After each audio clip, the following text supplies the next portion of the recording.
Hello. So sorry, I had to restart my computer. Rust corrupted my Windows. I've actually, let's go see if that actually, does Rust corrupt Windows? I actually kind of suspect it does.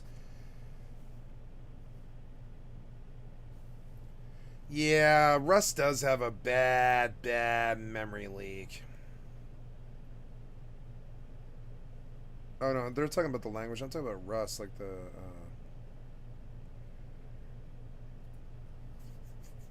yeah, but it's not that though. It's like, so anyways, I gotta load my Steam. Had to kill my VPN and all this stuff. Sorry about that, guys. Lot of technical difficulties at once. Trouble travels in threes.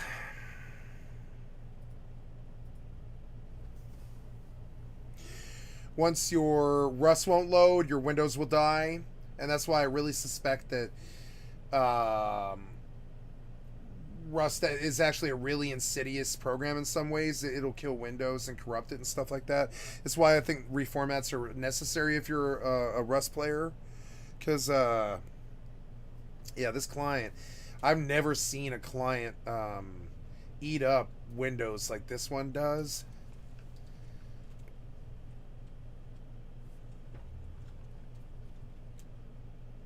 Well, I have. It's Grand Theft Auto 5. But even Grand Theft Auto 5 loads better than this these days. Hey, cool. People came on. Nice.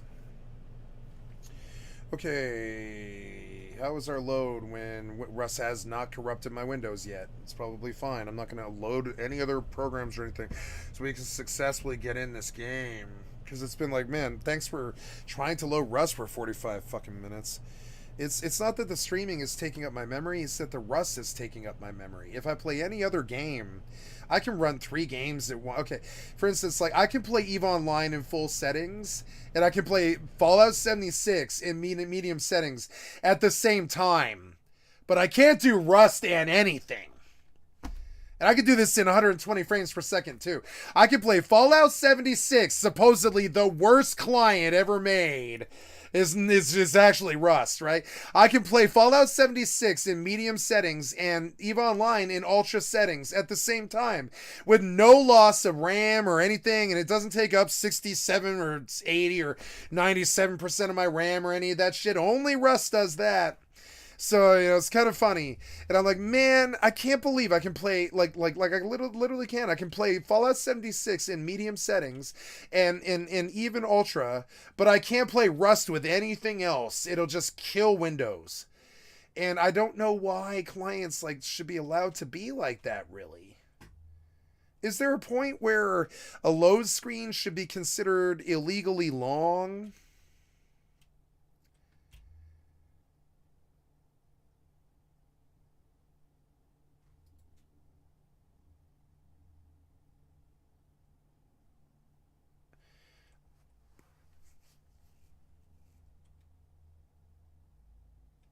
I need a better SSD than what I have too.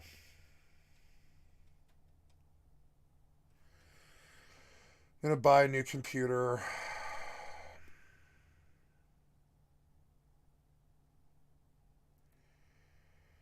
It's gonna be $3,000. No. Maybe I should just update the parts on this one, maybe. I don't know. I could just get a cheap 4090 and some RAM.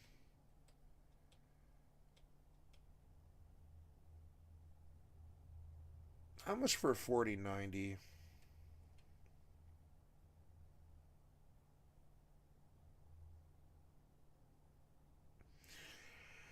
Yeah, like I don't need a new computer per se. I think I need just better parts. I want 2 computers though. I want one for streaming and one for games, like Hop was saying.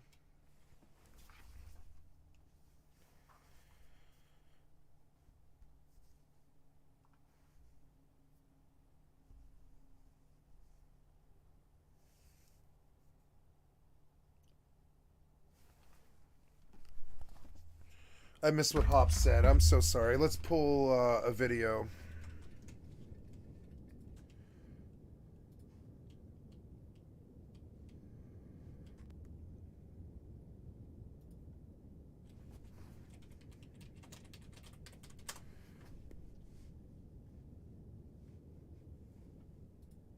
process is essential.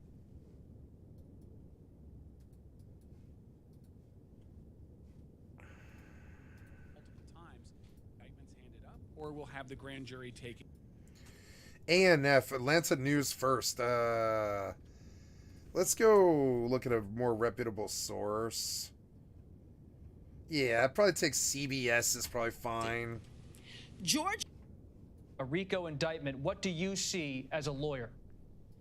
Well, I think one of the things that stands out is that the RICO indictment, which is, as Jeff so eloquently put it, really looking at racketeering influenced and corrupt out the state for the first time in 2 decades. The 2016 election was largely voted on in Georgia with purely digital ballots, which couldn't be. He were victorious, and I think the weight of this case should make.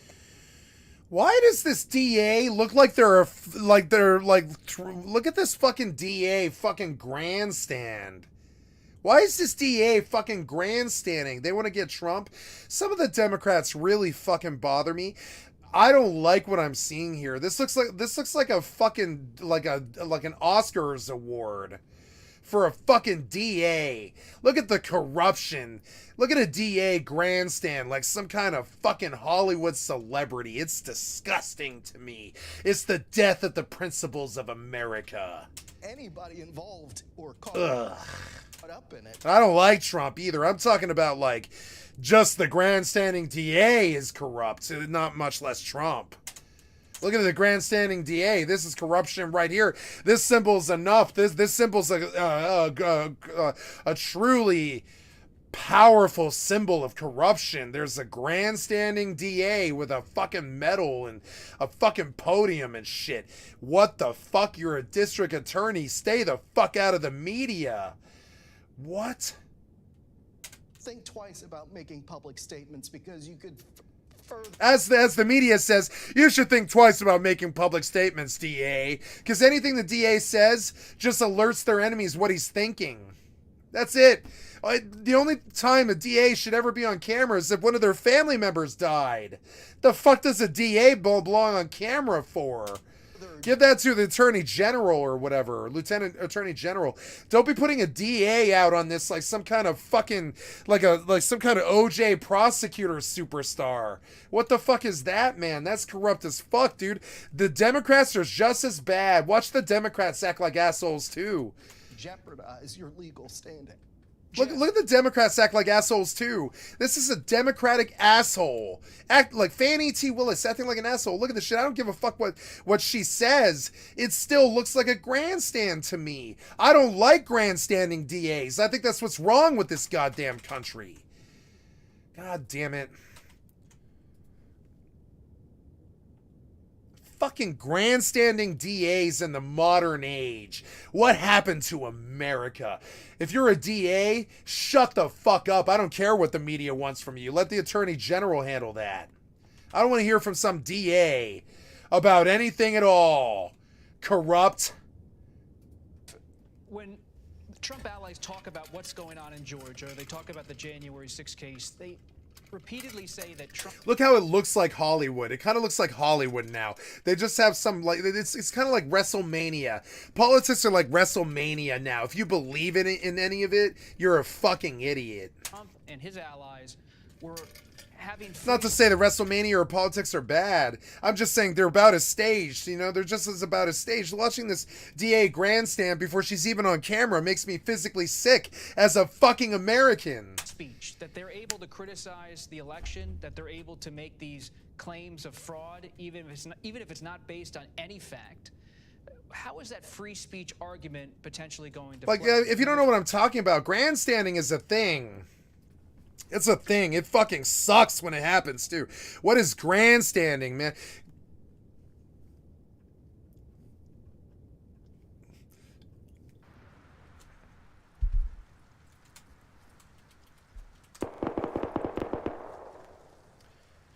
District attorneys will always moral grandstand you, but I'm talking about like, I'm sorry, it's not grandstanding. It's grandstanding is not the proper word. It is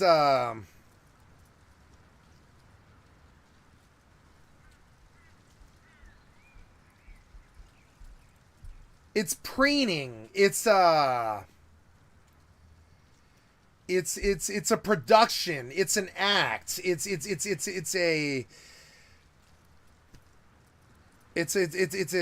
a farce. This is a farce of justice. Come to Don about that. It depends on who you talk to. Defense attorneys might see that as a valid defense, but if you get into a courtroom and a prosecutor, especially as it relates to this case, shows video of that phone call from then President Trump to Brad Raffensperger, the Georgia Secretary of State, you cannot pressure a public official to change an election, certainly not in this democracy. And so anybody who's seen that tape, who rolls in legal circles, knows that that is just not the kind of thing that you want documented in any way. Don Samuel, when you think about the Trump arguments that we are going to see in motions to come, in arguments in the courtroom, what do you believe is going to unfold from the Trump side as a legal argument, and how might it play in Georgia? Well, I think that he is, I'm not going to defend him or offer his defense, but obviously he's going to be relying to some extent on advice of counsel. Now that's odd. When I logged in, am I on the right server? Yeah, I'm on the right server, so I don't see the population count in the lower left anymore. That's weird, but all the other mods are working. Did he change things?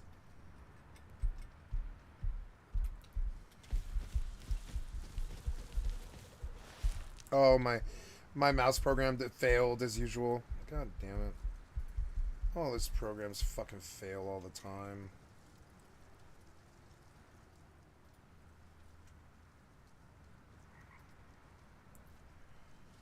Hurry up, you. Number of lawyers listed in the indictment. Washington or Georgia, anything to help him out. Wait, you skipped me for some Depends reason. on who you talk to. Might It was to go to the acting in good faith, or is that just the breadth of the information going to defy that? Don, it looks like Fonnie Willis, the district attorney, is now approaching the lectern. Here she is, District Attorney Fonnie Willis of Fulton County, Georgia.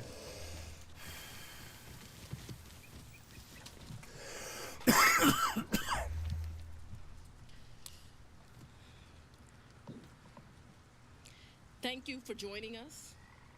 I'm here with the prosecutors and investigators who have worked diligently on the investigation of criminal attempts to interfere in the administration of Georgia. It really depresses me to see African Americans acting as suit dummies.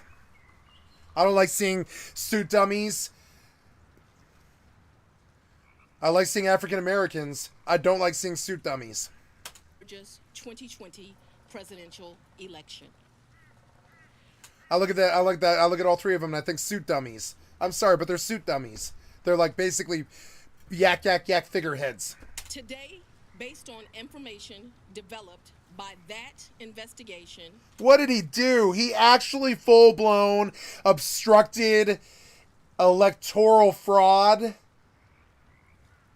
Oh no, election interference. A Fulton County grand jury returned a true bill of indictment, charging 19 individuals with violations of Georgia law arising. He's going down in Georgia. It's funny. This is how life works, right? There were all these Republicans who really didn't like when the Republican Party went crazy. And a bunch of them were the Georgia Republicans who diligently counted those votes and were like, no, we would never agree with anything Trump said. And so when he went up against real Republicans, that's where he lost his war. It wasn't the Democrats. He went up against the real Republicans who would not stand there and would not stand back and stand by while he denigrated them, saying that they helped his enemies win. They wouldn't do it. And when he fucked with the wrong people, now the Republicans are gonna fucking toss him to the wolves. From a criminal conspiracy to overturn. Because this is, I mean, this is a Democrat reporting it, but but it was the Republicans running the Georgia election committee. It was a bunch of Southern Republicans, and even then, like, those guys weren't crooked. Even then, they weren't crooked. Turn the results of the 2020 presidential election. And so he accused the wrong people of being crooked, and they got pissed, and they empowered the Democrats to take him down.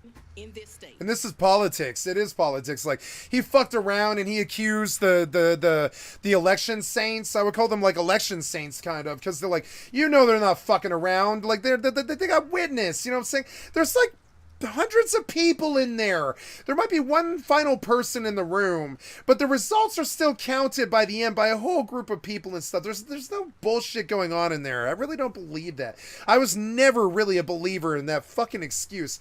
I think pulling off election fraud is harder than bank fucking robbery. You know? The indictment includes 41 felony counts and is 97 pages long. Yeah, and they've got like 41 dudes now with all kinds of fucking evidence. They're probably all gonna fry, including Trump. They're all gonna fry. They're all gonna spend like 5-10 years in jail, including Trump. It's not just him, it's like everybody who was with him. Please remember that everyone charged in this bill of indictment is presumed innocent. Yeah, I mean, I presume most of them are innocent. I guarantee it. Probably 36 of them are innocent. I bet they come up with like 5. And she wants us to remember this. She thinks that we're going to condemn all 41, but nah, man, 36 of them are going to come back fucking squeaky clean. It's going to be like 5 dirty old boy Republican bastards. And she knows it too. And then so she's like, we're going to get everybody, and we're going to check everybody for this, but only 5 of them are like dirty. Specifically, the indictment brings felony charges against Donald John Trump, Rudolph William Louis Giuliani, John Charles Eastman. So they're going to prosecute the entire Republican Party for electoral fraud.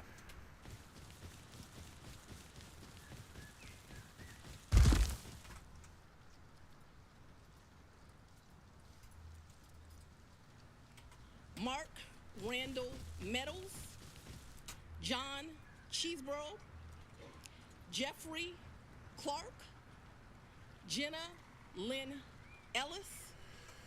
Don't be on this list, guys. It's the death of your career. Ray Stallings Smith III, Robert David Cheeley, Michael A. Roman, David James Schaefer. Oh yeah, look at this Micah pimp fucking Tresher base. Steele, Yeah. Stephen Cliffgard Lee, Harrison William Prescott Floyd, Travion C. Cootie, Sydney Catherine Powell, Kathleen Austin Latham, Scott Graham Hall, and Misty Hampton, also known as Emily Misty Hayes. Every individual charged... I've been to the Iowa State Fair, and it's really amazing. ...is charged with 1 count of violating Georgia's racketeer... So, one of the things to know about this whole situation is, they don't step unless they've got you dead to rights. Because they won't waste the taxpayers' money. Their bosses won't let them prosecute unless they have them dead to rights. This guy's going down. 1, 2, 3, 4, 5, 6, 7, 8, 9, 10, 11, 12 felonies. 12 felonies. And Corrupt Organizations Act through participation in a criminal enterprise in Fulton County, Georgia, and elsewhere to accomplish the illegal goal of allowing Donald J. Trump to seize the presidential term of office beginning on January 20th, 21. Shit, where's my phone at? Specifically, the participants in association took various actions in Georgia BRB. and elsewhere to block the counting of the votes of the presidential electors who were certified as the winners of Georgia's 2020 general election. As you examine the indictment, you will see acts that are identified as overt acts and those that are identified as predicate acts, sometimes called acts of racketeering. You know, I used to say for a long time, I think a strong candidate for the Democrats will be RFK Jr. Yeah, I don't care. I don't care. I think they're all corrupt. But I've said it all my life, and I'll say it again. And I said it to a lot of Republican friends when I was high, when I was on drugs. I had a lot of Republican friends for some reason when I was high on drugs. And I told them, I was like, you're stupid to back Trump. And it's not because I'm a Democrat or I want to push Hillary or push, Biden on anyone. I don't believe in the Democrats anymore. I said, you're stupid to back Trump. When he goes down for all those crimes he committed, you're going to look like a fucking idiot when you back him. And they were like, what are you talking about? The man's squeaky clean. And I'm like, no, he's not. He's going to go up for 200 felonies in the end. That's what I'm hearing from the insiders. All the insiders I ever talked to about this, they were like, no, he's guilty of all types of crazy shit. And all it takes is one conviction, and they'd get him for the other 400 or whatever, and he'll spend the rest of his life in courtrooms. And so that's what I told him. I was like, you will be an idiot if you back this moron. And then I told him to their face, I was like, don't back this moron. I'm all for you backing a Republican. I don't care if you back a Republican. Understand? I told that to a bunch of my friends. I was like, but don't back this idiot. He's going to jail. Activity. Overt acts are not necessarily crimes under... And they were like, no way Donald Trump ever spends a day in jail. You're stupid. And I was like, yeah, you're right. He probably won't. He'll probably spend the rest of his life in courtrooms. And they were like, there'll never be a day. They're just in denial about it. They've got the blinders on. And I'm like, nah, man, trust me. The lawyers will have their day with him. And that's where the argument always ends. They're like, shut up, dude. You've talked too much shit about Trump now. And I'm like, man, I'm sorry. I'm just saying the lawyers will have their day with him. It's not like we can stop it. The lawyers will eat him alive. Georgia law in isolation, but are alleged to be acts taken in furtherance of the conspiracy. It's a conspiracy, which isn't good.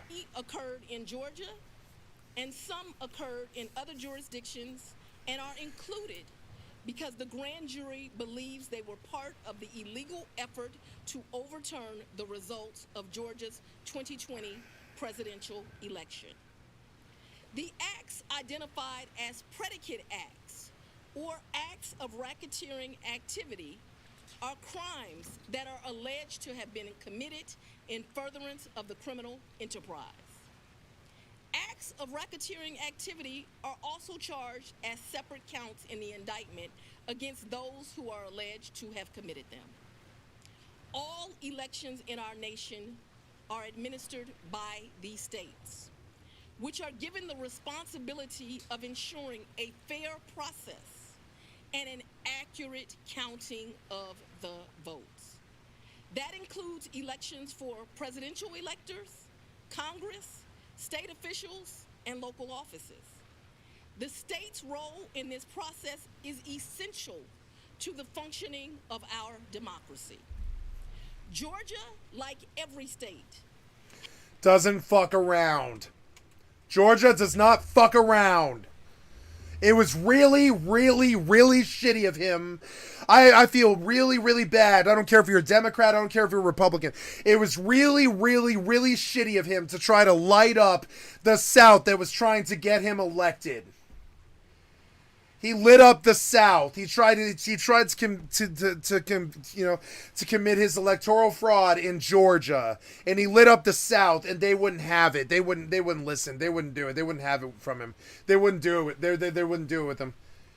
Has laws that allow those who believe that results of an election are wrong, whether because of intentional wrongdoing or unintentional error, to challenge those results in our state courts.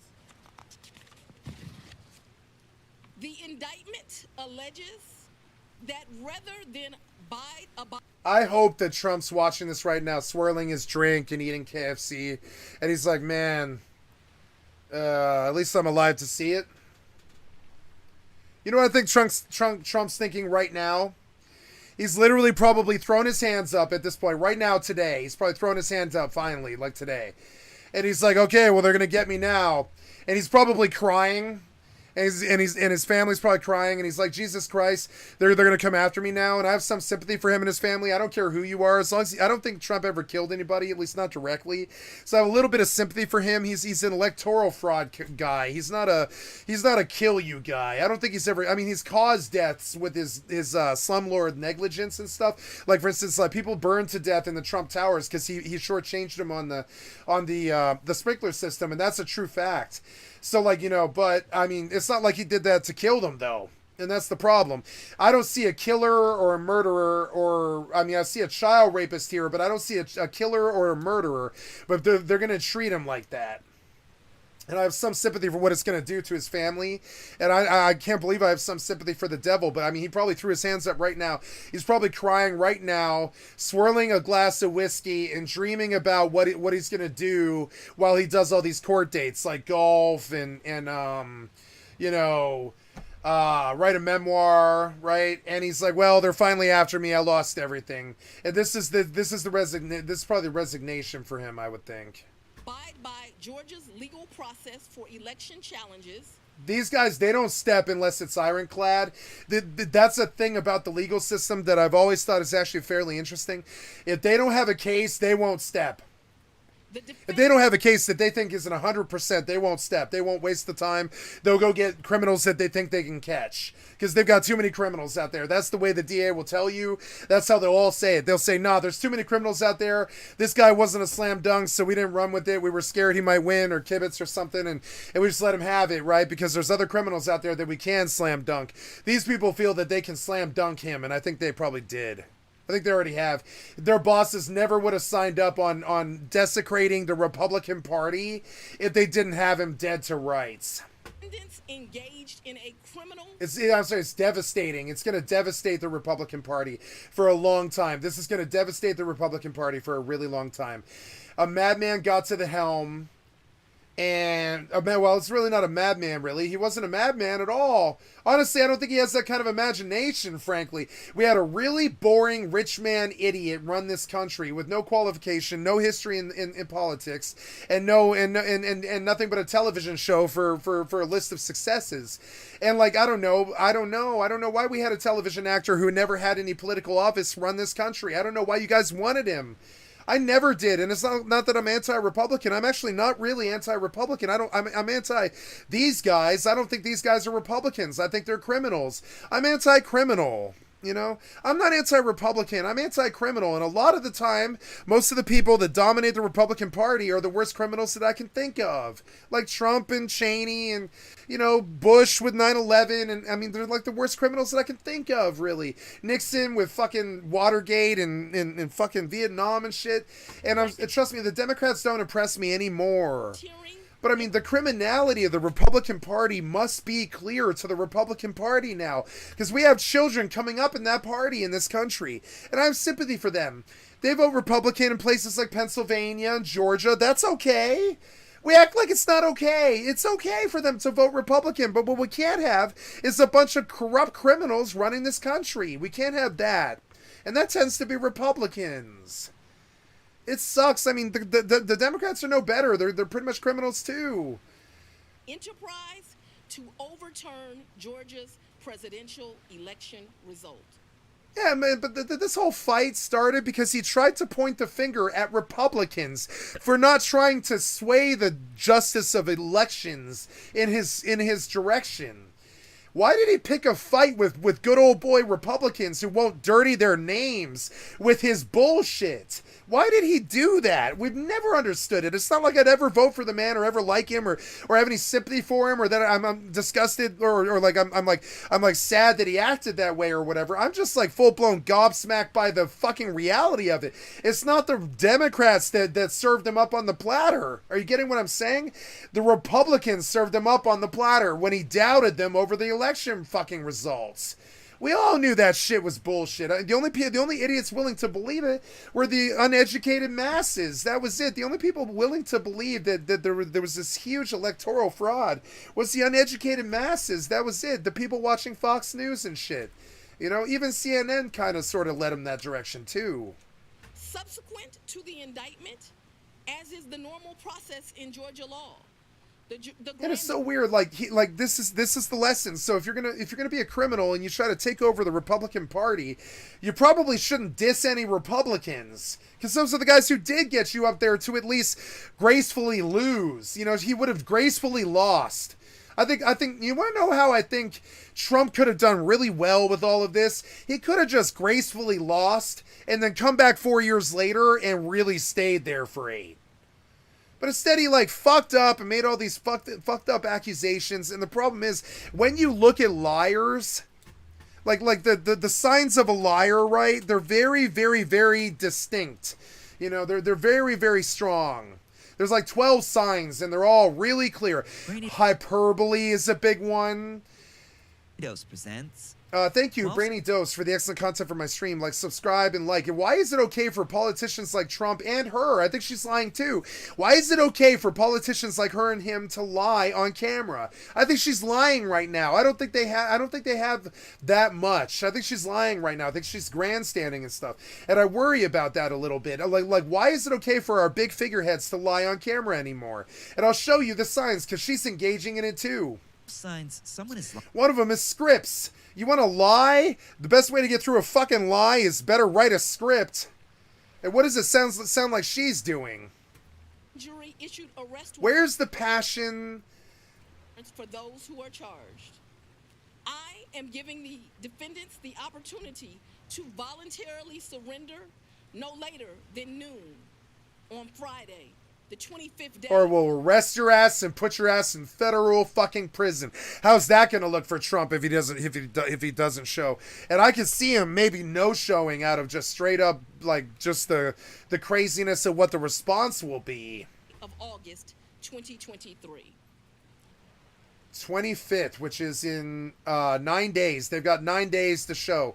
So she's being nice to him. They're like, okay, well, you guys are probably going to prison for at least 3 months, right? Trump's going to jail for at least 3 months. I guarantee it. So they're warning him. You have 9 days to shut down Mar-a-Lago and, you know, kiss your family goodbye and fuck all the underage hookers that you can and do as many lines of cocaine as you can. Eat as many buckets of KFC. I remind everyone here that an indictment is only a series of allegations. Yeah, but they got to show to the court date, and that court date's going to run. It's going to run for 5 years. By the way, another beautiful thing about this story, I love that Hop pointed it out, is this, by the way, this story's already over now, guys. Once this process starts after today, we won't hear about this again except for the same shit. That's, Hop, that is, frankly, the word for it is naive.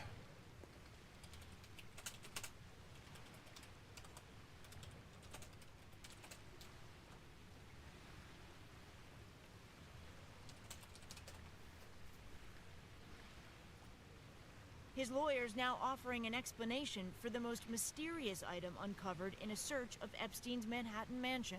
An expired foreign passport revealed by prosecutors as they tried to convince a judge. Well, there's definitely, he definitely partied with Epstein.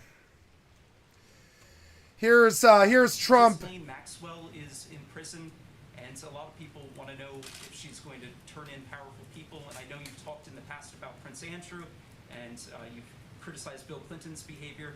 I'm wondering, do you feel that she's going to turn in powerful men? How do you see that working out?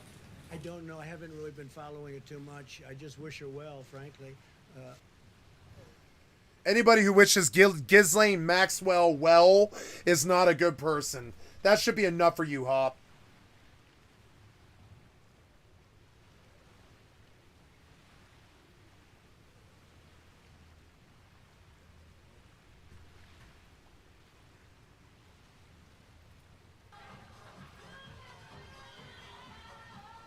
This is Trump picking out underage girls at Jeffrey Epstein's party.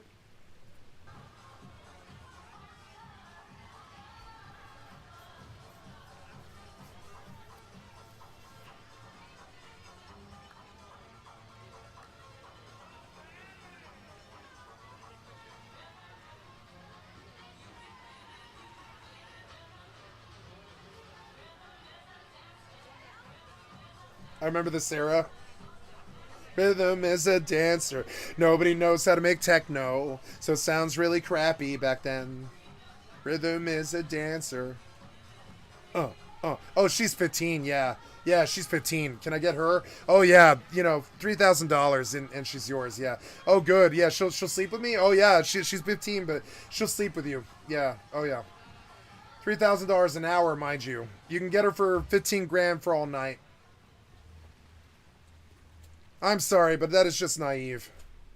Based on a grand jury's determination of probable cause. If it didn't directly happen, it sure as fuck looks like it, Hop. Where there's smoke, usually there's fire. What am I supposed to think? To support the charges. It is now the duty of my office to prove these charges in the indictment beyond a reasonable doubt at trial. I would like to take a moment to thank the Superior Court Clerk, Shay Alexander, and her staff for staying late and making sure. I'm not saying you did it. I'm just saying it doesn't look good. I don't see an innocent man there. I'm terribly sorry. I didn't go looking to condemn him. I just see the actions of a chomo criminal. Lying to you. Do you feel like someone has been acting a little off lately? Maybe your partner is being secretive, or a close friend isn't being honest with you. While it's nice to believe the best in people, sometimes you've got to watch out for yourself. Number 1, they abruptly change their head position. Jerk. Pay attention when you ask someone a direct question and their breathing changes. You know how you're breathing? There's a shift in their voice. Everyone has a natural pitch. Now listen. Now listen, Jerry. I'm going to talk to you like your father now. I did not run over your dog. Your dog was like that when I got there.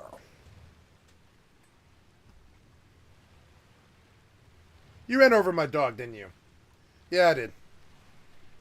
Because they talk to you like they're your father, or they're like the lawyer or the doctor. They'll take a role and they'll switch up their pitch and flow, and they'll be like, "Oh yeah, it's fine, it's fine. Oh yeah, it's fine. Oh yeah, it's fine, it's fine." Pitch and flow when they converse, and if you know someone long enough, you're accustomed to theirs.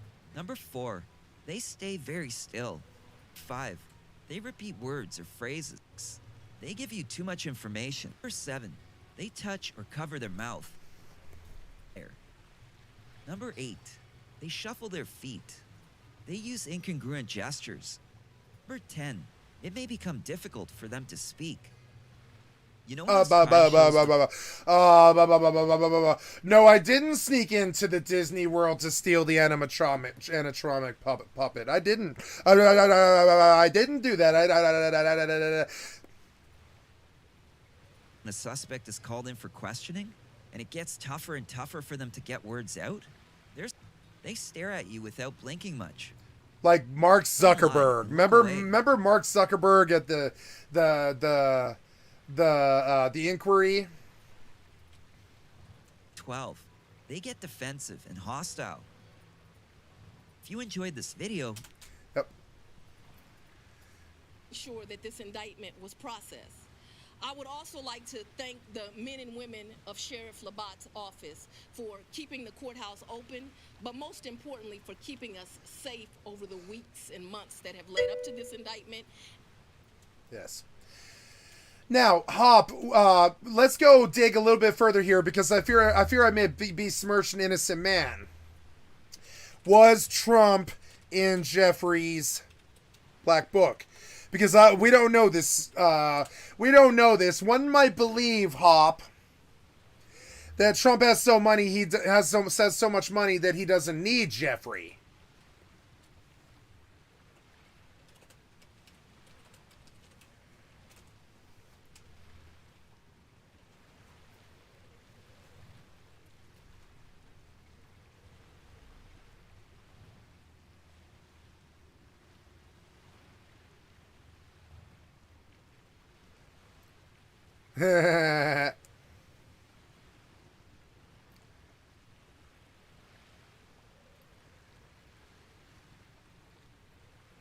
So right now, Hop, the rumors are that Trump is complicit, and that they killed Jeffrey in jail, like an episode of Breaking Bad, so that Jeffrey didn't turn state evidence on Trump for child molestation. Now, Hop, I make these allegations, and I don't know these people. I don't know these things. I might be totally full of shit. I don't believe what I'm saying. I'm just telling you what I see. That's it. You make your own. I'm not trying to tell you to think that Trump is a child molester.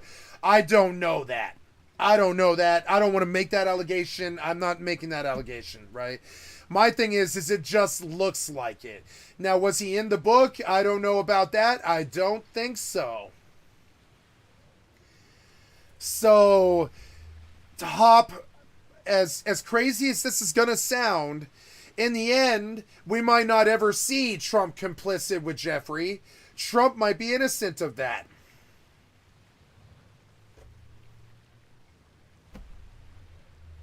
We don't know. We know that he partied with Jeffrey. The evidence is right here next. I mean, we know that he partied with Jeffrey. And this was a big thing in the news. This was in the news. It's not like I dug this up. This is the Today Show, Hop. Like, this was in the news when Trump went up for shaking hands with and hanging out with Jeffrey at a party and shit. That was international news. That was not like some conspiracy theory thing. This video went viral, internet crazy. It was crazy. In front of them. And so, and this exists, and those are Hop. Those are underage women.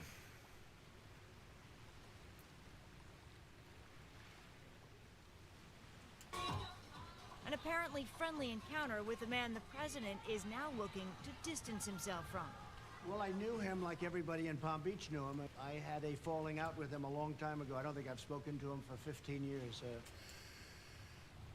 Now, he lied when he said that, because you can see the eye access. You see it? Now, he lied when he said that. Now, watch.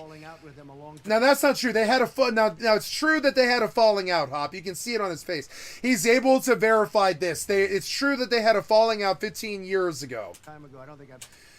Now, he has spoken to Jeffrey since, though. This is a lie. You can see him random access for it and change cadence and access random files to tell a fib. Spoken to him for 15. Nope. See the access. He's creative accessing to the left. He's lying about the fact that he's talked to Jeffrey, but he's not lying about the fact that he hasn't seen Jeffrey in 15 years. He's talked to Jeffrey since then, but he's not lying about the fact that he hasn't seen Jeffrey in 15 years.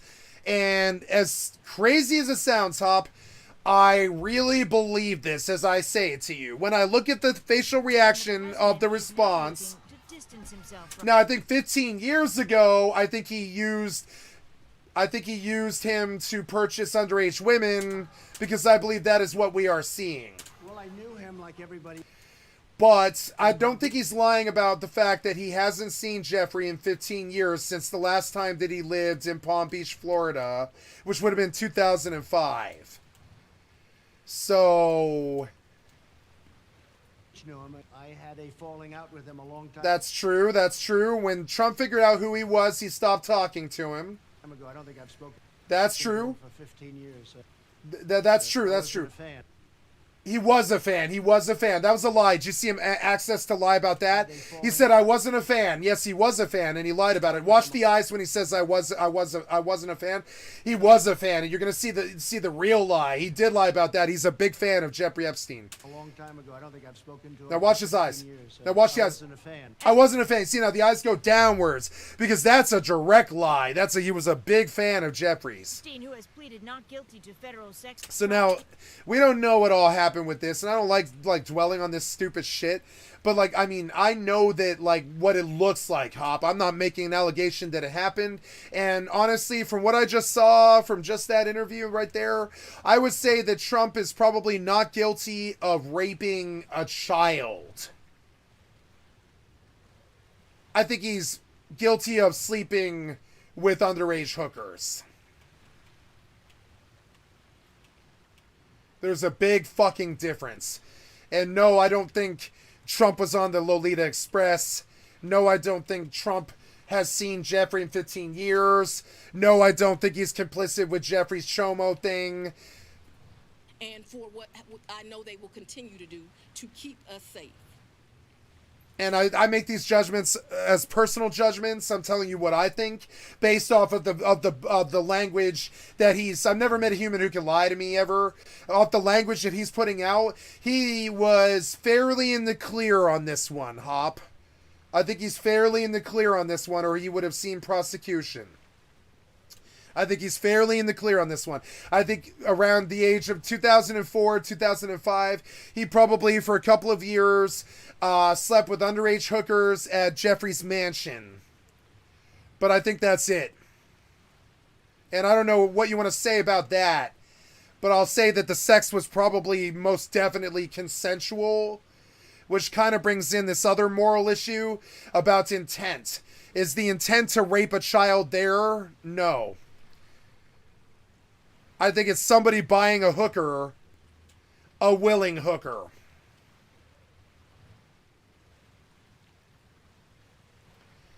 And that sucks. Because how Trump probably views it is, well, they took my coin. And honestly, that's how the rest of us honestly see it too. There was intent to sell him sex. Intent. Which means that, honestly, how bad could he be? I mean, he's bad because he has sex with a child and he should go to jail. But I mean, like, is the intent to rape a child there? I don't think you could prove that in court. I think that's what the DAs and all the other people would say. I don't think there's any intent to rape a child here. Which is why I believe Trump walks on that stuff. It's why I think Chris Rock walks on that stuff, because I believe there's no statute on rape, so this gets kind of muddy, Hop. There's no statute of limitations on rape, which means that, like, for instance, murder and rape, you can't just like hide for 7 years the way you can for thefts and stuff like that, because then because then the rape and the murder becomes this like trivial thing. You just hide for 7 years, right? So there's no statute on rape and murder, but there is on everything else. And I don't know if there's a statute on, is there a statute of limitations?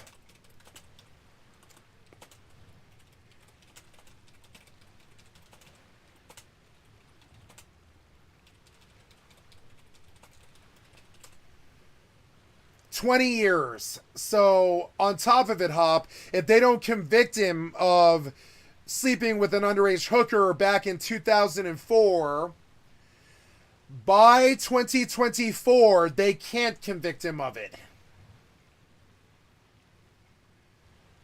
And this is pertinent because if Trump somehow, some way runs for president in 24, but I don't think he can now, the indictment went out, he'll be in court. So, but I mean, like, honestly, this stuff, you see how crazy and deep this stuff goes? It's like, we're through the looking glass here, people. Like Jim Garrison and JFK, it just keeps on going. So it's just, it just keeps on going. So, like, honestly, some of this stuff is pertinent. There is a statute of limitations on this stuff.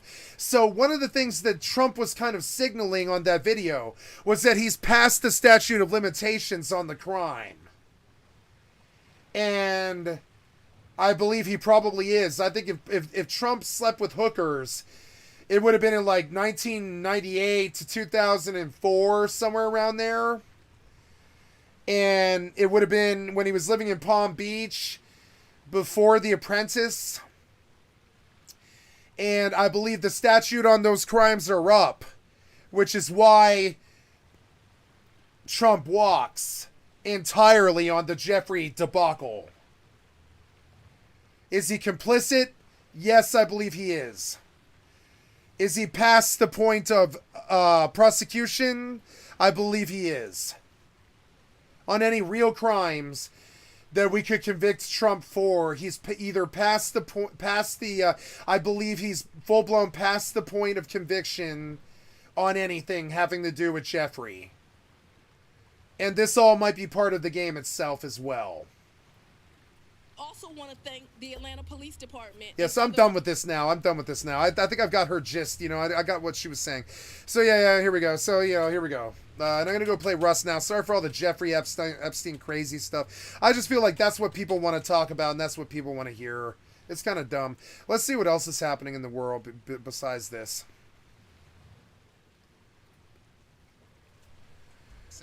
So yeah, here we go. So okay, I clicked a video about Alan Watts, and I got my own video instead. My goodness, Crazy. don't you remember when you went first to school? You went to kindergarten. And in kindergarten, the idea was to push along so that you could get into first grade. And then push along so that you could get into second grade, third grade, so on, going up and up. And then you went to high school, and this was a great transition in life. And now the pressure is being put on. You must get ahead. You must go up the grades and finally be good enough to get to college. And then when you get to college, you are still going step by step, up to the great moment in which you're ready to go out into the world. And then when you get out into this famous world comes the struggle for success in profession or business. And again, there seems to be a ladder before you, something for which you're reaching over time. What's up, C-Dot?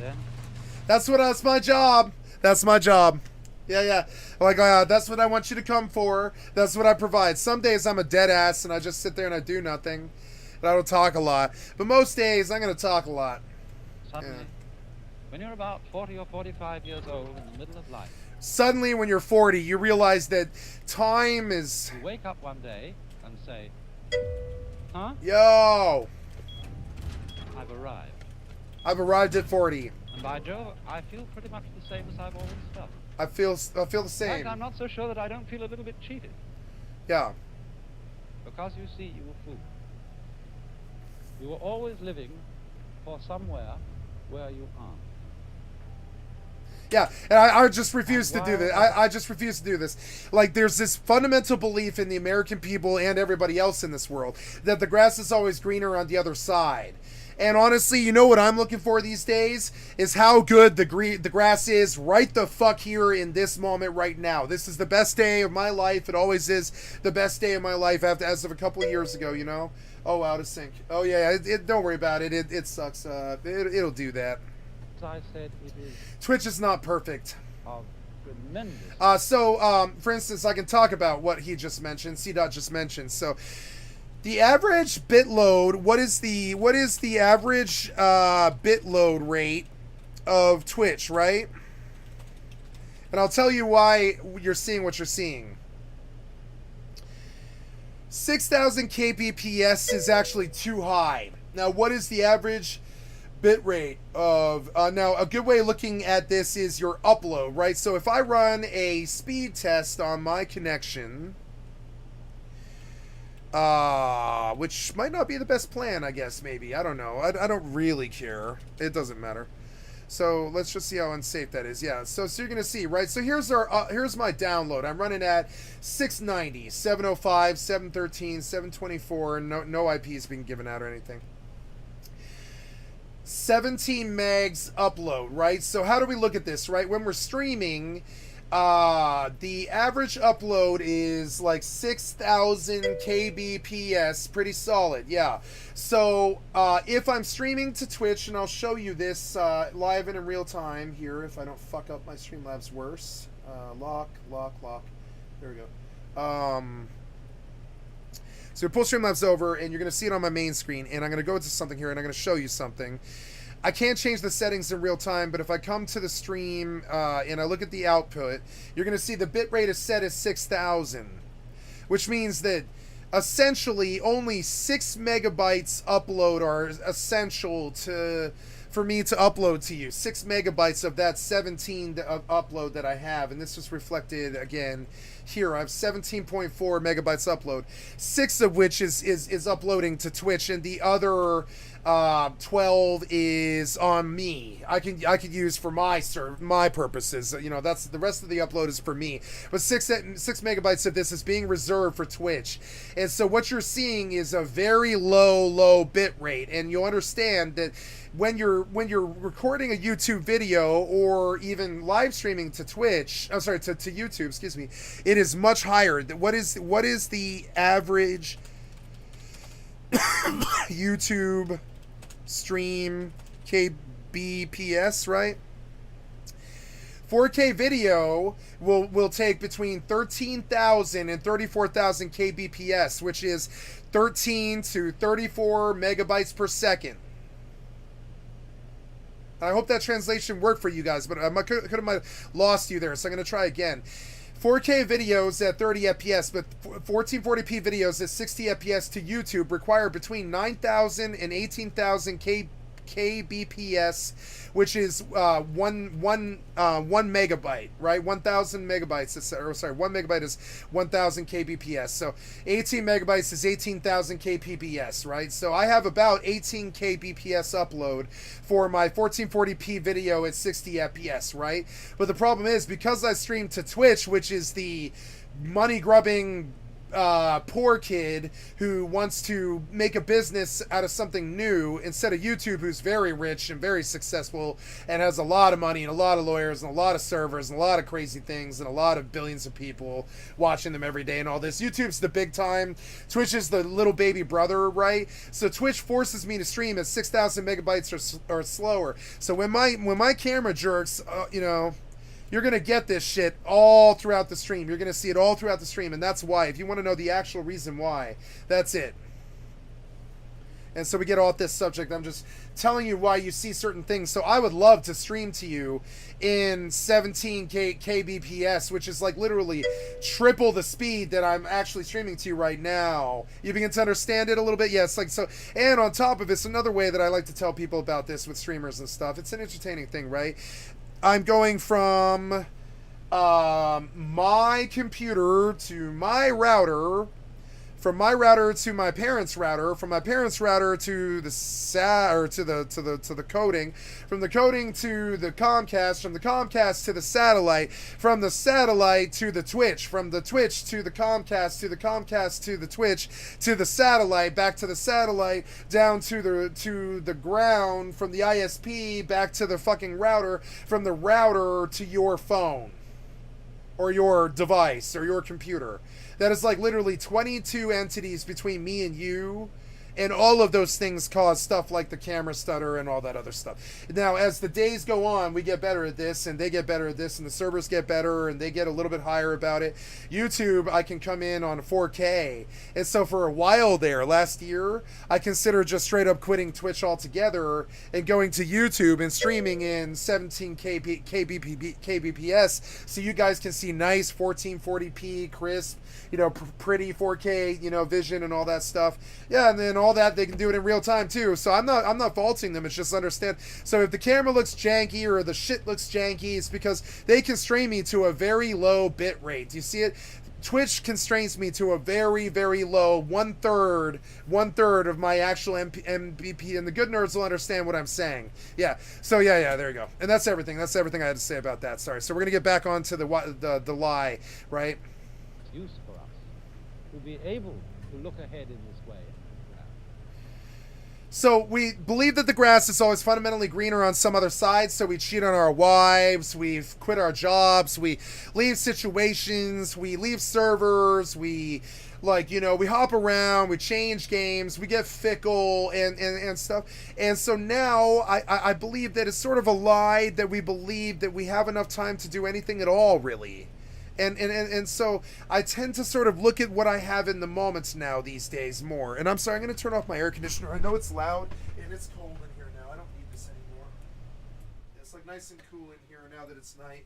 It gets blistering hot where I'm at because the sun beats down. I'm in the prairie, basically. I'm in the prairie. And the prairie gets hot. The sun beats down all day, and this place will get like 107 degrees. It sucks. There is no use planning for. There's no trees to stop it. There's just there's trees, but they're not near us though. Future. We have a big wide open farmland and shit. Which, when you get to it and it becomes a present, you won't be there. You'll be living in some other future which hasn't yet arrived. Yeah, and so and then that's the secret. You think that the grass is going to be greener on the other side, and sometimes it is. Like if you're like say a Jew in 1942, you probably want to leave Nazi Germany. You probably want to leave Nazi Germany. Anybody telling you that you shouldn't be seeking the grass is always greener is an idiot. If you're a Jew in the Holocaust, you leave Nazi Germany. I don't care what anybody tells you about seeking greener pastures. You seek greener pastures when you've got terrible, terrible tragedy. But when you're considering your life, it's a little different. Now, there's like reality. You don't really want to look for greener pastures. You want to look for what reality is and make your decisions based off reality, because you'll have a bad time if you don't. But when it comes to your own life, you can kind of like have a vision of what your life is, and you can lie to yourself about that you haven't reached it yet. And that's what I think a lot of people do. They think that it sucks that their lives weren't more important, or that they didn't do something more important, or that by the age of 40 they have a midlife crisis and they think that they weren't very efficacious in their lives or something like that, or any of that. And believing that it's gonna be believing in something that hasn't arrived yet is a fool is like a fool's folly. It's not a folly of do, which is a folly of two. It's a fool's folly. It's like a fallacy. It's the fool's folly. It's this belief in something that doesn't exist yet. So you believe that you're going to get rich and famous, but you don't. So like for instance, I fundamentally believe that I'm going to get rich and famous, or I wouldn't be a streamer, right? It would be a requirement for a streamer to believe that I believe that I could become rich and famous, right? But I don't believe that it's going to happen. There's a difference. Now, I believe fundamentally that it's possible to happen, but do I believe it's going to happen? Probably not, no. And I'm very real about this with myself.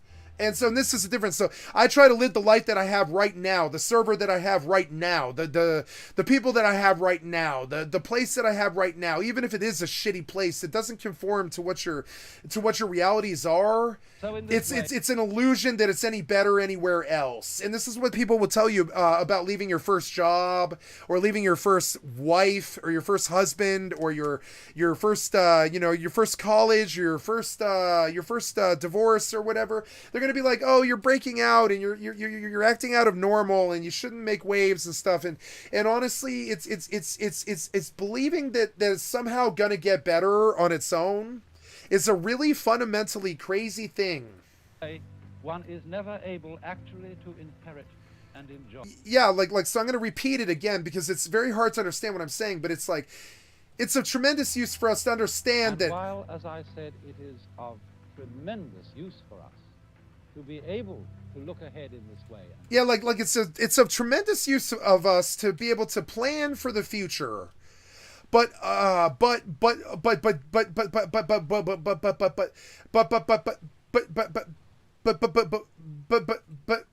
waiting for it.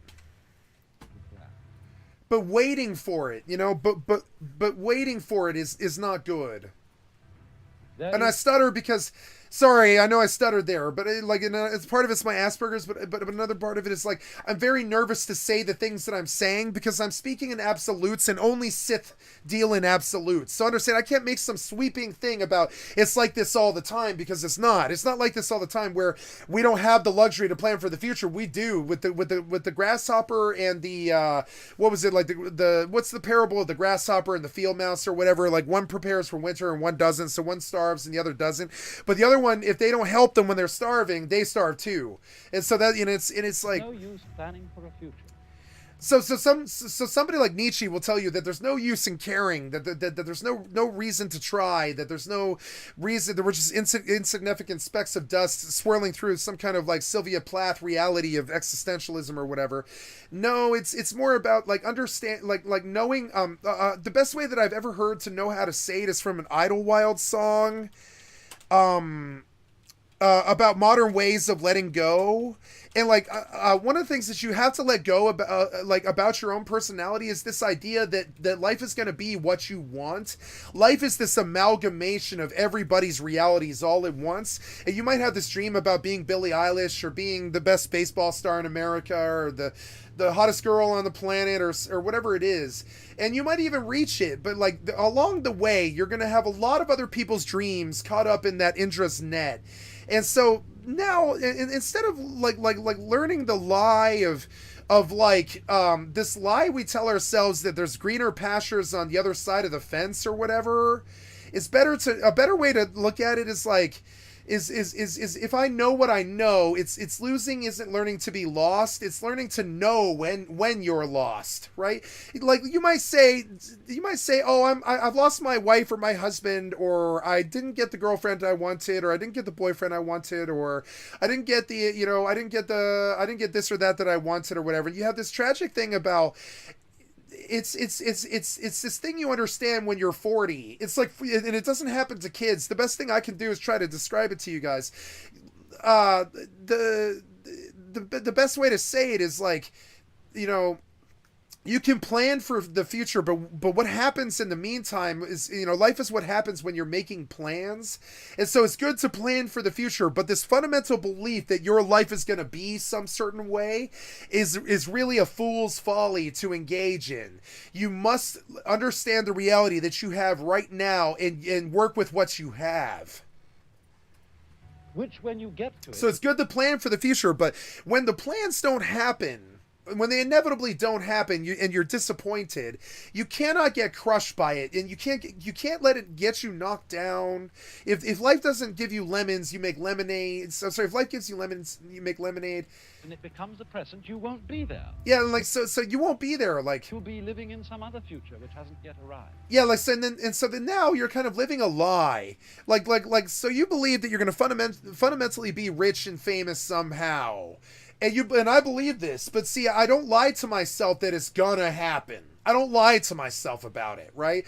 I say, oh, I hope it happens, and I hopium copium my way on down the road. And I just say, I hope it happens. That's it. And I hold a candle in my heart, I don't say, okay, here's the plan for to make Skycat Live the greatest streamer on the planet by the year 2025. If I don't make it, it's Harry Carey for me. And I'm joking, by the way, it's a joke. And I'm not making light of suicide. I'm making light of that sort of attitude that you might see out of a triple A-ness person or whatever that has a triple A personality or type A personality or whatever. They just push, and if they don't make it, they don't kill themselves. They just like destroy themselves out of guilt and like in loss and pride and all this other stuff. And honestly, there's this like event horizon point somewhere in this process down the line where you begin to lie to yourself that if you don't reach the future that you planned, you're not going to have a good present. But honestly, you're always going to have a good present if you just live in the present. So in this way, one is never able actually... So you're never able to actually inherit the future that you dream for yourself. Now, am I saying don't shoot for the stars? No, I'm saying shoot for the stars. Like Toy Story, right? To infinity and beyond. But you understand, reality must be there. Oxygen and water and people and money and backing and cloud and all that shit. It must be there. Your family, it must be there. You can't do it by yourself. And you can't live in this false negative illusion of the future that you're chasing that isn't a reality yet, that enables you to justify the ends are better than the means. But no, the means must be part of your consideration. You can plan for the future, but never live for something that you can't reach at some point, You can't live at all. I love Alan Watts. I've always have. Alan Watts, I think, taught me something very... no, sorry, it wasn't him. It was someone else. I always forget who taught me All Life is Sacred, but All Life is Sacred is a really interesting quote. And I forget who said it first. It's like, all life...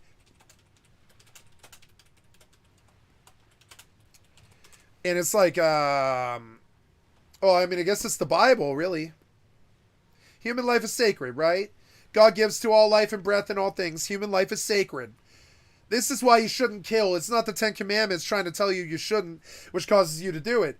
I'm saying human life is sacred. If you want something from the Bible, this is the best thing the Bible can teach you. I'll tell you right now, this is the best thing that the Bible can teach you. Human life is sacred. Genesis 1:26-27. I don't want to come across like a preacher. This is all you need from the Christianity. That's all you need. I'm not saying it's not valuable or that you can't learn a lot by being it, but understand that's all you need from any religion is understanding all life is sacred. You must act accordingly, including yours.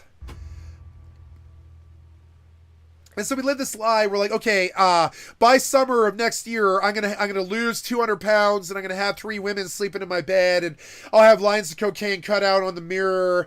And the weekend comes to party, and Lana talks to me on the weekends, and the love of my life chills with me every day, or whatever, right? And like, sure, that could happen, but it's unlikely. It's unlikely. So you just sort of, you're like, okay, well, maybe that could be a reality sometime. But it's not going to happen this time, 5 years from now or whatever. And even if it does, you couldn't plan for it. Living that lie all the way onto that and living your life like you're going to reach that lie instead of understanding the ground that you're standing on right now.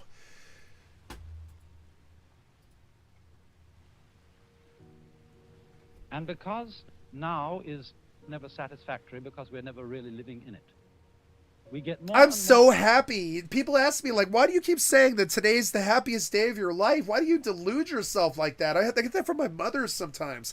And I'm like, I'm not. This is the greatest day of my life because I'm alive and I'm not living for tomorrow and I'm not living for yesterday. I'm living for right now, today, so I get to smoke my weed and chill with my friends and do everything I always wanted to do. Play video games on a huge television screen because I put out to the universe that's what I needed from this agreement that we have. And that's what happened. More avid. Go ahead and pursue the future.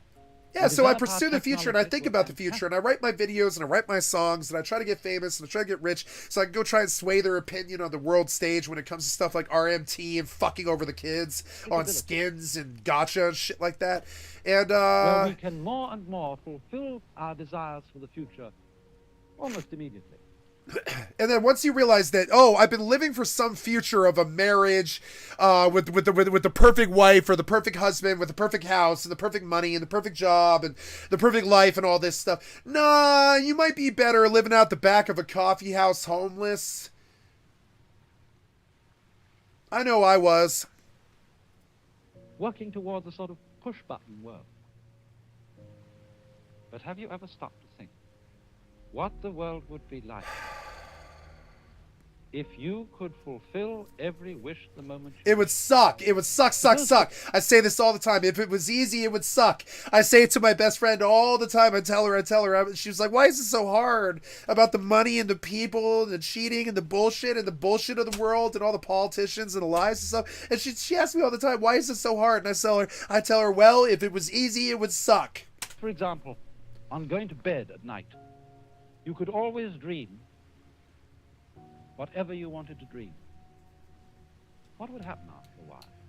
You would be like, okay, well now I have like waterfalls of coalescing waves of orgasm dreams that flow across my multi-universal plane of existence, and my tears are orgasms and my smiles are orgasms, and everywhere I look there's orgasms and stuff, and it gets boring. If it was easy, it would suck. Struggle defines us. It sucks, but it's the life is not the journey. It's the life is not the destination. It's the journey. I suppose at first you would dream fantastic pleasures, wonderful. My God, that girl was hot. You would dream. Wow, she is fucking hot. Fantastic pleasures, wonderful adventures, fulfillment of all the things you ever wished. Then, as time went on, don't you think you'd want to be a little bit surprised, to have a little bit less control over what was happening to you? Yeah, and so now I'm like, okay, if something looks familiar, then something is wrong. And that's why you'll see me run the Rust server all night. Last night I ran the Rust server for 8 hours. I just ran the road. Because if something looks familiar, then something is wrong. If you'd experimented with this for some months or years, you might even want dreams in which you suffer. Because there is no real delight, no real fulfillment without delay. Yeah, you don't feel good unless you wait for the cookie. If you just demand the cookie now, like a tyrant, you eat the cookie and you're like, that's right. And then you're like, why am I feeling like I'm not as happy as everybody else here? I got my cookie first. And everybody else is like, oh man, it was worth the wait. Oh, it feels so good. Delayed gratification. Doesn't every child know on a hot day when you think I'm terribly thirsty and I'd like an ice cream soda? Haven't you tried the experiment of putting off drinking it, putting off, so that you get thirstier and thirstier, and it's so much fun? I do this all the time. Finally get to it. So in the same way, impatience with time. I'm like, how long can I go without what? Always wanting Name it. Is frustrating. Like sometimes I get like for instance, sex is something. How long can I go without sex? Oh, I don't know, about 5 years before I'm basically trolling the bars looking for some girl. It's about 5 years. Only been about 2 years and 4 months, I think. But around year 5, I'm like trolling a bar by then. Maya, which generally has the meaning of illusion. Or rather, illusions brought about by the acceptance of certain conventions, of which perspective was an example. When we are not aware that certain things which we take for granted, like the separateness of things from each other, when we're not aware that this is a matter of convention. I've never understood the incel thing because I'm like, okay, if you have no scars, no visible abrasions, if you don't look crazy and you don't sound crazy, you don't have a record and you have a job and you have money and you can drive to the date, you'd be surprised how many women are willing to sleep with you. It's actually quite like more than you would think. If you have your shit together in a very basic way, many women will sleep with you. We are apt to be fooled. Now, I think one of the conventions. It doesn't matter what you look like or anything. I think a lot of what the incel community actually is interminably online people who never walk and never go anywhere, never drive anywhere, never do anything. And I don't know. That's not my life. I'll tell you that. Like today, I was offline for, I don't know, 5 hours or something. I don't think that's usually the code for an interminably offline person. And the day before. I moved a storage locker and I disassembled 5 shelves this week. I moved a storage locker. I moved like 500 pounds worth of clothes and stuff. I don't think... tend to be fooled. It's like that all the time, but I'm not interminably online like them, and I think that's the problem. I think they think everybody is, and it's just not that. That's just not the reality. I think for every interminably online person, there's like 100,000 people who aren't at all, who are like interminably offline. I think interminably online people are actually extremely rare. It takes like kind of a lot of money and a lot of effort to have like the ability to like just sit there and be online not a lot of money, but a lot of a lot of capability, I would say, and potential. You know, it takes a lot of potential and capability to be there interminably online like 18 hours a day. It's very difficult to get past the needs of life. The power breakers shutting down, the grass needs chopping, or mowing. I mean, it's very difficult to be interminably online all the time. It takes a lot of money, a lot of time. And I think the incel community believes that the entire world is like that when they're actually a very, very, very, very, very, very, very, very, very, very, very, very, very, very small percent of the populace. Most of the populace is fairly promiscuous. We know because of the STDs. For all human beings, time is a matter of extraordinary importance. The rampant, I'm talking epidemic proportion level, I'm talking COVID proportion level of STDs on this planet. We know that most of the planet is not incel, or even close to it. This is one of the principal ways.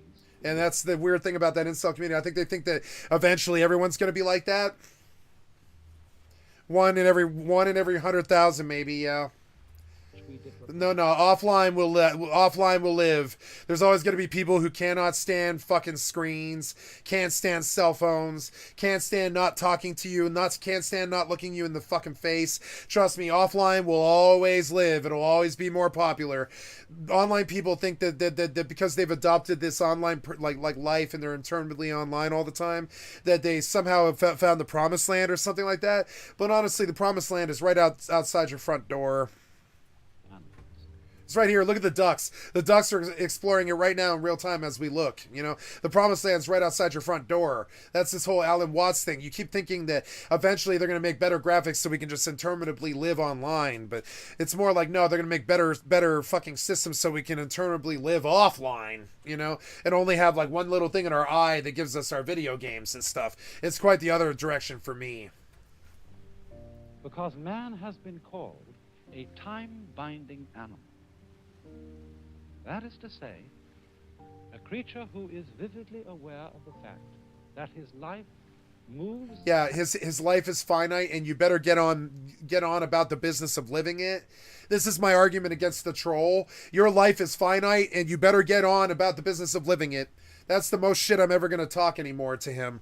I'm gonna say your life is finite. You better go on about the business of living it, and it has nothing to do with me. As it were, along a line from the past through the present and into the future. Animals apparently live pretty much moment by moment. They don't appear to have very strong memories. But because man has a strong memory... Yeah, animals don't care what happened yesterday or what happens tomorrow. They just want to have a full belly right now. And that's a good lesson. He is able to bear the... That's how I live. I don't care. I do what I want to do right now. I don't care what it is. Often it suits me when it's other people's goals, you know? But often it's mine. Often it's my goals. I just do whatever I want all the time. And I don't worry about, tomorrow I'm going to be fat and a loser. Tomorrow I'll still have no play or whatever. I just think, in time, if I work really hard and I'm happy and I work to better myself and I work to better my community and I just relax and strive and I think about what's happening in the moment right now. The past in mind, and as it were, cast it forward into visions of... I don't think about, 145 moves forward, despite being capable of doing so in a chess game. I don't think 145 moves forward. That spoils the whole goddamn thing. And then there's no journey. You just get to the 145th move and you win. Based upon... So like that, they write movies about this. Like the reality of... Chasing Bobby Fischer. It was actually about this thing about how if you plan out all the moves, instead of just living the moment with your opponent, the game isn't good. What has happened in the past. And therefore, although this facility gives man the most extraordinary ability... Yeah, we can see 10 million years down the line whether or not global warming will still cause ice ages. We have this like that power of that information of our finite 100-year lives and our or whatever year lives, 70 to 110-year lives or whatever. While we do this, we cast our eyes to the future and we think 100,000 years down the line. And I think for a lot of humans, that's still war. For me, it's like, man, I want to be 10 million planets away by then. But I think for a lot of people, it's like money and war. To plan his life. They just want to shoot each other and get money. That's okay. I'm not disrespecting that desire. I'm just saying that I think there's greater things. To prepare for future eventualities. At the same time, there is a very heavy price which he pays for it. Yeah, there's a very heavy price. If you live your life in nights and days and you worry about when you're going to be somewhere, there's a heavy price for that. You lose what I consider to be the spice of all life, which is variety. You lose variety. The minute that you live a schedule, you're losing variety and stuff. I can't understand people who still want to do it.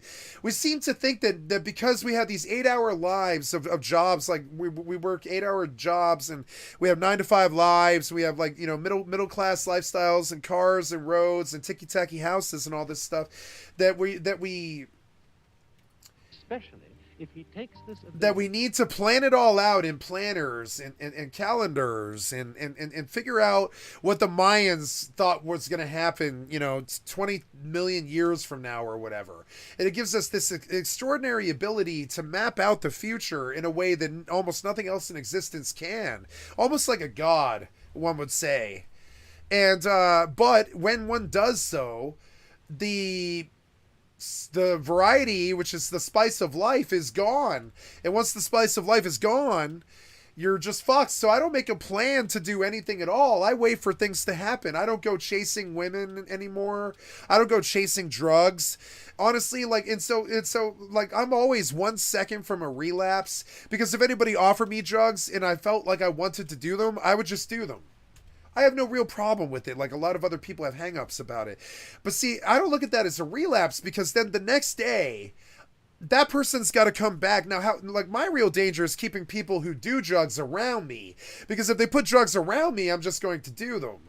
So, and I know what my triggers are. So, like, and I don't worry about this. I don't count the days. I don't think about my sobriety. I mean, I talk about it sometimes, but I don't, it's like, it's not this religious thing that I think a lot of humans like plan out really horribly.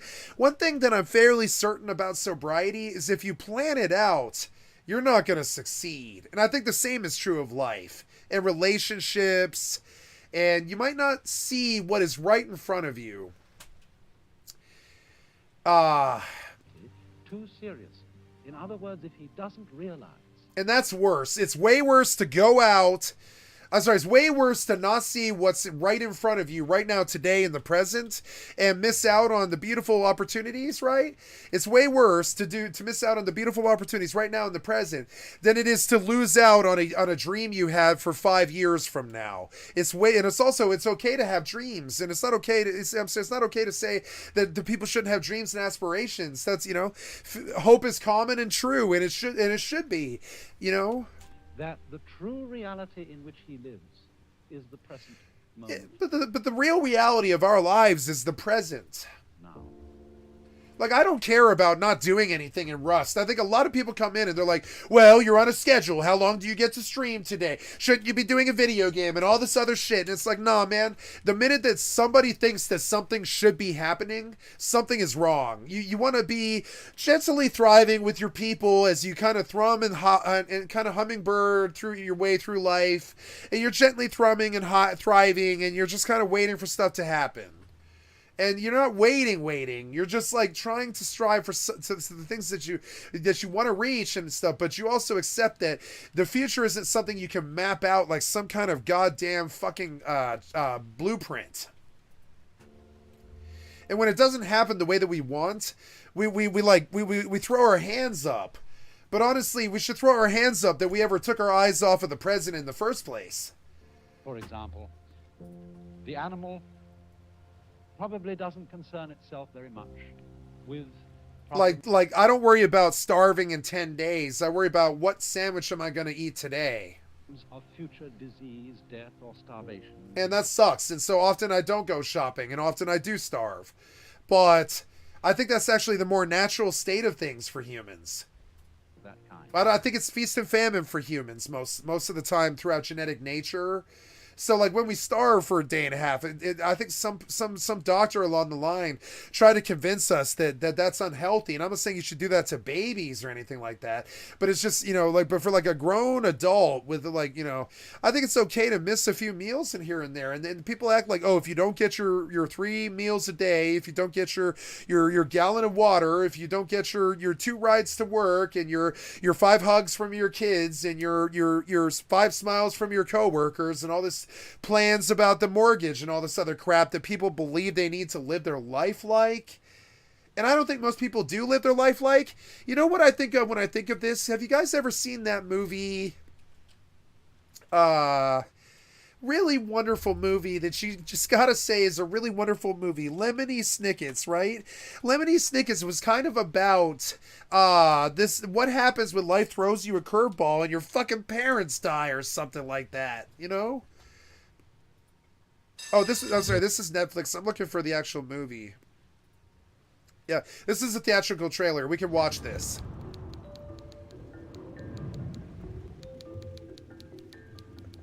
I think I can watch theatrical trailers, I believe. Yeah. This is the story of the 3 Baudelaire children.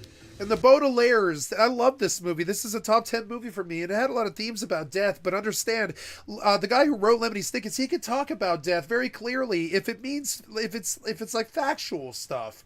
He doesn't want to scare the children with a like a Nightmare Before Christmas death reality between Christmas and Halloween or whatever. He's just trying to show that while you're making plans to live some kind of princess gnome life of like Hobbit, holes and Lord of the Rings reality or whatever. Violet loved to invent. My God, she was beautiful. Not at that age, though. I'm thinking of a different movie when she was when it was legal to like her. It was Sucker Punch. That was a badass movie. If you guys never seen that fucking movie, yeah, Sucker Punch. The hottest girls in Hollywood, all in tight spandex. Yes, please, thank you. And I know that that's horribly fucking sexist and terribly masculine thing, but I didn't make Sucker Punch. I just like scantily clad superhero women. I'm sorry. I was raised that way. I lost everyone I've ever loved. This was another movie about loss. Really bad loss. Kind of like Girl Interrupted, you know? Then they locked me away. And then they lock you away. They never tell you this, but right when some family member dies, you go to the madhouse. Not everybody, of course, but the AAA personalities do. When the AAA personality or whatever, just type A personality loses somebody, they go to the madhouse pretty much. They take it so hard. And honestly, life doesn't need to be that way necessarily. From the pain. It's you sign up for that sorrow, like the conversation I had the other day. You sign up for anger, you sign up for sorrow, you sign up for revenge, you sign up for crapulence, you sign up for everything. I don't know if you guys know what crapulence is, but I see a lot of it. Crapulence, it's taking joy in this it's definition. I'm sorry, I'm looking for the definition of crapulence. It's taking the joy in other sorrow.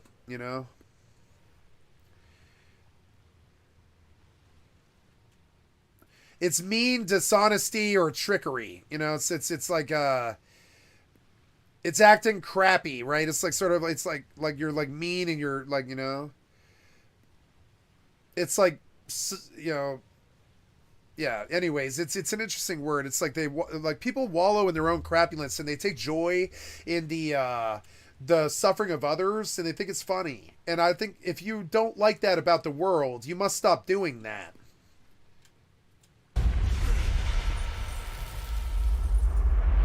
If you don't like being laughed at, it's probably a good idea to stop laughing at other people.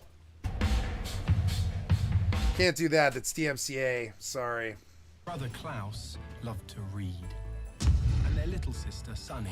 I love the Battle of Evermore as much as the Next Man. That song changed my fucking life. But I mean, can't. He loved to bite. Anyway, we know what I'm talking about here. We got off it. So anyway, the lie we live is sooner or later we're gonna reach that future that we've been planning for 5 years. But no, if you just chilled out and lived in the moment right now today, you'd be happier. If an animal sees another dead animal lying around, I don't suppose he thinks to himself, well, one day that's going to happen to me. Rather, he just sees a dead animal, sniffs it, sees whether it's good to eat, and wanders away. But for human beings, it's entirely different. Because we actually spend most of our time and a great deal of our emotional energy living in time which isn't here. Yeah, we live this false lie that in 5 years it's going to be like this, and we set out like this, and it's going to be like this. Living in an elsewhere, which is like not the reality of what the moment is. Not concretely real. And I feel like this about relationships. I feel like this about music. I feel like this about drugs and happiness and life and stuff. If you have to plan to do any of those things, I feel the same way about drugs even.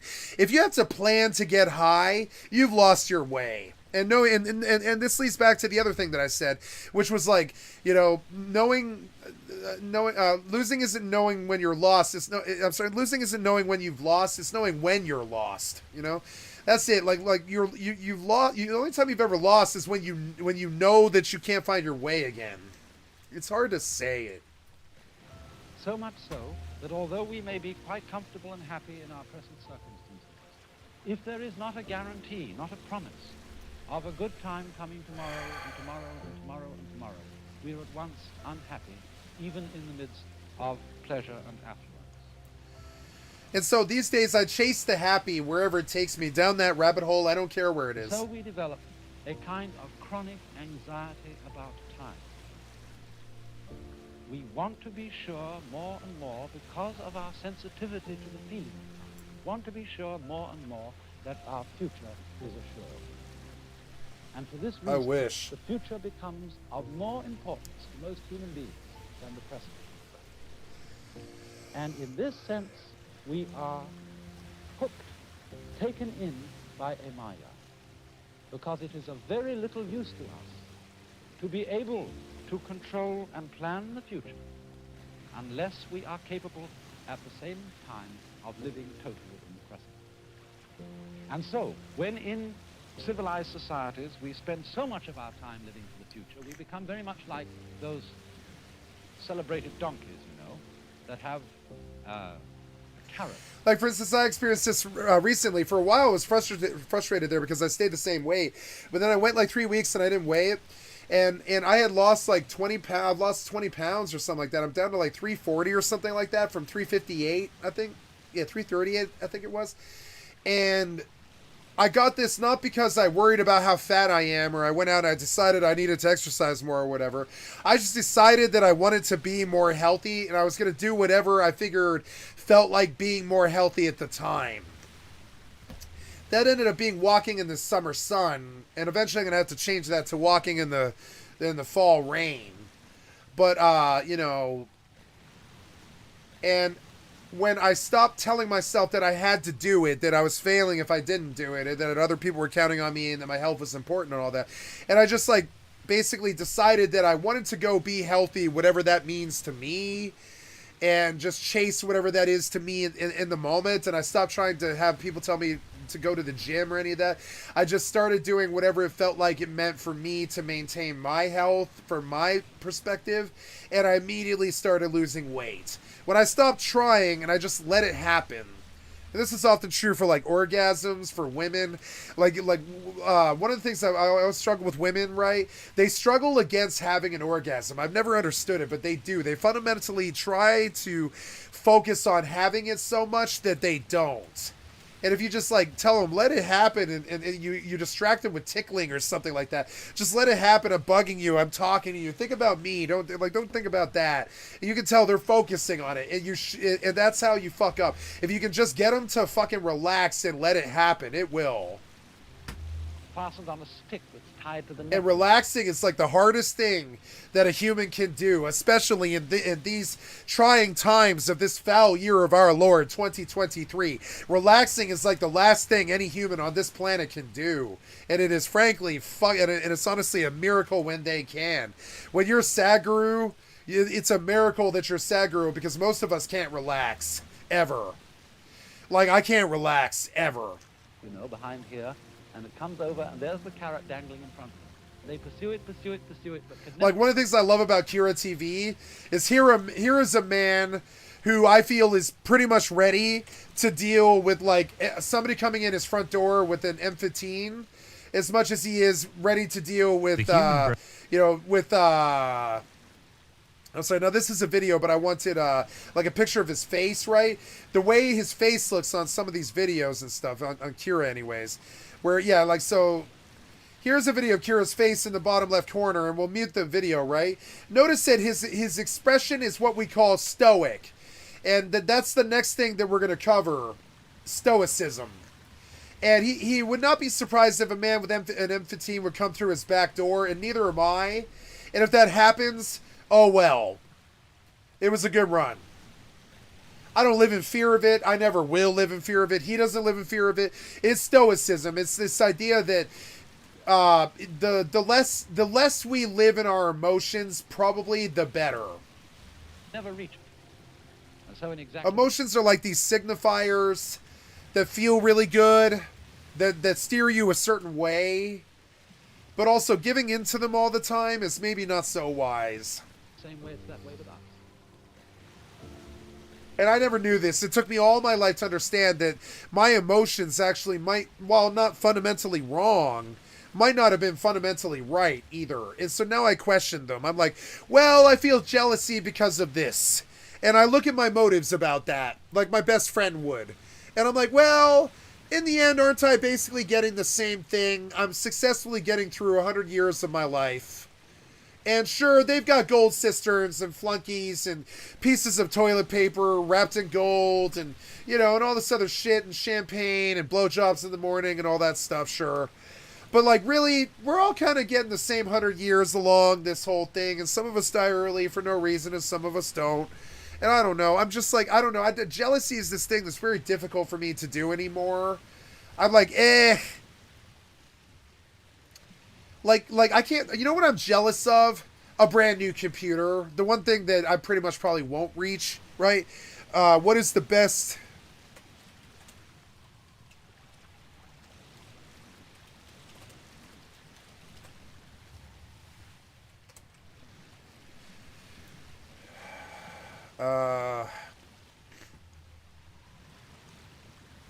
One of the best PCs we've ever built, a 4090 Intel i9 13900K CPU, GPU have been absolutely maxed out with the best graphics card possible. I want to see what it is, right?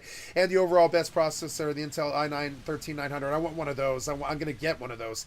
RGB heavy PC with all the bells and whistles. We stripped it back and focusing entirely on performance with low temperatures and noise, and accordingly for the case we've selected the fractal design and all that is fucking dope as fuck, right?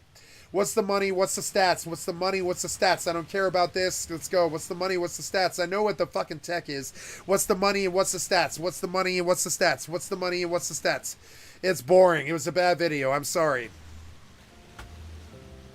But when one can come to realize that the present is the only place in which you live, and that the past and the future... You had 6 seconds to give me the basic information that I needed, which is the money and the fucking stats. It's not that fucking hard.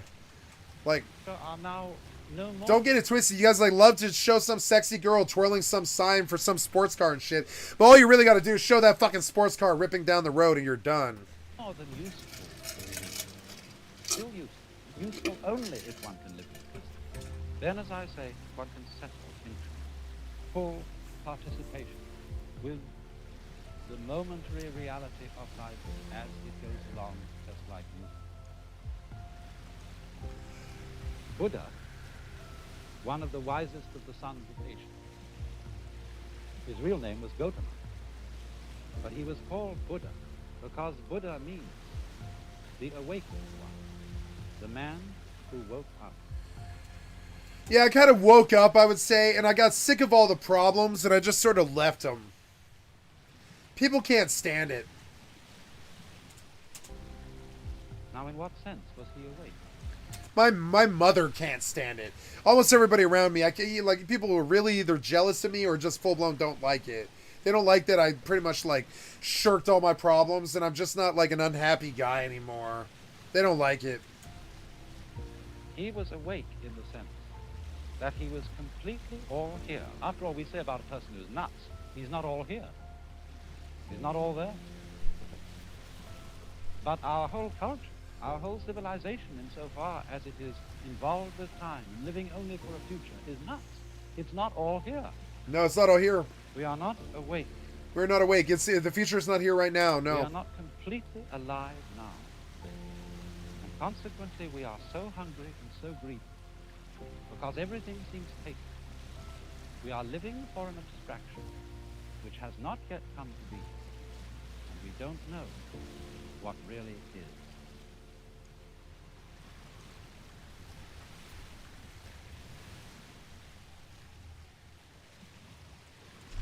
For a movie that's all about the earth-shattering implications of the invention of the atomic bomb, both for the soul of one man as well as for mankind in its entirety, one thing that was surprisingly absent from Christopher Nolan's Oppenheimer was the depiction of the actual deployment of nuclear weapons. Shit, I forgot this was out. Yeah.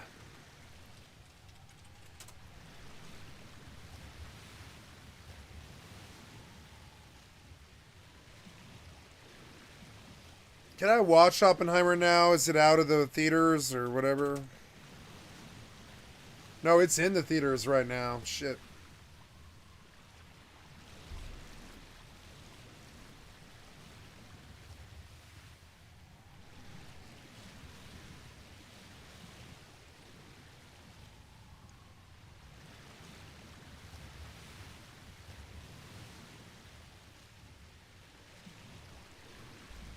Shit. All right. Against Japan towards the end of the Second World War. Well, we all know what happened later.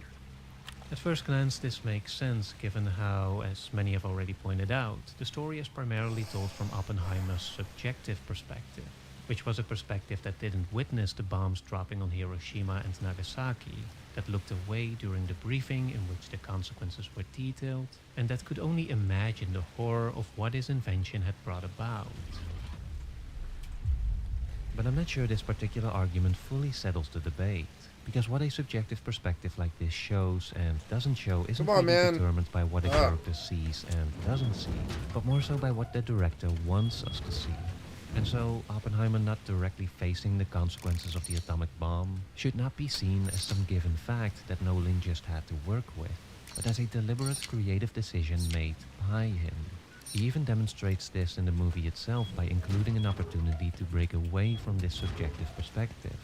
Because aside from seeing the story from Oppenheimer's point of view, the movie also has another story thread, which is this more fly-on-the-wall type of perspective following Strauss's character, through which we could potentially have been shown a more explicit, more objective view of the actual history.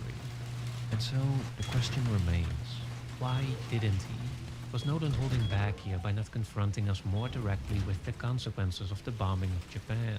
By refraining from taking us all the way into the true horror of nuclear warfare?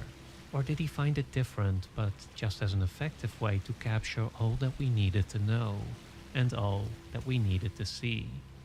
We imagine a future, and our imaginings horrify us. My intention here is not to judge Oppenheimer either way, or to offer a full review. If you do want to hear my thoughts on the movie in general, I recently had a great in-depth discussion with my fellow video essayist Thomas Flight, which you can watch right now on my Cinema of Meaning YouTube channel, or listen to wherever you get your podcasts. What I do want to do here is to try and isolate this particular question, because I do believe it's a timeless and important one about the dynamics between cinema and history. And more specifically about the cinematic depictions of grand-scale destructive and traumatic historical events, which I think might give us a clearer insight into Nolan's filmmaking choices when it came to telling the story of Oppenheimer, and a broader context for us as the audience to inform our own opinion about these decisions. To best explain and examine all this, I want to look at a movie that popped into my mind as I was watching Oppenheimer for the first time. A movie that is somewhat similar in the sense that it recounts a controversial and complicated historical subject, but one that also included the very thing that Nolan did not, that directly confronted us with the horror that Nolan only lets us imagine, which I think will be a great way to explore how including more direct real-life imagery can be incredibly powerful, and also why Nolan may not have needed to. But first off, to be clear, this is not a discussion about the issue of whether or not the movie should have, as some have argued, included the perspective of Japanese people.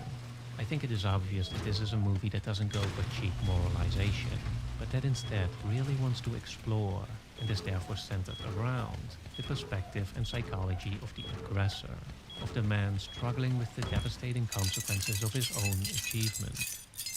I think that if you really want to learn about the other side of the story, if you really want the perspectives from those who were directly or indirectly victimized by the atomic bomb, then there's already such a wealth of fantastic Japanese movies that do this far better than any Western filmmaker ever could. Oh, wow. To name I but a didn't know few that. examples, there's the original Godzilla by Oh, yeah, Godzilla, right? Yeah, of course. I mean, I knew that. Ichiro Honda, there's the harrowing movie Grave of the Fireflies was so good. The Fireflies by Isao Takahata, there's Children of Hiroshima by Kaneto Shindo, and there is of course the great master Seven Samurai? Akira Kurosawa, who even covered the subject twice. Oh, I Live in Fear.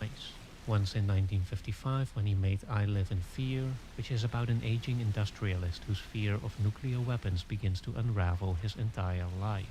And then again in 1991 when he made Rhapsody in August, which explores the lasting impact of the bombing of Nagasaki on 3 generations of a family. Oh, I've got to see this. Oh, Rhapsody in August. That looks amazing. I didn't know Kurosawa did a swan song at the end. I've seen everything he's done, except that, I think. Oh, yeah. It's probably so good. Can I watch it? 91. Wow. I bet it's good. No. I would have to buy it or steal it. Yeah, that'll be pretty hard. Oh, well. Which explores the lasting impact of the bombing of Nagasaki on 3 generations of a family that lives there.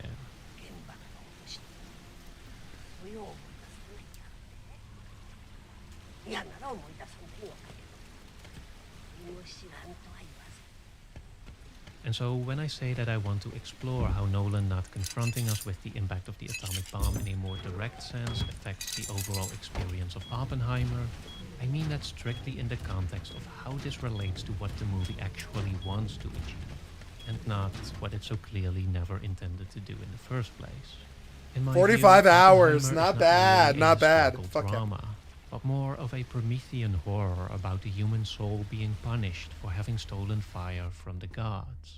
And to examine how the bombing of Japan could have played a role in this. How the movie could have been a very different experience if it had included that glimpse. Okay, guys, switching over to EVE Online here. So if you were here for Rust, all I was doing was paying the TC. That was it. So Trio doesn't appear to be on today. I don't know. Like I didn't really have a talk with them yesterday, but they might be. I don't know. But anyways, but yeah. So we move on to a different game that I've been neglecting for a long time, which is EVE Online. Which is good. It's hard to get across all the titles. I also have to get to 76. I also have to get, I mean, it just sucks. I have to get across. I need more Baldur's Gate 3.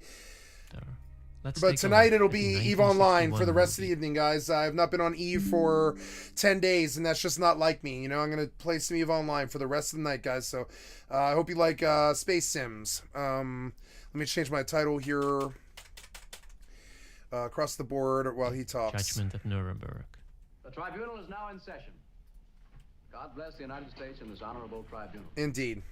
Judgment at Nuremberg is a 3-hour courtroom drama that recounts the 1948 Nuremberg trials. Yeah, I've seen this one. Yeah, Nazis were tried for their crimes against humanity. It is a brilliant movie with a fascinating exploration into the nature of evil and a wide variety of thought-provoking reflections and incisive monologues. But there's one sequence in particular that, even though it's been a decade since I've seen the movie, that still haunts me to this day. Were you present when the films we are about to see were taken? Yes, I was. About 2/3 into the movie, American officer Ted Lawson is called to the stand. The curtains close, and for the next 6 minutes or so, he solemnly presents us with the account and the actual footage of what really happened in the concentration camps. There was a motto at Buchenwald. Break the body. Break the spirit. I'll spare you the more harrowing visuals, but I can tell you, there are images here that you won't ever be able to unsee. There is a more general discussion here on one of the oldest and one of the most complicated questions in cinematic history. How should movies handle violent and destructive historic events of this magnitude? Can they really be represented? It sucks, but it's a reality. When I was like 14, my friends and I, we used to watch this fucking website called Steak and Cheese. And it had all the Faces of Death stuff and all that. And, yeah, and it sucked. And I watched pretty much everything that you can think of. For a while there, they used to post GIFs that went on for 4,000 pages of just death, gore, violence, terrible stuff, you know. And after seeing enough of that stuff, I don't know why I did all that, but I did when I was like 13 or 14. The internet hit, and pretty much the first thing that we all did was look at all the terrible, terrible stuff. And ever since then, I don't believe there's anything that would ever surprise me. I think there's things that would horrify me, but I don't think it would surprise me. Or like I don't think I would get sick. You never know. I think smells would make me very sick, but other things wouldn't. I'm looking for MMO, MMO RPG, EVE Online, solo, yep, that's good enough for me now. EVE Online. I doubt there will be an op this late in the day, but I don't care. I'm not here for an op. I'm here to get all of my settings in the right place again. All right, so there you guys can watch me change my title. The cinematic narrative by fictionalizing or by reenacting them? Or does this only sanitize them and make light of Gotta what sign into my really EVE account. happened? Give me just a second because Then I just again, reformatted. can a more direct depiction by, for example, using real footage be included without it merely creating shock value? Without it turning what really happened into some kind of grotesque spectacle? Watching that prolonged sequence in Judgment at Nuremberg, it is definitely fair to ask, did the movie actually need this? Wasn't everyone already aware enough of this broader context that the movie takes place in? Why did we also have to see these horrifying images? Isn't that exploitative at best and potentially traumatizing at worst? What is the real value of depicting reality like this? How does it impact a movie? How does it impact an audience? The day after I saw Oppenheimer, I got curious about the actual history of the nuclear strike against Japan, and so I watched the 2007 documentary White Light, Black Rain, the destruction of Hiroshima and Nagasaki, which showed a variety of perspectives, including some bone-chilling interviews with the American pilots who actually dropped the bombs and didn't appear to have 1 ounce of regret over it. But more importantly for our purposes here, it also thoroughly covered the direct aftermath of the atomic bombs and showed, in graphic detail, the violence that was inflicted on Japanese civilians.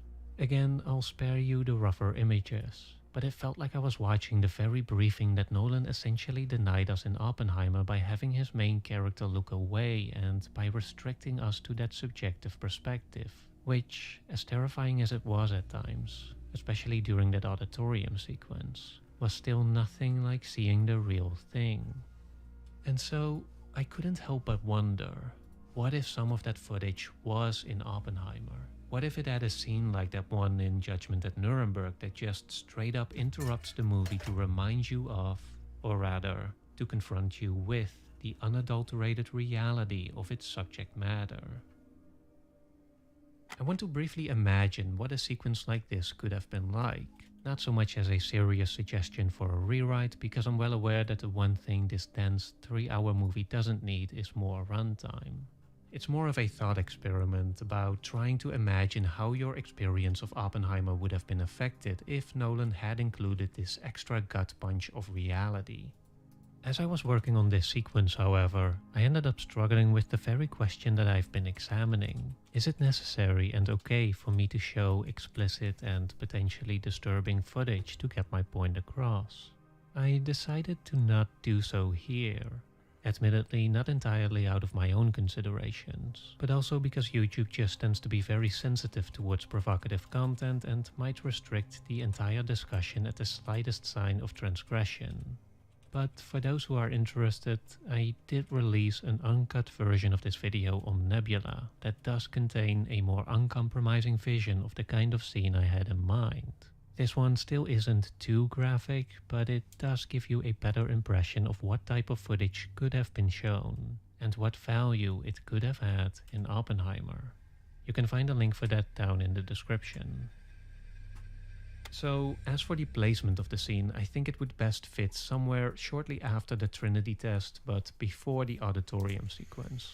As for the setup, we have to assume that Strauss was present at the same briefing where Oppenheimer got to see, or rather looked away from, the impact of the bombing of Hiroshima and Nagasaki. I don't know if this exact scenario ever happened in real life, so we might have to sacrifice some historical accuracy here, but anyways, through Strauss's perspective, which was the more objective one, we would now get to see the full briefing in black and white. Like the account of what happened in the concentration camps in Judgment at Nuremberg, there would be no music here. Just a straightforward yet painfully inescapable confrontation with the actual horror of nuclear violence. After 2 or 3 minutes, all was quiet. It's a scene that no doubt would have created another moment of deafening silence, like the climax of the Trinity test, but prolonged and even more harrowing. If I had to formulate an argument for why this would have elevated the movie, I'd say that a confrontation like this would have given the weight that is burdening Oppenheimer the time and the force to also really sink into our mind, into our conscience. In other words, it would have turned the impact of nuclear warfare from an abstract understanding into an inescapable and devastating reality. And this, in turn, would have established a more direct connection between the audience and the inner turmoil that Oppenheimer is experiencing throughout the later part of the movie. In fact, it could even have intensified the impact of those more subjective sequences, especially the mesmerizing and terrifying auditorium sequence. Because we wouldn't just have been witnessing a man in conflict with himself, but we would have been actively processing the horror for ourselves too, and be forced to contemplate its implications. Not only with regards to past events, to the very real damage that has already been done, but also, as Oppenheimer seems to do at the very end, for our future and the potential destruction that now forever looms over us.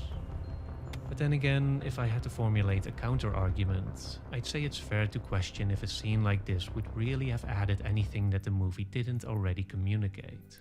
And if it perhaps would even have undermined some of the ideas it was trying to convey.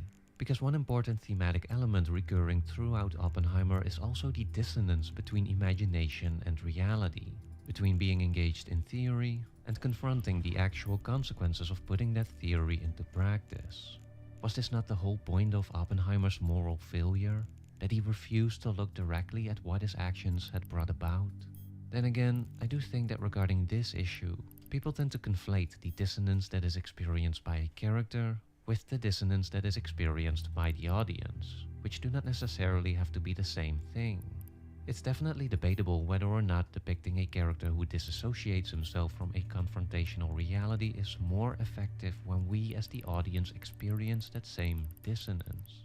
Or if it would be more powerful when we do have the broader overview, when we do know exactly what he is disassociating himself from. Furthermore, there are also more general moral considerations here about whether or not it even would have been right to include a scene like this in what is, at the end of the day, a major studio movie that people go and see expecting to be entertained. Because would it not be disingenuous, maybe even harmful? I'm going to pause this for just a minute and I'm going to log in now.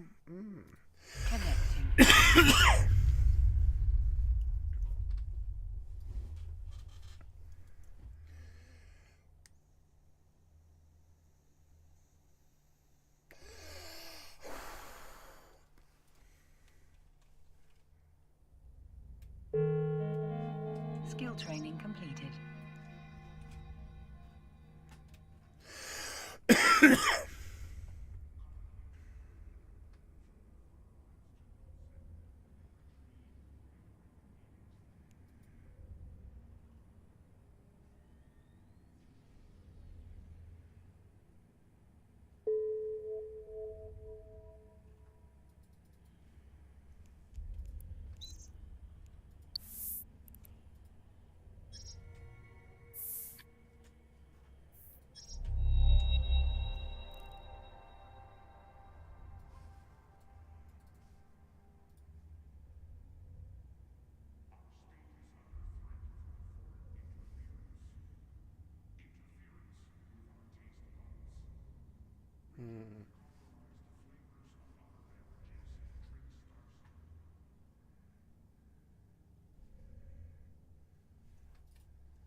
What?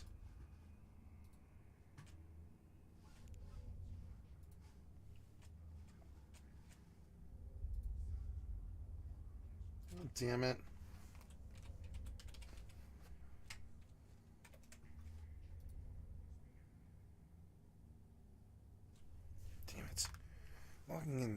is so annoying.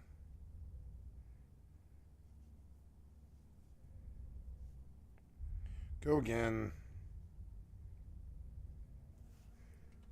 But I will say this, I've never even heard of a EVE account being stolen. So, they don't fuck around. They never have fucked around. They did 2FA before anybody else did. You know who created 2FA? CCP. I shit you not. I mean, they did create 2FA, but they were the first MMO to do it. Excuse me.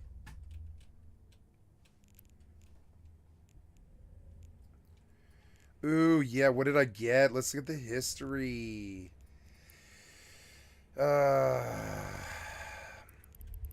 Neurotoxin recovery, guided missile precision, ubiquitous moon aura processing to 5, diplomatic relationships to 4, diplomacy to 4, and diplomatic relations, diplomacy.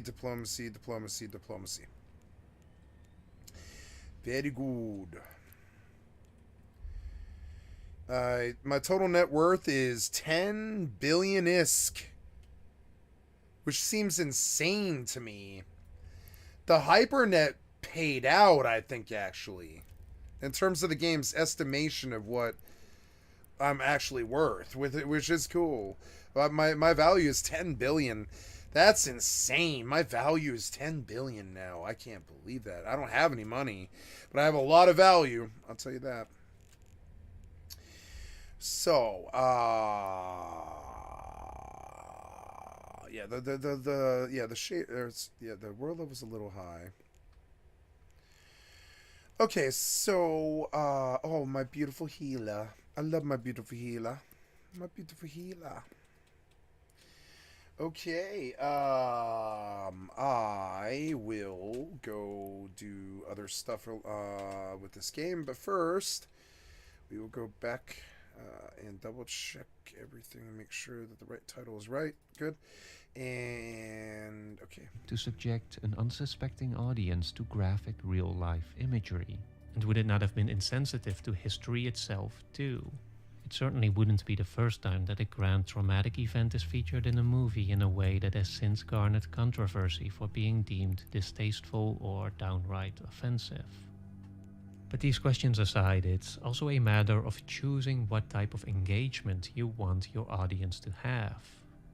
The one thing that I've always found interesting about Judgment at Nuremberg, and why it has always stood out to me next to other narrative movies dealing with the same subject, is that it doesn't seem to strive for a complete integration when it comes to including those real historical images. Because when you look at the rest of the movie, it doesn't feel at all like it tries to invoke that same level of realness. It doesn't feel like it tries to be a documentary. Instead, it very much feels like a movie, you know, with camera work and acting performances that are clearly heightened and dramatized. And so when that pivotal scene comes around, the movie deliberately breaks your immersion in that movie reality, so to say, to consciously transition you into a moment of actual reality. And I think this is exactly why the briefing scene worked so well for me here. It's because it made me feel like the movie respected the boundary between movie reality and actual reality, and could therefore synthesize both without being gratuitous or exploitative. And this, I think, might just be the real reason why Nolan didn't include his own briefing scene, didn't include that direct confrontation with the real horror of nuclear warfare. It's because he's always been a filmmaker who deeply values total immersion, who wants his audience to be completely transported into another world, even if that world directly mirrors our own. It's why he cares so much about the theater experience, about IMAX, and about delivering these grand cinematic experiences. And that's a valid approach too, and an undeniably effective one based on how people reacted to some of the more impactful and unsettling sequences of Oppenheimer. All this, of course, is also very much an issue of where your personal sensibilities lie, which is not to be taken lightly and which only further complicates the question of how cinema should handle grand-scale traumatic events. Because these boundaries between what is right and what is wrong, between what is informative and what is transgressive, are drawn not just by filmmakers, but as much, if not more so, by each individual member within the audience. I started writing this video because I was working through my own feelings about Oppenheimer, and thinking back on when I first saw Judgment at Nuremberg about a decade ago. A movie that affected me deeply on a personal level precisely because of its inclusion of that glimpse into the brutal reality that we are so often afraid to face directly.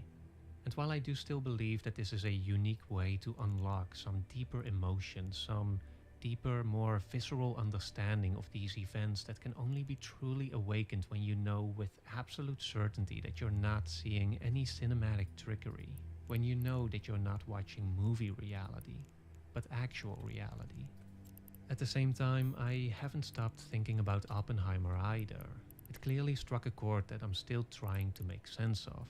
And I think this is in part because of how Nolan's presentation also reveals something interesting about the questions we've been discussing here, and about the reason why they seem so impossible to resolve.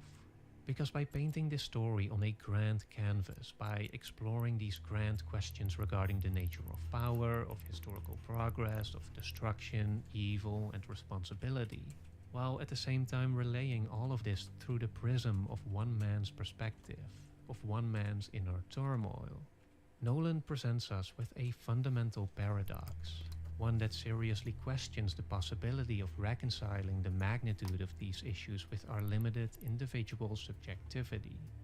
Or to put it like this, what Oppenheimer seems to ask in relation not just to the trauma inflicted on Hiroshima and Nagasaki, but to the general reality of the nuclear bomb, of this self-invented existential threat of total annihilation, is, can one conscience reckon with this great of a burden?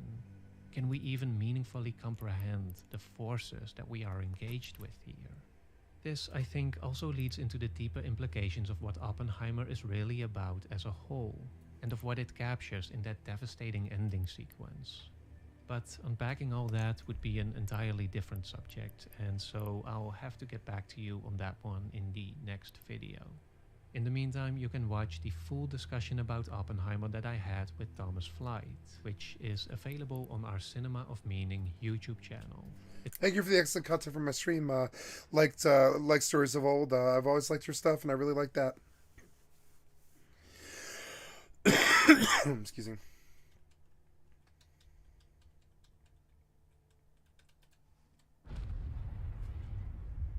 Thank you, Like Stories of Old. I'd like to sub to your channel. I love your content. And I like your Christopher Nolan stuff. I think you're thinking very deeply about him. It's good to see good thinkers. Early days, Following, Memento, Insomnia, Stories of Flaw. Oh, so there's a whole series of this, is it? I'm sorry. So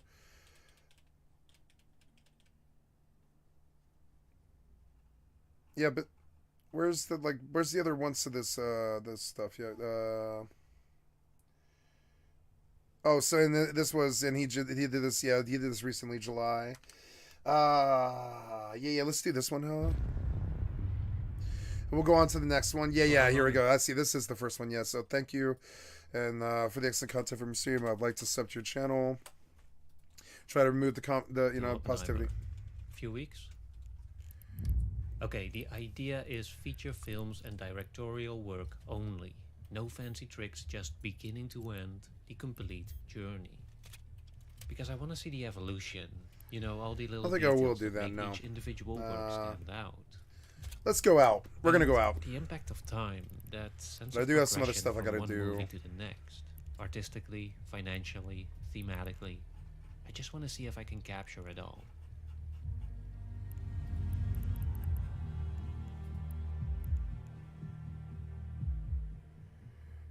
This video is brought to you by Nebula, where you can watch this video ad-free and get instant access to Part 2, The Breakout Years, right now. Stick around to learn more about the other benefits and about the special offer that's available through my channel.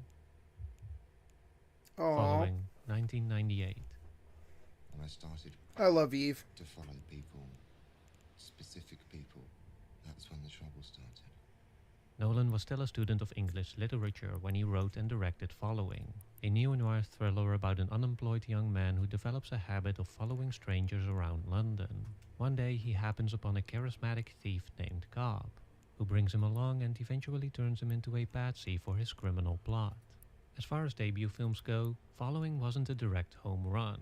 Unlike, for example, Terrence Malick's Badlands, Andrei Tarkovsky's Ivan's Childhood, or Quentin Tarantino's Reservoir Dogs, all of which are still highly acclaimed today, Nolan's initial outing doesn't seem to enjoy that same status. Nowadays it seems Following is mostly studied as an artifact of filmmaking history, or as a stepping stone towards better things to come, rather than a serious work that stands on its own. I understand the sentiment and admittedly felt that way myself for a long time. But on closer examination it is also a bit unfair, not just because Nolan, unlike those other first-time filmmakers, basically made this movie on his own, with the only means at his disposal being a minuscule budget, some borrowed equipment, and a handful of friends willing to help him out, but also because there's more thematic depth here than meets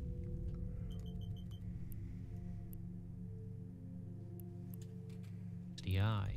In fact, it's already here, in Nolan's earliest work, that we can find the same fascination that will define many of his later works, and even a rudimentary articulation of the subject he will go on to explore more explicitly a decade later with his grand science fiction blockbuster Inception. In his paper Deceit, Desire, and Mimetic Doubling in the films of Christopher Nolan, George A. Dunn uses philosopher René Girard's mimetic theory to explain the psychological dynamics of following. Basically, Girard's theory poses that instead of being autonomous individuals, we are actually always in a state of quote-unquote following. We are always taking cues from the behaviors and beliefs from the people around us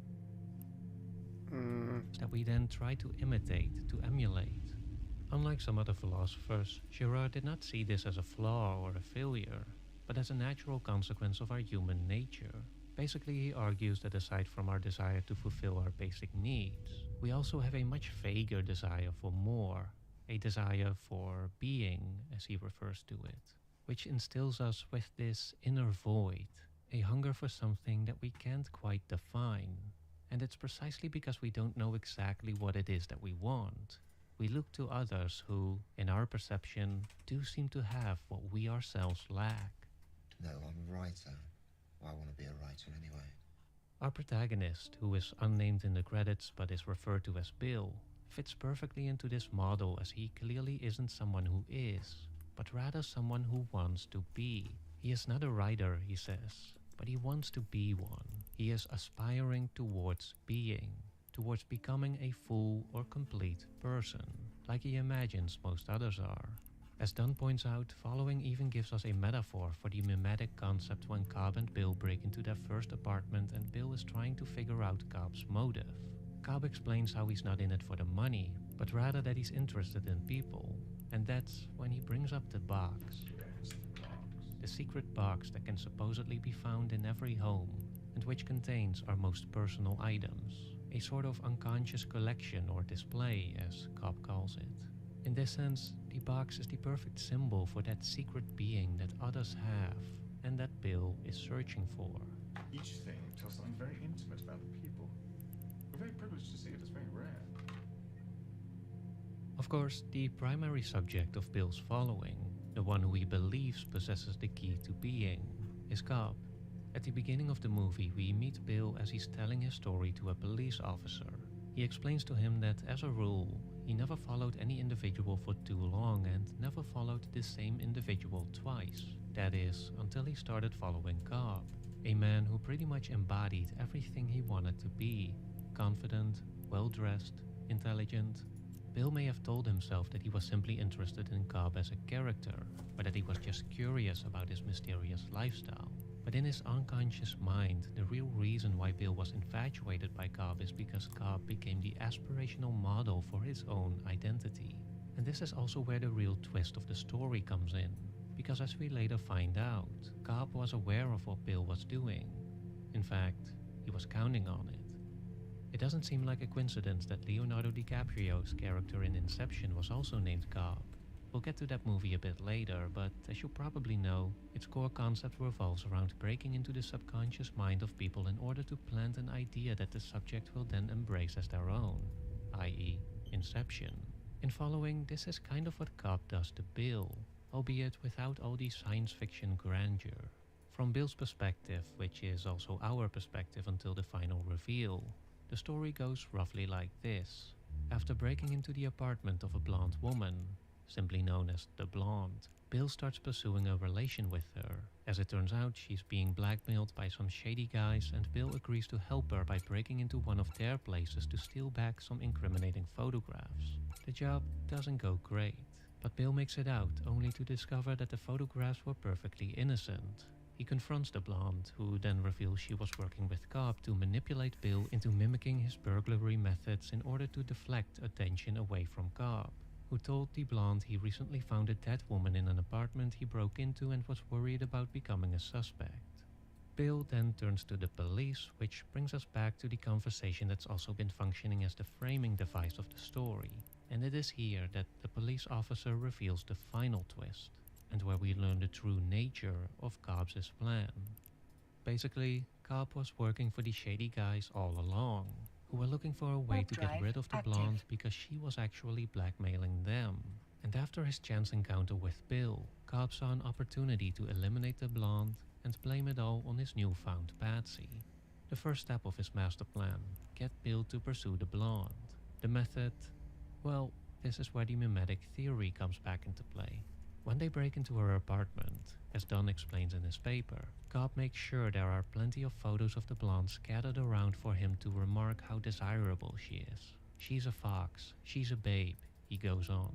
And because Bill is following Cobb, because he's mimicking his being, and specifically his apparent desire for the Blonde, Bill now also finds himself desiring the Blonde, who he then starts pursuing, perfectly according to plan, not long after. We also see this subtle act of inception a bit later when Cobb urges Bill to clean up his look. Here again, Cobb is counting on being the subject of Bill's unconscious mimetic desire. And indeed, by cutting his hair and buying a new suit, Bill changes his appearance exactly in the way that Cobb intended, by looking much more like him. Aside from the way this new look cool. I didn't know helps you us could to do keep that. track of the timeline which is presented to us non-chronologically Wow. and jumps around between later and earlier events. The reason why Cobb needs Bill to resemble him is because this way he can more easily pin his eventual murder of the Blonde on him. Did you talk to her? We found her this morning.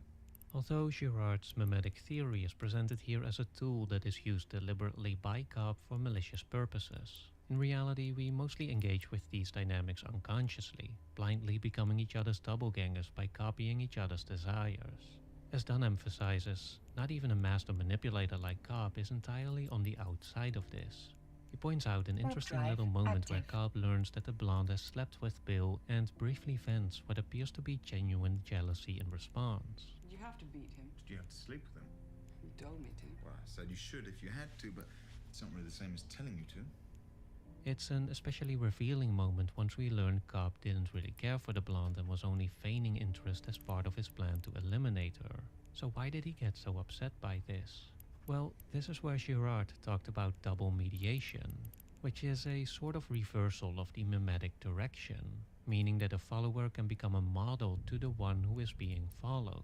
Not so much because Cobb in this case wants what Bill has, but more so because Cobb is subconsciously sensing that his being, his model, is being infringed upon, which subsequently invokes feelings of resentment. As Girard wrote, in double mediation, it's not that one wants the object, but that one does not want to see it in someone else's hands.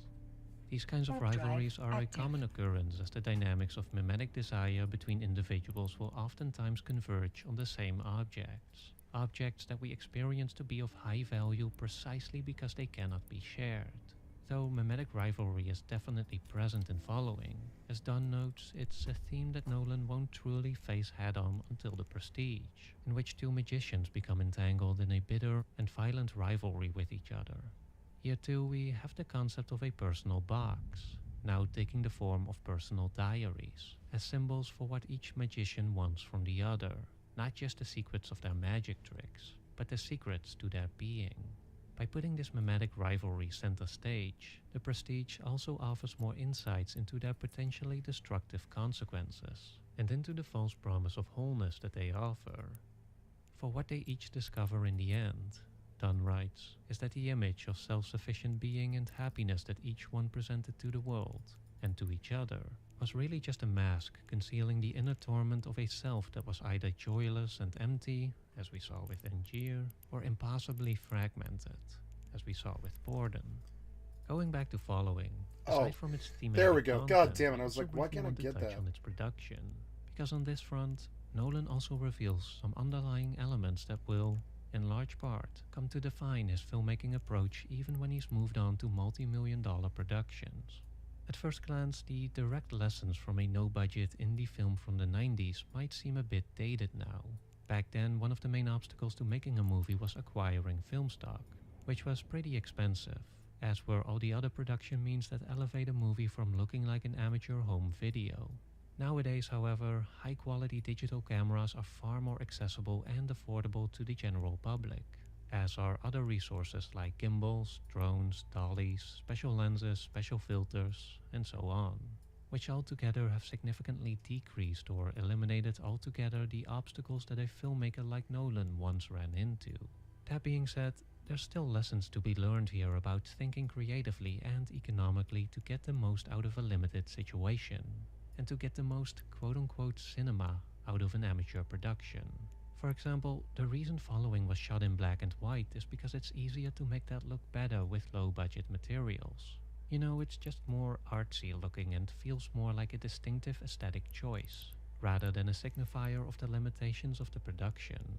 Nolan was also able to briefly borrow a dolly for the interrogation scenes, which can create these more professional-looking tracking shots, which not only added a nice bit of cinematic flair, but it also emphasized that these were the most objective moments of the movie, which was important because Bill's conversation with the police officer is the story's framing device. And as such, it also adds a deliberateness to the more free-flowing, informal style of the handheld camera movements we see in the rest of the movie, which is either a memory or a dreamlike vision, both of which we already associate with subjectivity. And lastly, realizing fake guns are expensive and hard to incorporate in a convincing way, Nolan instead had his bad guys use a hammer, which not only saved a good deal of money, but also made the scene more visually striking and more viscerally intense. All in all, it is clear that he squeezed every bit of potential out of the tools at his disposal, and this is a quality he will keep with him throughout his career, for besides his many celebrated talents, one that isn't often talked about is that he, as far as I could find, never really exceeds his given budget or schedule. Contrary to what some people seem to believe, Nolan is not too much of a perfectionist. He works quickly and cleverly, gets what he needs, and moves on without lingering. And although this is also what will go on to occasionally result in a kind of clunkiness, we'll talk about that later. Generally, it's also clearly been an important asset that, in part at least, is what allowed him to have the career that he has. Yeah, no, I realize Following also had a non-chronological structure, but besides turning the plot into a bit of a puzzle box, I'm not sure if it really added much narrative or thematic value. I mean, I could look into it more, see how a chronological cut of the movie would alter the way we experience the sequence of events. But the thing is, playing around with time like this, it's just so much more interesting in his next film. Memento, 2000. Yeah, Memento was when I was so making good. my filmmaker philosophy video on Christopher Nolan. Yeah, Nolan ended up being my favorite director in the end, I explain think. the I thought it was the Coen brothers, but it's not. It's Nolan. Using Memento alone. I guess it's not When you look at entirely the surprising given how actual many like films the actual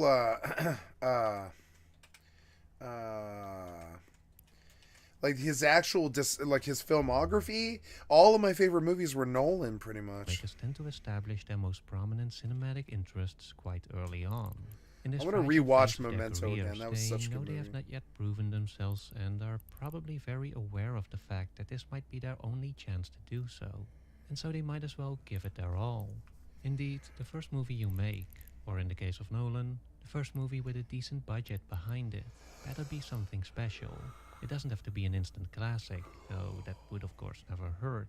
But it does have to have promise, it has to convey a voice. It has to make audiences wonder who this strange new filmmaker is. And with Memento, Nolan definitely put himself on the map. Memento is about a man named Leonard who is in search of the murderer of his wife. The only problem is, he got injured during the fateful incident and can no longer make new memories. I know who I am, I know all about myself. Since my injury, I can't make new memories. To counteract this, he's developed an intricate system of photographs, tattoos, and other notes. But as we come to find out, this system is not as foolproof as he believes and in fact makes him highly vulnerable to manipulation, both by others as well as by himself. But before we get into that, we have to address the presentation, because what made Memento so fascinating was not so much the story itself, but rather the way in which we get to experience it. I'm pretty sure that by now everyone who's taken a vague interest in the movie has seen that clip of Nolan explaining its unconventional structure. There are two separate story threads to follow. One that is shot in color. This one starts at the very end of the story and then has its scenes play out in reverse chronological order. This is the one that really puts us in the limited perspective of Leonard, who always finds himself thrown into a scene without knowing how he got there or what he was doing. The second story thread is shot in black and white and plays out regularly from the earliest point in the story. This one serves to give us a bit more exposition about the whole situation while also setting up some intrigue that will pay off later. These two threads intercut and inform each other throughout the movie's runtime until eventually converging in the middle of the story, which to us is the end of the movie. Now, where was I? It's actually not that confusing when you are watching it, especially not when you watch it a second time, which already shows an important quality of Nolan that will serve him very well later on. His ability to make complex stories accessible and understandable to a mainstream audience. You can kind of turn this around, as has been done by those who aren't a big fan of his work, by arguing that he's just very good at making popcorn movies that seem more complex than they really are. I don't know. I think that does Nolan a disservice. I don't. That's a disservice yes, he has to a him. tendency, and will have that throughout his career, to over-explain what's happening, to go on and on with the exposition, and to state explicitly what is also being shown implicitly. But still, I don't think the depth of his work really suffers because of that. He might over-explain, but he doesn't dumb down, and that's something that I've always admired about his work, and which I think is often misunderstood about him when people dismiss him by claiming he's the dumb person's idea of a smart filmmaker or something like that. For me, Nolan has proven that you can have it both ways, that we can have movies that on the one hand are high-concept original works exploring complicated psychological and philosophical subjects, while on the other hand also being $100 million blockbusters that are action-packed, thrilling, and entertaining. But let's not get ahead of ourselves yet. Despite Nolan's tendency to play around with time in his movies, whether he's slowing it down, speeding it up, inverting or disorganizing it, I feel like he mostly sees it as a narrative tool, as a vehicle to explore his true fascination, which is the limited nature of our subjective human experience, and its implications for our pursuit of truth and for our struggle for morality, purpose, and identity. First name John, last name G for Gamble. Initially, Memento presents itself to us as a puzzle, a neo-noir murder mystery waiting for a solution. We are given a complication, Leonard's memory disability, and a means to overcome it, his system of notes and photographs. As such, the story begins with the promise of eventual discovery, of a resolution that will allow us to exhale in relief for having turned disorder into order, and uncertainty into newfound understanding. But instead of bringing us closer to such a finale, Nolan instead uses this mystery not as an end in itself, but more so as a means to pursue a different purpose, that being to hold up a mirror to make us reflect back on ourselves, on our expectations for truth and on the methods we thought to attain it by. Because instead of investigating the case, so to say, he seems more interested in critically examining and questioning the means of investigation.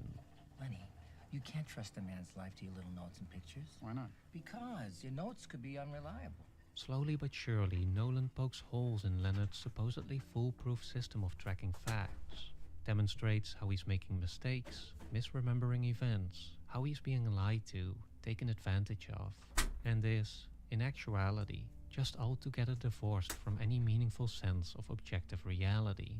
And so, while he does eventually deliver, as he often does, an unexpected twist, as I explained in my earlier video about his work, the true revelation in a Nolan movie is never really the putting together of the puzzle.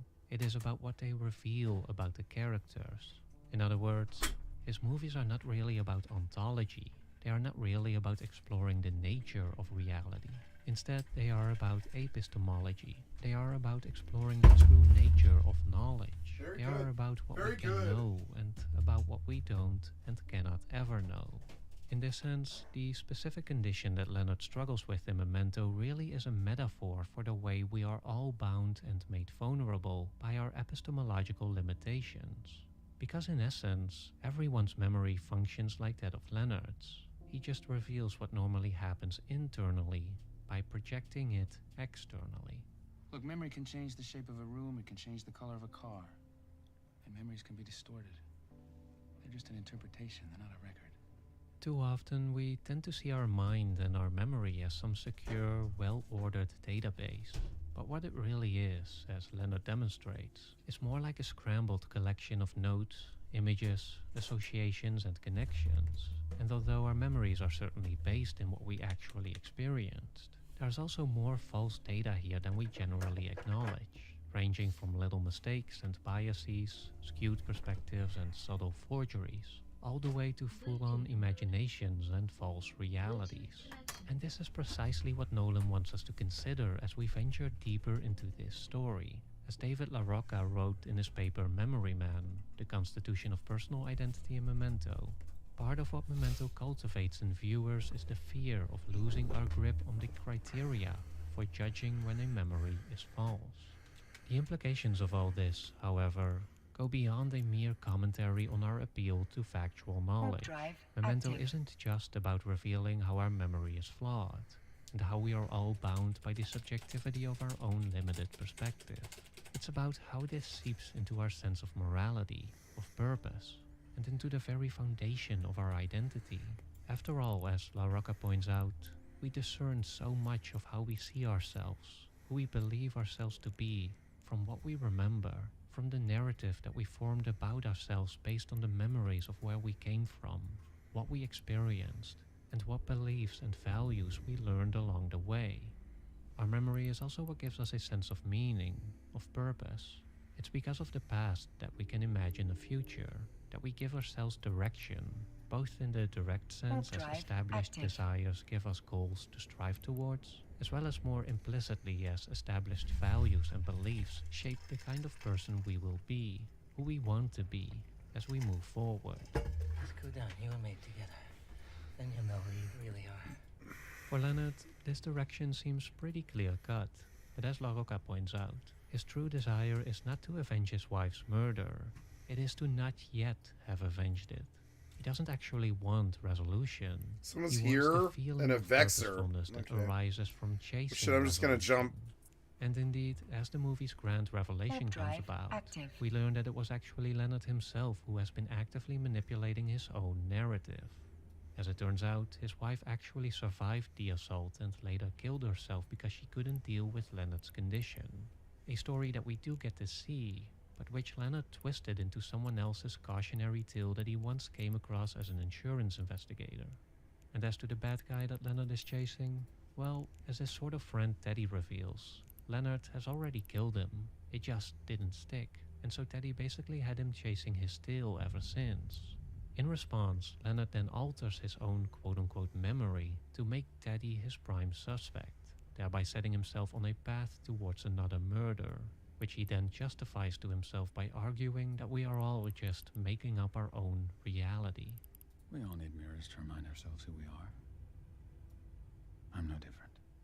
Although Leonard's particular case demonstrates a rather tragic corruption, he does touch on something very foundational about human nature that rings true for all of us, something that Nolan will come back to again and again, and that is the notion that, when it comes down to it, we do all create our own reality. Or to put it more precisely, we all are have to have the master a sense of our reality. reality. We have to assume certain things as true, because without it, we would just spiral into the chaos of non-reality. but because of the limits of our subjectivity, because of our inability to actually attain objective reality, the way we nevertheless end up achieving this reality is through belief, by essentially making a leap of faith. I have to believe in a world outside my own mind. Yeah. I have to believe that when my eyes are closed, the world's still there. As Leonard points out here, we already seem to make this leap of faith instinctively. When we close our eyes and assume the world is still there, we demonstrate a certain kind of trust in the reality of that world, even though, philosophically speaking, this assumption is not really based on a factual assurance, but on belief. And it's this kind of belief, as Nolan argues, that ultimately also defines the reality of ourselves. This is not to say that we necessarily exchange objective facts for subjective beliefs. As I also pointed out in my other video about Nolan, 2 plus 2 does not equal 5 just because you want it to.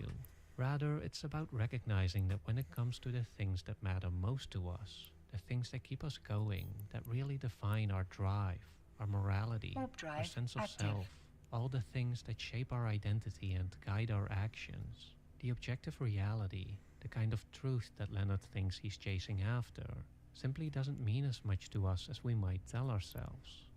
There's a sense in which we're addressing the idea that we're all sort of imprisoned in a way in our own views of the passage of time, of what's going on in the world.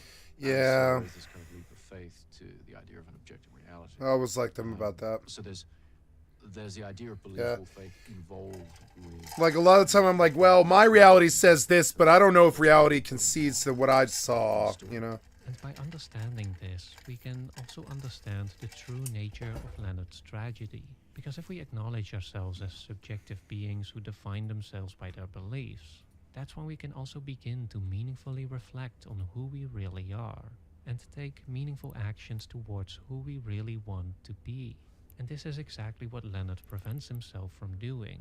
He insists on keeping himself ignorant, deludes himself into chasing after a supposedly objective reality that doesn't exist, based on supposedly objective facts that aren't true. In this sense, even though Memento certainly ends with a twist, it doesn't end with a resolution. Instead, as LaRocco writes, a loop is created in which we are sent back to the beginning, one that is bound to send us there over and over, perpetually in pursuit of new facts, perpetually questioning what is true. Can the cycle be broken? For Leonard, it doesn't look good. But maybe his next character, another tragic soul lost in the fog of his own delusions, stands a better chance.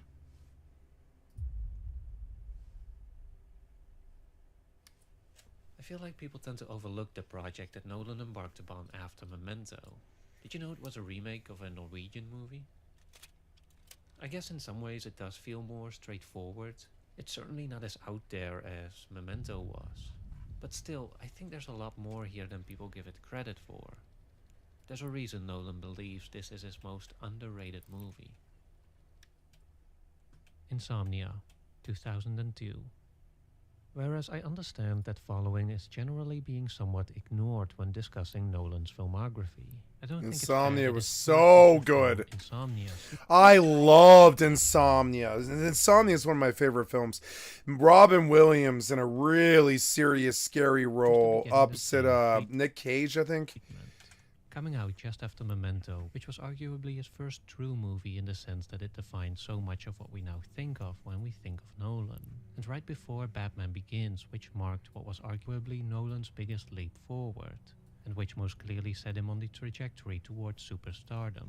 Insomnia does kind of sit in an awkward position, which is a shame because it definitely deserves better. Compared to Memento, Insomnia may indeed feel like a small step forward, just a somewhat similar crime drama, minus the intricate narrative structure. But despite being more straightforward in its storytelling, as Nolan's first studio movie, the leap in production size is actually quite significant. Most notably, he was able to shoot on location and use practical effects to craft some compelling set pieces, both of which he would prefer to do as much as possible throughout his career. He was now also working with grade A movie stars. Al Pacino plays the lead detective. Oh, a Al man named Pacino. Will Dormer, That's right. I'm sorry. and Robin Williams, who was mostly known I've got to for his get more Insomnia. comedic I didn't know how much I cast liked begins type Christopher here Nolan. as I the think he's villain definitely my Walter favorite. Finch, which also already shows director. Nolan's inclination to think outside the box when it comes to picking his actors. Whether it's casting familiar faces into roles that are the complete opposite of what they are known for. Heath Ledger as the Joker is probably the prime example of this. Or finding and elevating relatively new faces, such as Tom Hardy in Inception or David Dastmalchian in The Dark Knight. All these elements combined definitely demonstrate a sizable step up for Nolan as a director. Don't you come apart on me now, you understand? I need you to find this bastard. As for the story, Insomnia opens with two homicide detectives from Los Angeles who assist a local sheriff with the investigation of a murder in a remote town in Alaska where during the summer, time seems frozen in a perpetual state of daylight. But similarly to Memento, what begins as a rather conventional puzzle quickly changes into a deeper exploration of the complexities of the human mind. Early on in the story, when the detectives seem to have the murderer cornered, he flees into the fog where Dormer accidentally shoots and kills his own partner. You ran down to the water. You found Hap. Is that what happened? Though he initially tries to hide this from the local police, as it turns out, his mistake was witnessed by Finch, which leads to a reluctant alliance between the two as they are both trying to avoid having to face the consequences of their actions. I know this isn't easy for you, but I'm trying to get you to understand we're in the same situation. The story is actually a remake of a 1997 Norwegian movie of the same name. Oh, I didn't know Now, that. normally when it comes to American remakes of Scandinavian movies, or just European movies in general, my first instinct is don't bother. Generally, they tend to be watered-down versions of the original stories, with the only real addition being more Hollywood lighting, which in most cases actually undermines the grittiness that made the originals so great in the first place. While I wouldn't go as far as proclaiming that Nolan's Insomnia surpasses the original, I do believe his remake stands on equal footing in a direct comparison, while also making some interesting changes that justify its existence and that make it hold up in its own right. As the famous critic Roger Ebert once wrote, unlike most remakes, the Nolan Insomnia is not a pale retread, but a re-examination of the material, like a new production of a good play. Yeah. For starters, the transition from Norway to Alaska is pretty much seamless. And more importantly, it carries over the same gritty atmosphere. This is probably in large part because Nolan in general is just pretty straightforward when it comes to presentation. That movie Lots of changed me. naturalistic Insomnia, lighting, lots of simple excellent shots that film. focus on one character, one action, or one element. I didn't know Most of Robin it Williams could handheld, act like most that. of it eye level, no strange angles or complicated camera movements or anything like that. It's a lack of stylization that in my opinion will slightly work against him in his next project. But here it does result in a strong sense of texture, a strong sense of place, that gives the movie a beautifully timeless feeling, and that really draws you into the world of this story, which is also where Nolan makes his most significant change, the one that will truly set his remake apart. At first glance, it does feel like Nolan's Insomnia waters down a more provocative story, and especially a more provocative character with a more sympathetic reimagining. As Liesinger pointed out in his excellent comparison of the two movies, while Al Pacino's Will Dormer is still an unambiguously problematic character, he is also significantly sanitized compared to his Norwegian counterpart. In the original, the main detective is also kind of a pervert who assaults a young girl, or at least fantasizes about it. I feel like there's some ambiguity here as to what really happens. Later he makes advances towards the hotel owner. Oh no, what happened there? And as he tries to Oh cover up the no! evidence of his accidental shooting by swapping out his bullet Oh. for one that came out of the murderer's gun, he shoots What the happened dog in order to there? get it. In Nolan's version, on the other hand, Will Dormer specifically rejects the young girl's flirt. Oh, I just put it away. Oh, good, okay. Woo. Bit of a bleeding heart Shit, that's towards 6 the jumps hotel back owner, though. and Son the of a dog he bitch. shoots I have to go get the bullet back. he needs to swap out his own. At least I didn't lose is it. already dead. That's like 40 But million or Nolan something. takes off the rough edges of his main character, as Singer observes. He also adds a new layer of complexity. A new No layer of escalation. intrigue. That's okay. For in what is probably the most significant change to the original story, In Nolan's Insomnia, the two detectives who come into Alaska are revealed to be under investigation by internal affairs for something that Dormer did, and it is suggested that his partner is going to testify against him.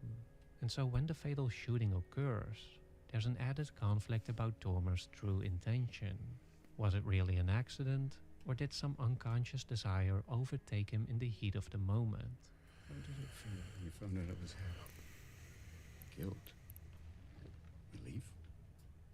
The question nestles in Dormer's mind, where it will eat away at him to the point where he can no longer tell what is true, Active.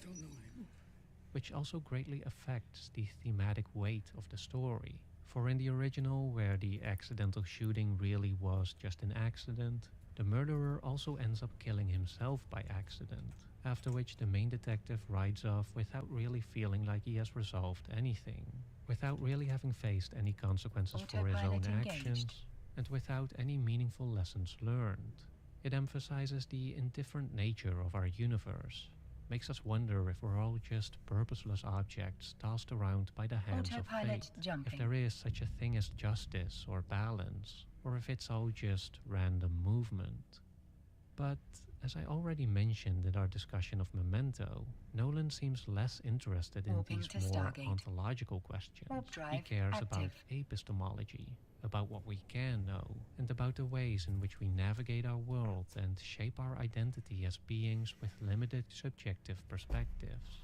And so in his Insomnia, his thematic essence is not... Yeah, one of the things I really struggle with a lot of fictional movies and the depictions of fiction and stuff is this idea that somehow the viewer knows what's going on all the time, and there's this personification as the main character, and that you somehow, Approaching Stargate. because you've either seen it before or you know that it's that the good is gonna vanquish over evil and stuff, that nobody's gonna die or whatever, and you're kind of like not very vested. And one of the things I love about Nolan movies is you kind of like, you have to work with what you're being shown, and so does the character. So then you don't know that at certain times. And there's a lot of good Coen Brothers movies like that too, like No Country for Old Men. You don't often know a lot of the time what the fucking deal is or why any of it is what it is. There's never any explanation as to why, Woody Harrelson shows up in that film, other than to be like kind of like a bystander on the side of like their epic duel, and it's actually very good. It's found in the world around Dormer. Warping to It is Stargate. found within him. Warp drive In the way yeah, so like before he says it, I'll say it. The reason I liked this is one of my favorite movies he's talking about, Insomnia, with Al Pacino. I remember it being Nick Cage, but it was actually Al Pacino and Robin Williams, two of my favorite actors. And it was exquisite because there's this whole like problem going on in the background where the detective flew in, and there's some serial killings in this small Alaskan town, and his own exhaustion is as bad almost as the killer is, because he can't make any mistakes. He's exhausted. He shows up with jet lag, and on top of it, he's in the land of the midnight sun, where he can't go to bed because the sun's out like 20 hours a day. So he can't sleep because the sun never goes down and it never gets dark. And there's this wonderful, tense. I think the word he's using is correct for its epistemalization, which is like that. Jumping. It's like a note. It's like noted note that the guy's exhausted. He's kind of a like derelict himself, and he's sort of like a nut, and he's also exhausted, and something bad happened in the city, but you don't know what it is, and he's running from something bad that happened in the city, as I recall, which may or may not have been like a rape. I think he might have like raped a woman and finally thrown his career away or something at the beginning. You're not really sure. He's running from something, and it's really crazy. And then Robin Williams shows up, and Robin Williams is like this like jovial Photoshop accountant, or Photoshop clerk. And Robin Williams also played another exact Stargate. killer with the same MO, basically. This guy worked at, there was another Robin Williams film. Where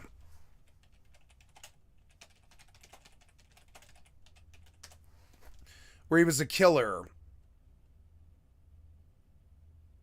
Yeah, don't say, Insomnia was super good. Hilary Swank was in it. It was so fucking good. And it was old. It's an old movie. It's from like 20 years ago or something, but I loved Insomnia. I thought it was like his best work, really.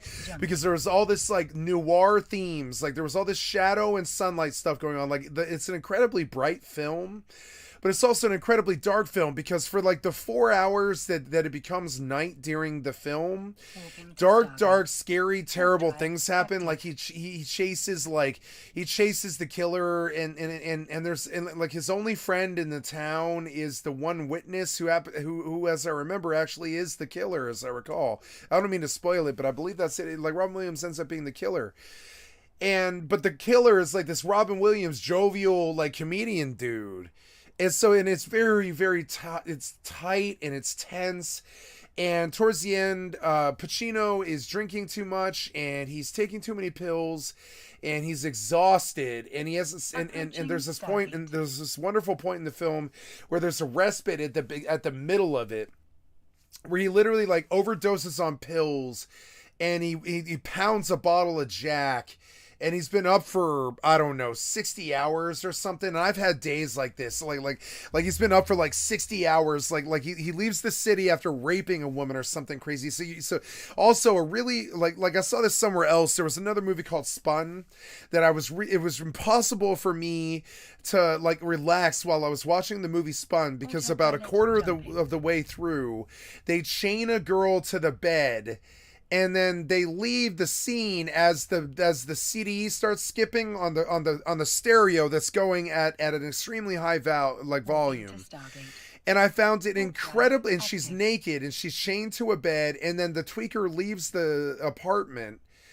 And throughout the whole movie, there's this bomb sitting in the back of your brain, and they don't address it again. It doesn't come up again. So sitting in the back of the movie, in the back of your brain, and I love Spawn. I thought it was a masterpiece of a movie, and like in many ways, and it was it spawned a lot of stuff like Salt and Sea and all these other really crazy good movies about methamphetamine and stuff, where your brain is so tired from, like North by Northwest was kind of like this. By the end, there's these people chasing him, and he's exhausted, and it's been days, and the girl's with him, but he doesn't know what's going on, and all these things go on, and these directors like to do stuff like, for instance, like the scene where the girl's chained to the bed naked, and the tweaker leaves her there for 3 days, and he doesn't sleep for the 3 days. He goes on this crazy adventure for like 3 days, and in the back of your mind, you're like, what happened to the extremely loud stereo that's skipping because the CD's skipping in the player? And what happened to the girl that's chained to the bed? And what happened? You know, is she alive? Does she starve to death? Does she die of thirst? Like the whole movie, you're thinking in the background, you're like, what's going on? What's going on with the girl? And they don't tell you. And in the end, it turns out Debbie Harry saves her like an hour, like, I don't know, it's like 5 minutes after he leaves the apartment. Her next door neighbor is Debbie Harry, the lead singer of Blondie.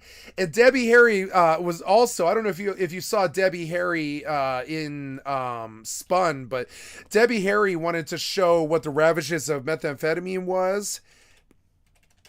And so she did it. And Debbie Harry was also, there's another ex-methamphetamine addict, right? I'm one of them, right? Debbie Harry, right? She was the girl who, in Blondie, she was beautiful in the 80s. She was considered to be the world standard of beauty pretty much for like 10 years or something. And then she got a hold of the methamphetamine in the 90s and the late aughts. And then what you see her in, and by 2008, 30 years later, after the 80s and the 70s and the 80s and stuff, she looks like this in Spun. And you're like, oh my God, these are the ravages of See, I can't play the movie, and I can't have the sound, and I can't watch it, but it's like, we're looking for the actual, there she is. So they make this statement in Spun about what Debbie Harry looks like by 2008, and this is what she looks like. This is what methamphetamine will do to you. It'll cut your features. It'll turn you into, a lot of famous people use methamphetamine like pills, and you can tell one of the reasons why Trump looks so scary and so sharp and so sharp featured and stuff is they all abuse what's called greenies, which is like methamphetamine pills. All of the rich abuse methamphetamine pills pretty much, and they all end up looking like this. They look hawkish, and they have enough money to get facial surgery, so they don't look that bad. But this is Debbie Harry, the lead singer of Blondie, after methamphetamine.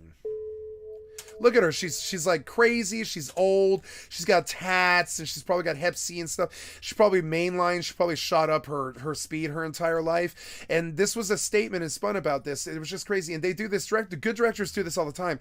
So one of the things about Insomnia is the detective is exhausted, and like 6 days into the case, he passes out for a good 24 hours. And I've done this in my life, like, I don't know, 20 times or something. I've gone all week from Monday until Saturday off methamphetamine, crashed out on Sunday morning for 24 hours, and then got up and did it for a whole nother week again. And I did that like sometimes like for 3 weeks in a row or whatever. So you look up and a whole month have gone by, and you've slept for like 6 of the 30 days. And you're like, what the fuck?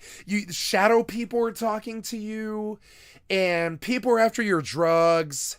And you're crazy. You're full-blown crazy. I used to call it the crazy powder.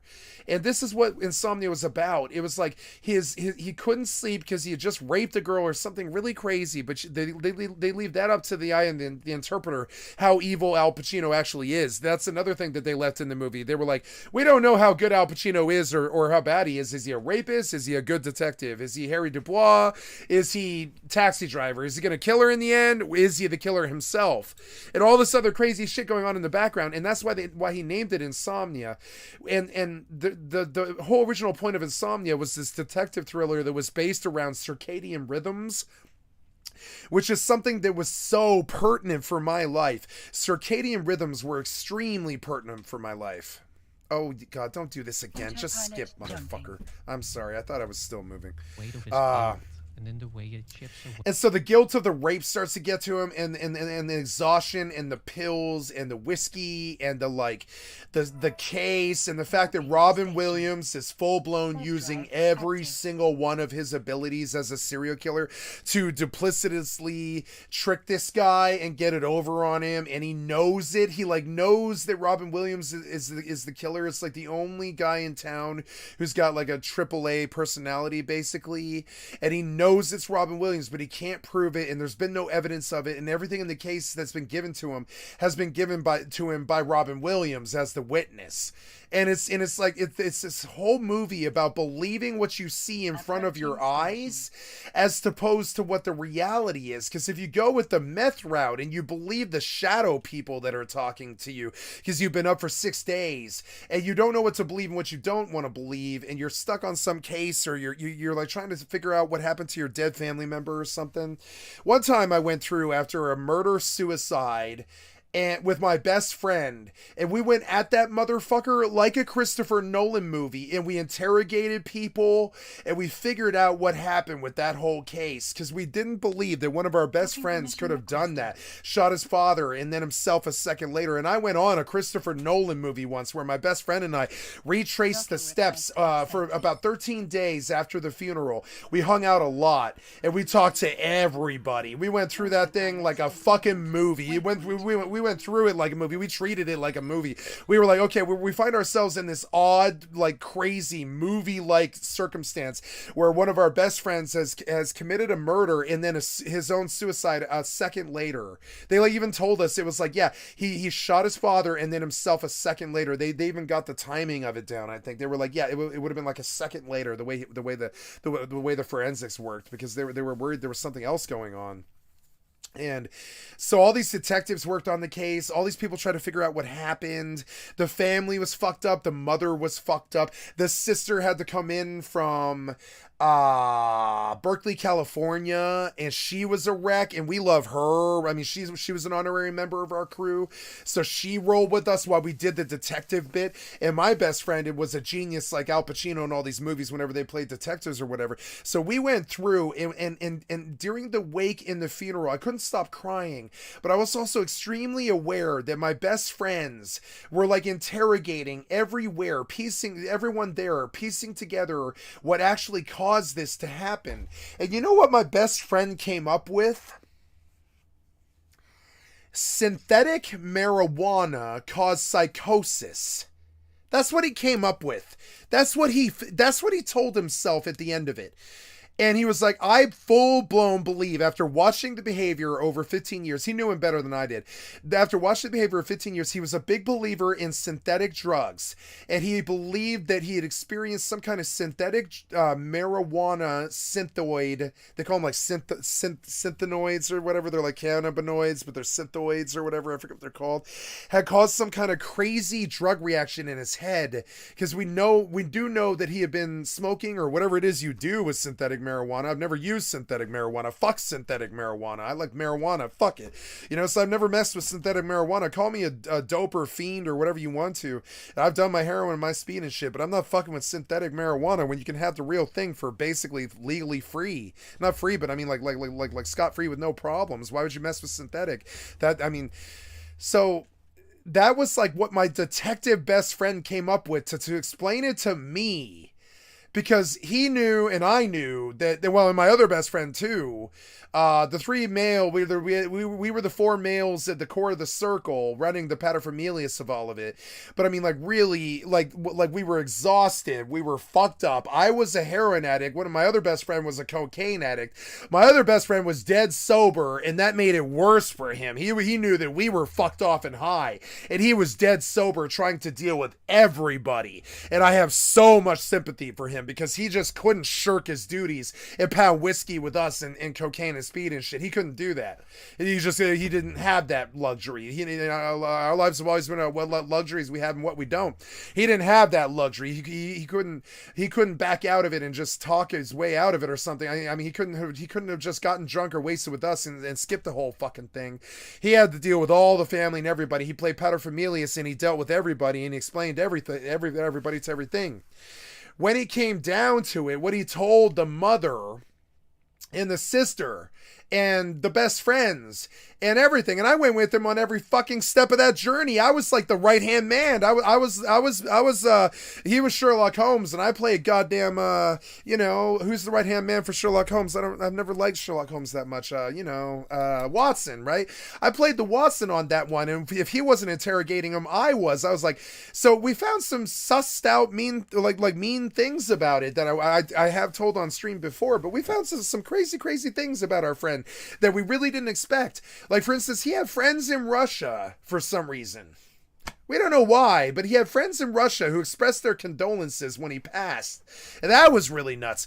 We had a friend come and tell him that his male friend who was straight got hit on by our secretly gay friend who then, went and killed his father because he was in the closet and in denial, and then killed himself a second later after killing his father. And so we thought that was the core of it.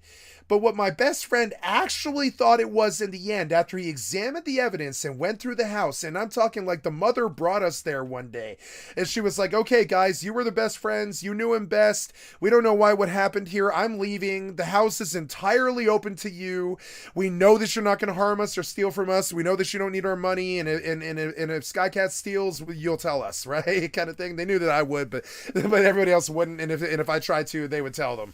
So they were like, if Skycat steals, you'll tell us, right? They knew I was on drugs, and they knew I was likely to steal something like gold or silver if it meant, my girlfriend not being sick.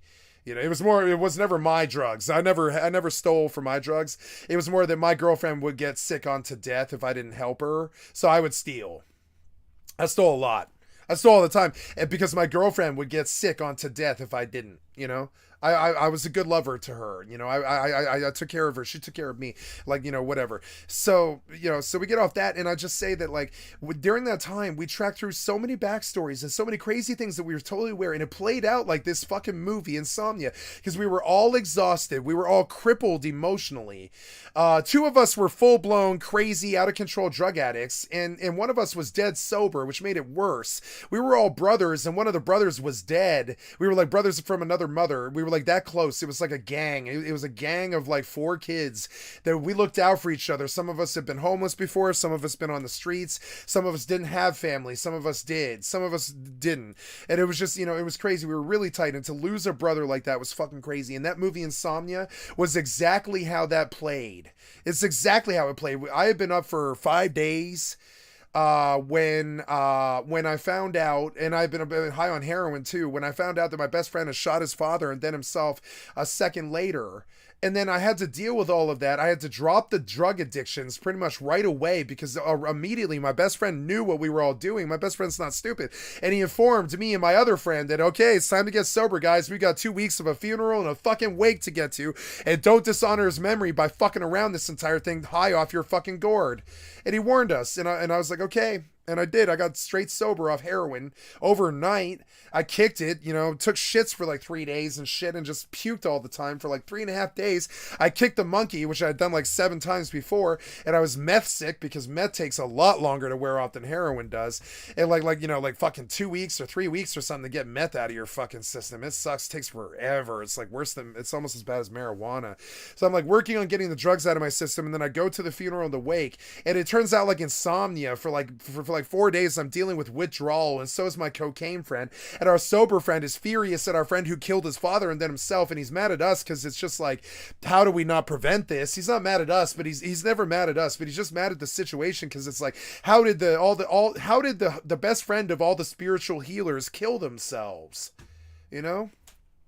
How did the best friend of all the spiritual healers kill themselves? It was a mystery to the entire community, to the ashram, to us, to all of our friends, all of our family, all of our acquaintances. My mother wasn't there for that whole bit, so she just doesn't know what it was like for me. But it was like this surreal fucking Hollywood thing that I want to do a video about. And I had a lot of sympathy for, you know, I mean, this movie came out much earlier, but I remember thinking that it was a lot like Insomnia. I was sleep deprived. I didn't know if there had been a murder and my friends had been murdered. Like, there was periods there after day 4 or so where I was like, I'm not entirely sure that some enemy that we don't know didn't come into our friend's house and kill both of them. I'm not entirely sure that wasn't the reality. And we suspected that there might have been a double murder of our friend and his father. We didn't know what happened. The detectives wouldn't tell us. The family wouldn't tell us. Nobody would tell us what had gone on, because nobody knew for like 10 days or something. So in the background, we're thinking like, do we need to strap up and go to war with some unknown fucking entity right now?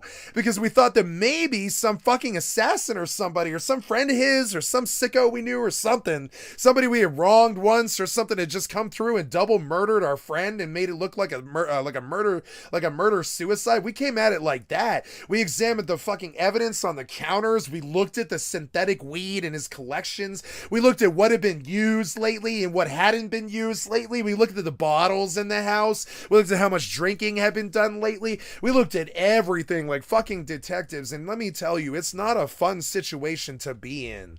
I had a lot of sympathy for this guy in Insomnia. I was like, Jesus Christ, like the sleep deprivation, the desperation of needing to solve the case before some kind of bad reality goes further, like the thing I talked about on my music video, trouble travels in threes, right? So what we were scared of was, okay, we don't know what happened and they won't tell us the details, and our friend and his father is dead, and they're saying murder-suicide, but that sounds like to us somebody came to the house and killed both of them and tried to make it look like a murder-suicide. That was the suspicion that we first had, and we knew that our friend was kind of a confrontational person, and we wondered if he might have wronged the wrong person, and we took a real look at that. We examined every bit of all of his literature that he had written in the last like few years. We looked at what he wrote. We looked at everything. We tried to look for videos on his computer. My best friend went into it way worse than I did, because I just couldn't do it. I had a full-time girlfriend at the time. I had a full-time drug addiction and a full-time job, and I just couldn't do it. But he did have the time. He was working in a way, but I mean, he took the time out to go chase that. And when I wasn't there with him, he came and recounted. He did the Chabe report, is what we call it. He did the Chabe report to me, and he dropped every detail that he could think of, and we found out very interesting things. And that's what this movie was like. It was like going through that, where you're exhausted and some kind of crisis happens, and 6 days later you crash out, and you wake up a day later and you're well rested, but you realize that it's Act 3 and something bad was going to happen. And we really thought something bad was going to happen. We figured trouble travels in threes with that one. We figured there was going to be something else, and what it did turn out to be was the inevitable damage that it did to all three of the rest of, well, not just all three of us, but the family, the friends, the community, the people, the circle, the sisters, the siblings, the brothers and sisters that were younger than us, all this shit. That thing had such goddamn far-reaching fucking like circumstances for my entire crew and all of their families that it was like just a debacle after a debacle after a debacle after a debacle into a murder fucking suicide at the end of it. And it was like really fucking bad. It was a bad time in my life. I was a full-blown heroin addict for like 2 years, and I was a full-blown methamphetamine addict for like 7. I was homeless for 5 years and shit, and bad shit just kept happening. Way at his sanity, his sense of morality. And like, so, and then you begin to realize that the loss of your sanity and your normal countenance and your normalcy is actually the death here. It's not the death of the humans around you. It's the death of your normalcy. And when it's gone, it's a slippery slope then. You're on a crazy march to some kind of fucked up, like, downward spiral of a confrontation or something with yourself. Bloody. And you're looking yourself in the mirror and you're like, I don't know, not much sleep over the last 10 days. And there's some bodies on the ground now. And not that I caused them, but just there's like bodies on the ground now and shit. And you're exhausted and you're like, what the fuck? I can't figure out what happened. Nobody will talk to me. Nobody will tell me anything. The medical examiner is me. You know, I'm the medical examiner. We were the medical examiner on that case. They did the city, county, and Denver. They cared and they came in and there was even like shit in the news about it. But I mean, like that case, like they knew exactly what it was inside of looking at it for like 10 minutes. They knew exactly what it was. They were like, nope, the physics don't support anything else than a murder suicide. It was like a fucked up thing and there was no evidence or no note. He just pulled it out of nowhere and did it. It was like all fucked up. That was another thing that really fucked with our fucking minds. He pulled it out of nowhere and just did it. No warning, nothing. You ever had a fucked up tragedy in your fucking crew like that? You will by the time you're 35 or so. You'll have a fucked up tragedy like that. Some kind of suicide or car crash or overdose or something. I know like your uncle will die of an aneurysm. Something will happen like that. Just statistically, it does happen to us. And so that's what that was like. I let that phase of my life. At the end of it, I watched my ex shoot up AIDS and Hep C right in front of me. And that heralded the ending of that entire fucking thing. And I just never really fucked with any of that entire situation again. I just called it the past and I moved on. And later on, I got all my friends telling me that was the greatest usage of their personal will that anybody had ever seen. That I just sort of like, they thought that I was going to be the worst one, that I was going to fall apart and commit suicide because of that. And I was like, fuck no, dude, I love my fucking life. You guys don't need to worry about me. I already tried that and it doesn't work. You know what I'm saying? And they were like really, really worried about me because I had a history of suicide. And they were like, what if you just like, you know, what if you just round robin fucking, you know, like straight up full blown, like, you know, copycats this and does this to someone else. They were worried. They were like, so many people at the wake and the funeral came up to me. I was so insulted by it. They thought I was like this borderline personality person on the brink because I was just a drug addict. They all knew it. So they thought I was like this crazy violent person on the borderline brink or something like that. And every single person that I knew at both the wake and the funeral were like, if you need help paying for some kind of therapy, I'm here for you. That was the fucking phrase they used. And I said, if you need help paying for therapy, I'm there for you. I'm the survivor here. I'm the one with no family and I've been on the streets. I got a heroin addict for a girlfriend. And I mean, like, come on now. Like, well, I mean, like I've been done around the fucking a few times, been around that track and ain't gonna go out like that. Ain't no fucking die now person, you know, I ain't no die now person. I'm like a survivor, you know what I'm saying? And I kept telling them, like, motherfuckers, are you gonna make it? And they were like, yeah, I think you're false bravado and you're just making yourself strong when you actually aren't. And I'm like, nah, motherfucker, I'm stronger than you. And I was fucked up over that for like 7 years, just like they were. But like the difference is, like, I got clean, I got out of it, I got out of that life, I dumped that girl, I got sober, I went through the madhouse, I got my closure, I figured out what my triggers were, I got over drugs, I got over my friend's suicide death thing with his father and all this shit, and I got better. I talk about it a lot, but that's good for closure, you know? And I got my closure, and at the end of it, I look back, and only my best friend had done better. All the rest of them dealt with it way worse. All the sisters, all the siblings, all the family, all the people. By the way, we never saw his mother again. Okay, so there was 3 people in that fucking family. There was our friend Jay, his father, and his mother. And when he killed his father and then himself, there was just her and the sister left. And let me tell you about that. They could never stand each other. That girl ran off to Berkeley, California and declared herself a lesbian when she was 17 years old to get away from her mother. And like, you know, and not to get away from her, but just, you know, not that she hated, they loved each other dearly, but they couldn't stand each other. There was a difference. So our friend Jay, they were all named Jay, all 4 of them. There was Jay, and Jay. They all had Jay names, right? And I loved them to death, and I remember them fondly. And there's some of them are still around, and the mother and the sister are still left, but the male side of their family is full blown X'd out of that motherfucker, just burned out, just gone. So, you know, and I don't know, I went through that whole situation where I was like, it's sleep exhausted, and everybody was like, you're gonna crack, you can't handle this, you're a drug dealer, you're a drug addict, and you're gonna crack, you're the one, you can't handle it, you're the one who's gonna crazy, we don't want you shooting up a school or something crazy like that. Everybody treated me like I was the fucking fragile one, but all of them went through fucking hell. I was the one who used it and got better and understood that where I was headed is probably something like that. If I didn't get better about my life, I was probably headed towards something like that, what he did to his father or something. Not violence. It's never violence with me. It's destruction. I'll lay waste to a courthouse or something. I'll never hurt anybody, but I'll lay waste to a courthouse for trying to stick me on 7 false charges or something, you know? I'll burn that motherfucker down, and I'll piss on the ashes for the fucking news media. You know, that's my kind of inner mental collapse, is to like actually take some vengeance for the things that I righteously have been wronged on. You know what I'm saying? I'm not liable to harm anybody. I'm liable to make a statement that is indelible in the community, and they know it. So they were terrified of it. They were like, you don't do anything like this like him. Everybody hugged me and they said, don't be like him. I'm like, motherfucker, I'm not like him. I couldn't stand that motherfucker. I haven't talked to him in 9 years. I had not talked to him in 9 years. I loved him to death. He was one of my best friends, but he and I did not see eye to eye on almost anything. And look at how it ended. Part of what was really scary for me is we had the last time I ever saw him, we had like a full-blown, like one of the worst fights I've ever had, because he was full-blown obsessed and convinced, and I've never met anybody more convinced of anything than him.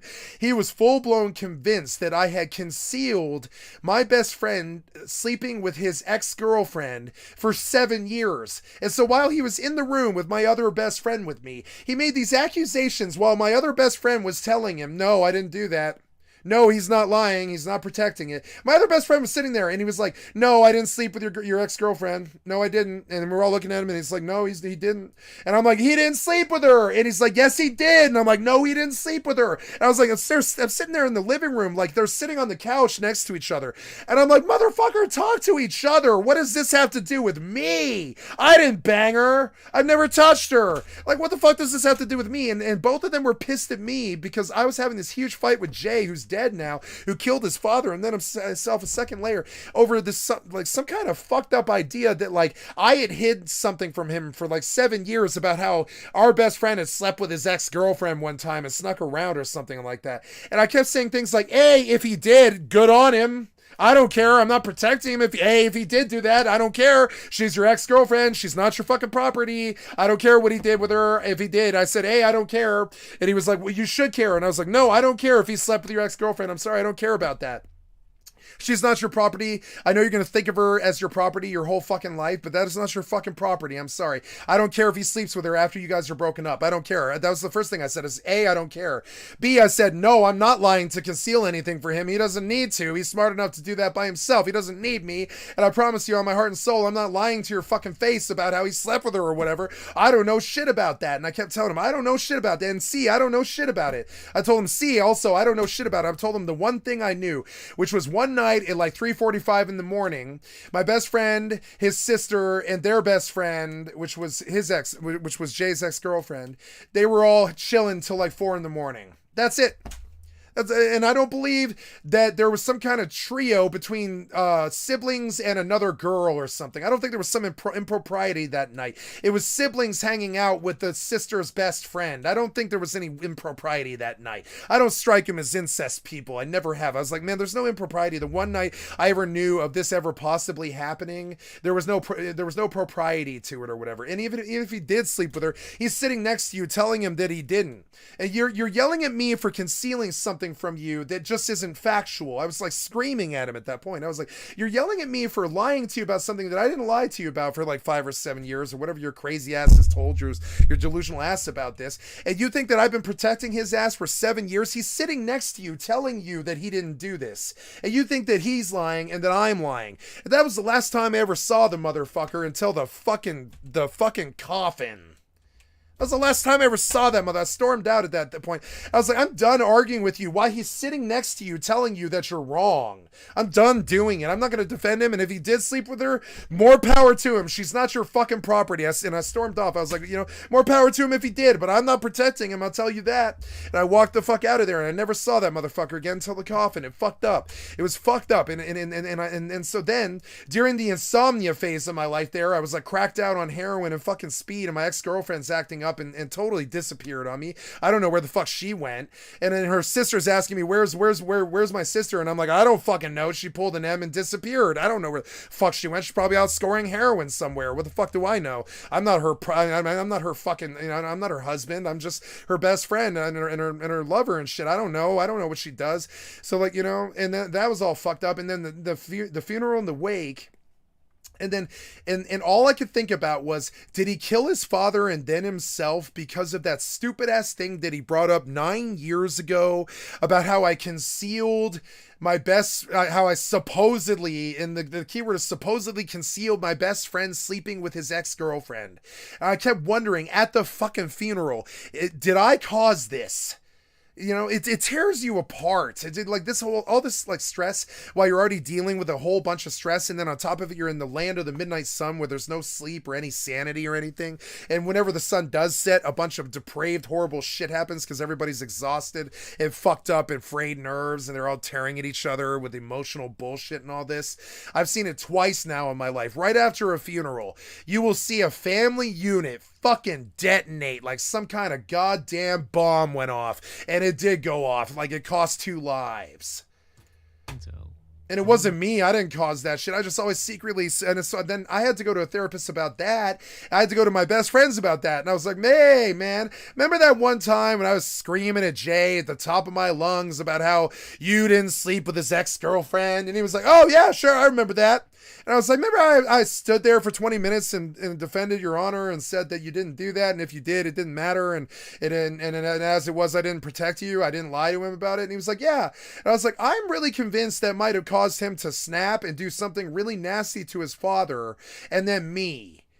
And that was my theory. And then before he could do anything to me, the depth of the reality of what happened there hit him, and he just killed himself. And my best friend was like, absolutely not. Your crazy brain on drugs has run onto the bullet train and is off down the road 175 miles from where we are right now. And I need your brain to come back here. And I understand that you're paranoid and you're high. You're not high, but you're coming down and you're experiencing withdrawal and you're not having fun during this wake experience and all this.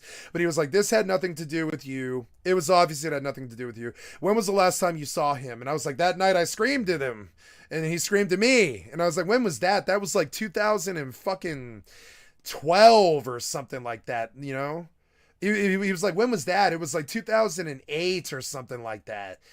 And I was like, yeah, it was like 2008 or 2010 or something like that. It was when I was like 24. So it had been a while. It was like 2008 or something. I was like, yeah, that shit was like 14 years ago or something. And he was like, yeah, it was, dude. If he did do this 14 years later, I think it's fair to say that, you know, that it wasn't you. And I was like, yeah, it's not me, is it? And that was the kind of shit that my best friend had to deal with during our little insomnia phase of the funeral after the murder suicide in our inner circle. That was cute. Trauma will fuck you up. It'll rob you of sleep. It'll just take and take and take from you. The PTSD afterwards will rob you. Trauma is not something to fuck with. If you experience it, you must get help. You must get help. You must go see somebody. You must go get help. Mental health is extremely important. I fought the battle all my life, you know. Oh, Norvukaiken, yeah, I'm in here, but see, I have the wrong thing, I guess. Yeah, I can't transfer through that. I've got to do it through this. Yeah, this, in the item hanger is a lot of stuff, but I need the pack rat. There we go. I think I left a pack rat, but luckily I had two, so that's good. So now we're going to go back out the way I was going to go, which was like this cute little system over in the pocket. It's like, ooh, I believe it's like that guy. Yeah, that's it. Go through Uedama like pretty fast, yeah. So, okay, we go back out again, and now we have a pack rat, or I'm sorry, a MTU.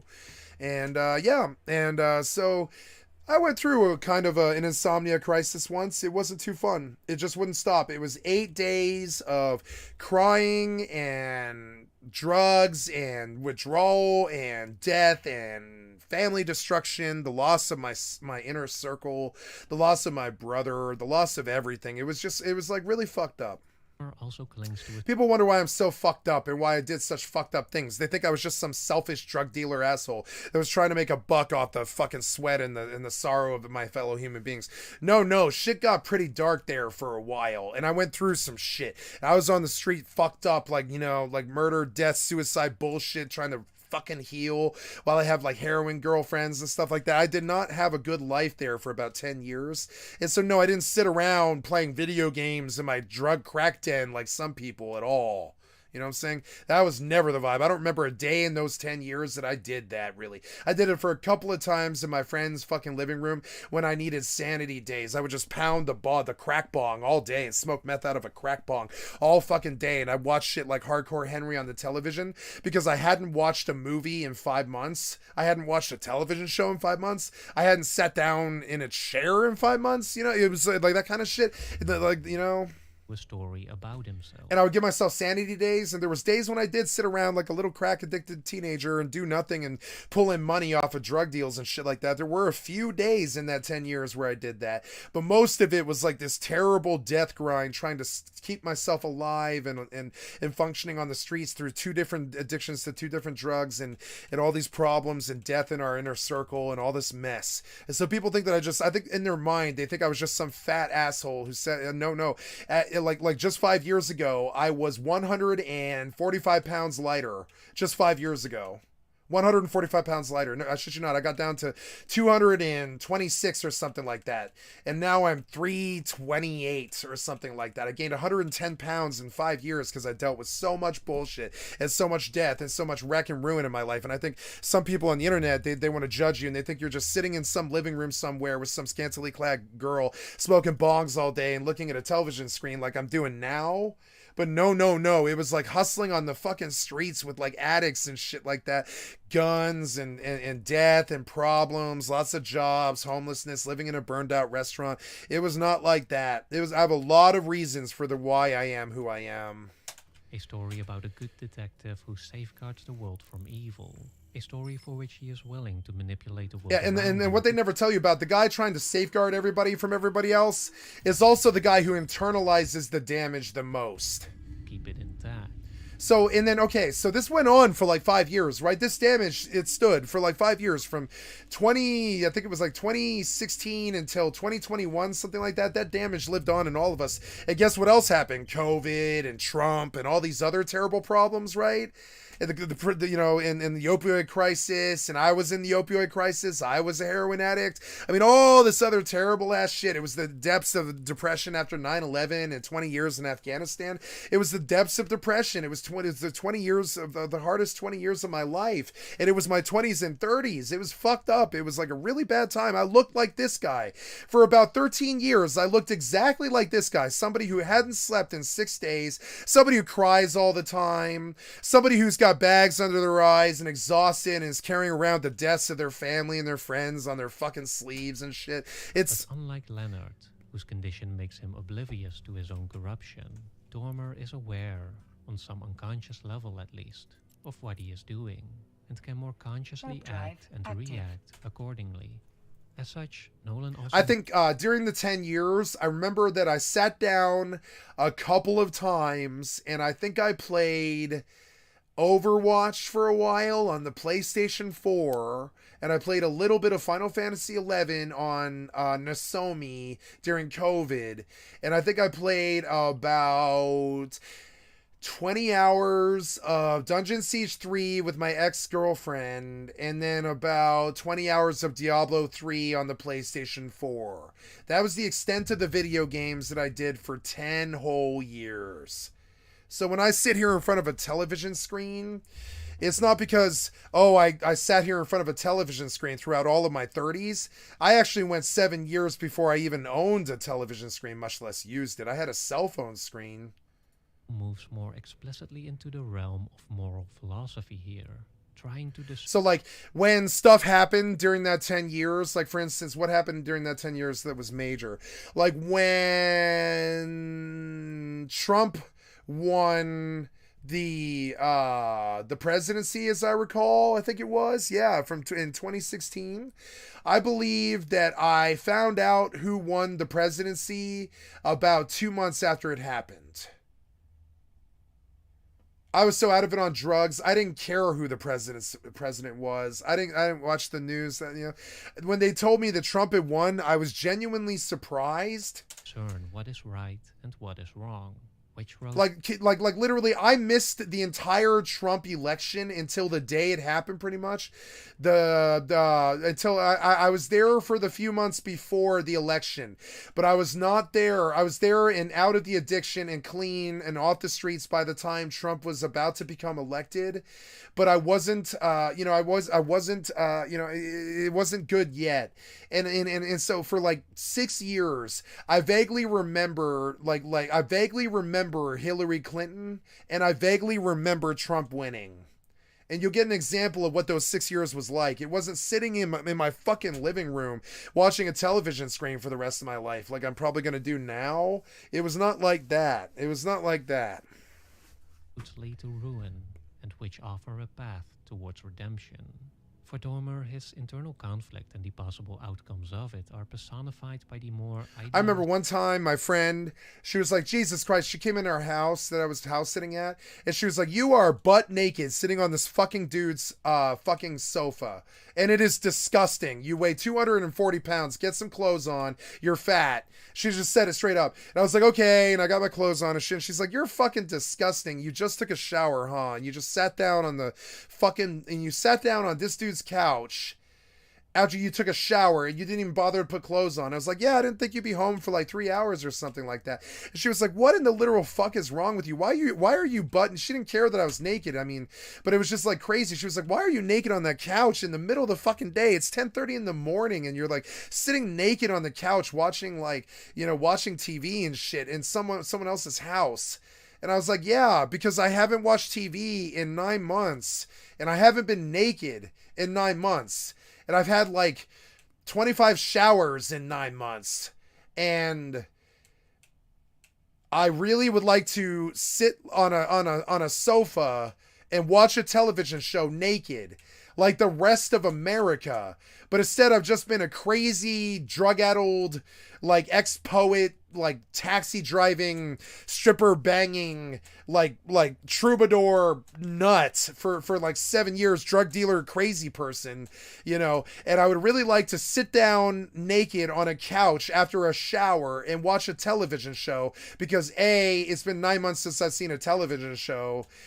B, it's been 9 months since I've been naked. C, it's been, you know, like a long time since I've had a shower, like 13 days or something like that. And I would really like to act like a normal person for once during this 5-year period where I decided to have a long weekend. And she was like, oh, okay.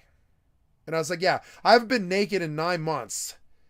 I've been naked in front of you while I changed clothes and shit like that. But I haven't been naked in 9 months. I've just been a homeless person on drugs for 9 months. I haven't been naked or jacked off or anything in 9 months or something. I'm constantly in public for 9 months. It was like that. And I was like, yeah, no. And she was like, oh, so you're just trying to have a creature comfort or whatever?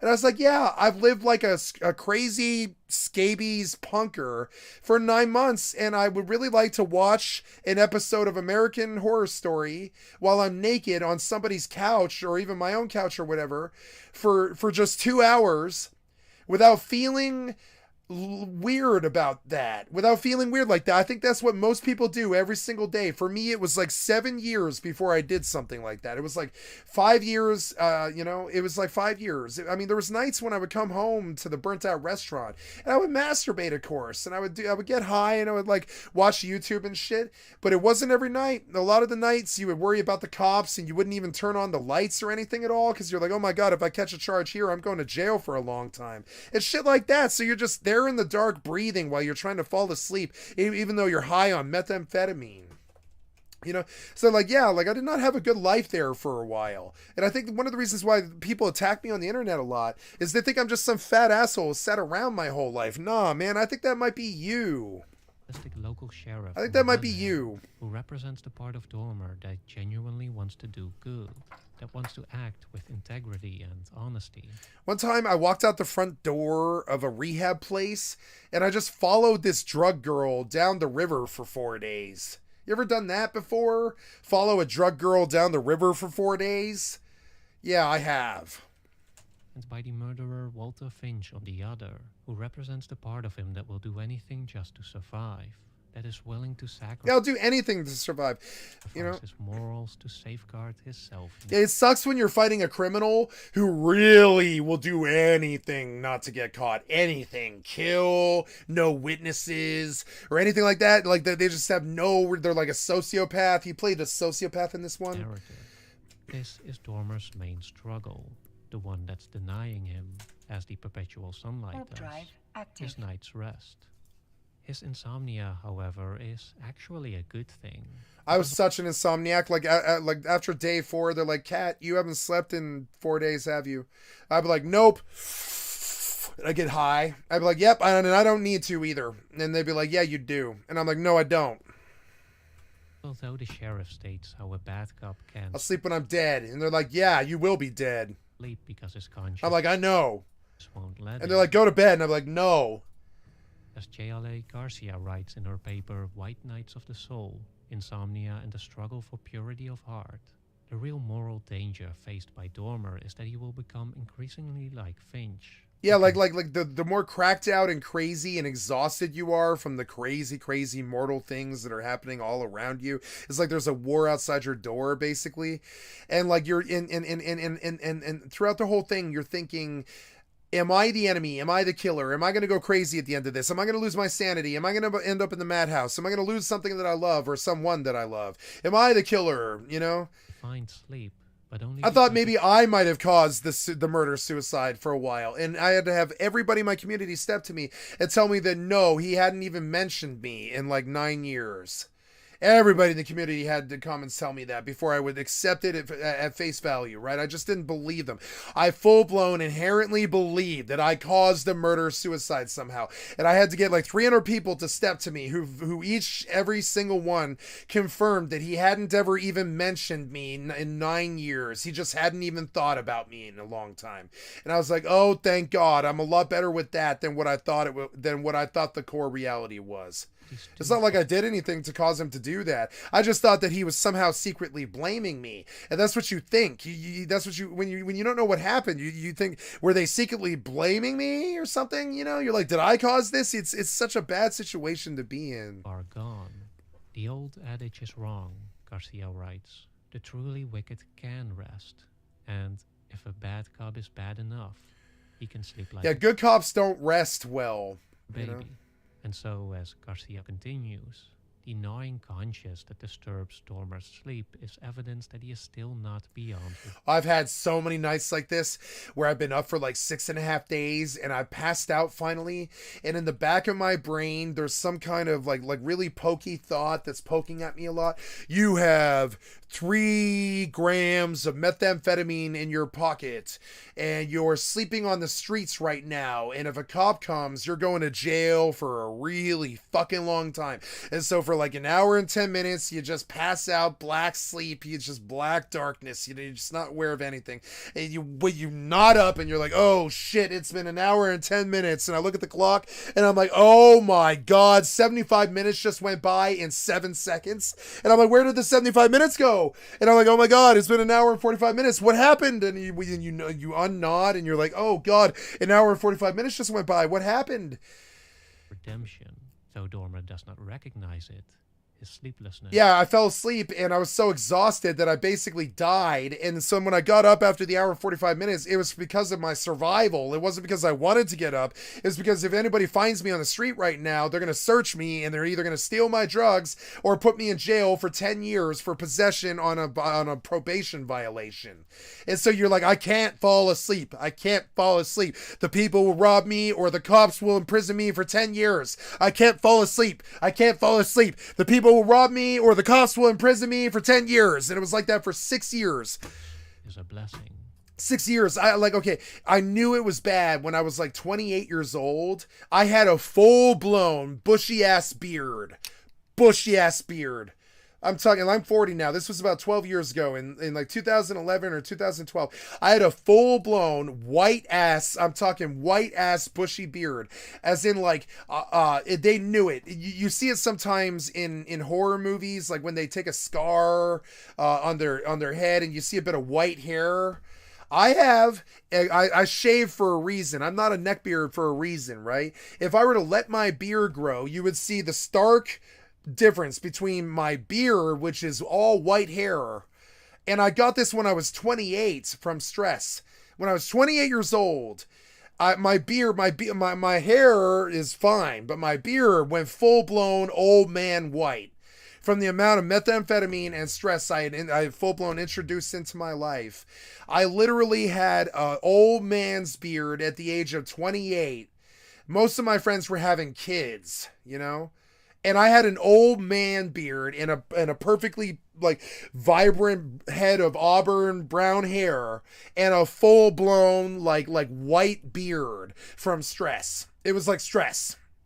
I wouldn't sleep for 6 days. Oh, the cops might stick me up for 10 years. The conflict, however, is further complicated. That's their words. They were like, if you commit probation violation, this is your last chance. You will do the mandatory minimum sentencing on two possession charges and a busted down fucking receiving of stolen goods charge that got busted down at theft. And they're like, yeah, all of those are 2.5 to 3 or 5. Some of them are 4, some of them are 2.5, and you'll do like 9.5 years mandatory minimum sentencing on probation violation if you fuck up again. Some nights I was like, okay, well, by the nature of can't fuck up, can't fall asleep, can't be searched by a cop, can't be detected by a cop, can't be found by a cop, can't be found by other addicts, can't be this or that. I'm Metal Gear Solid. Some days I go an hour of sleep and I would count it a blessing because I knew it would be 5 more days or something like that.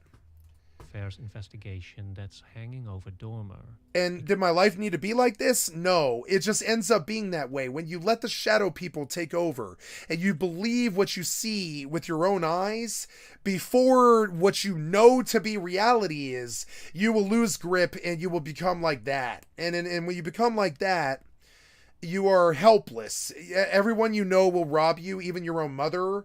Nobody cares about your feelings. Nobody cares that they're your friends. Nobody cares about your possessions.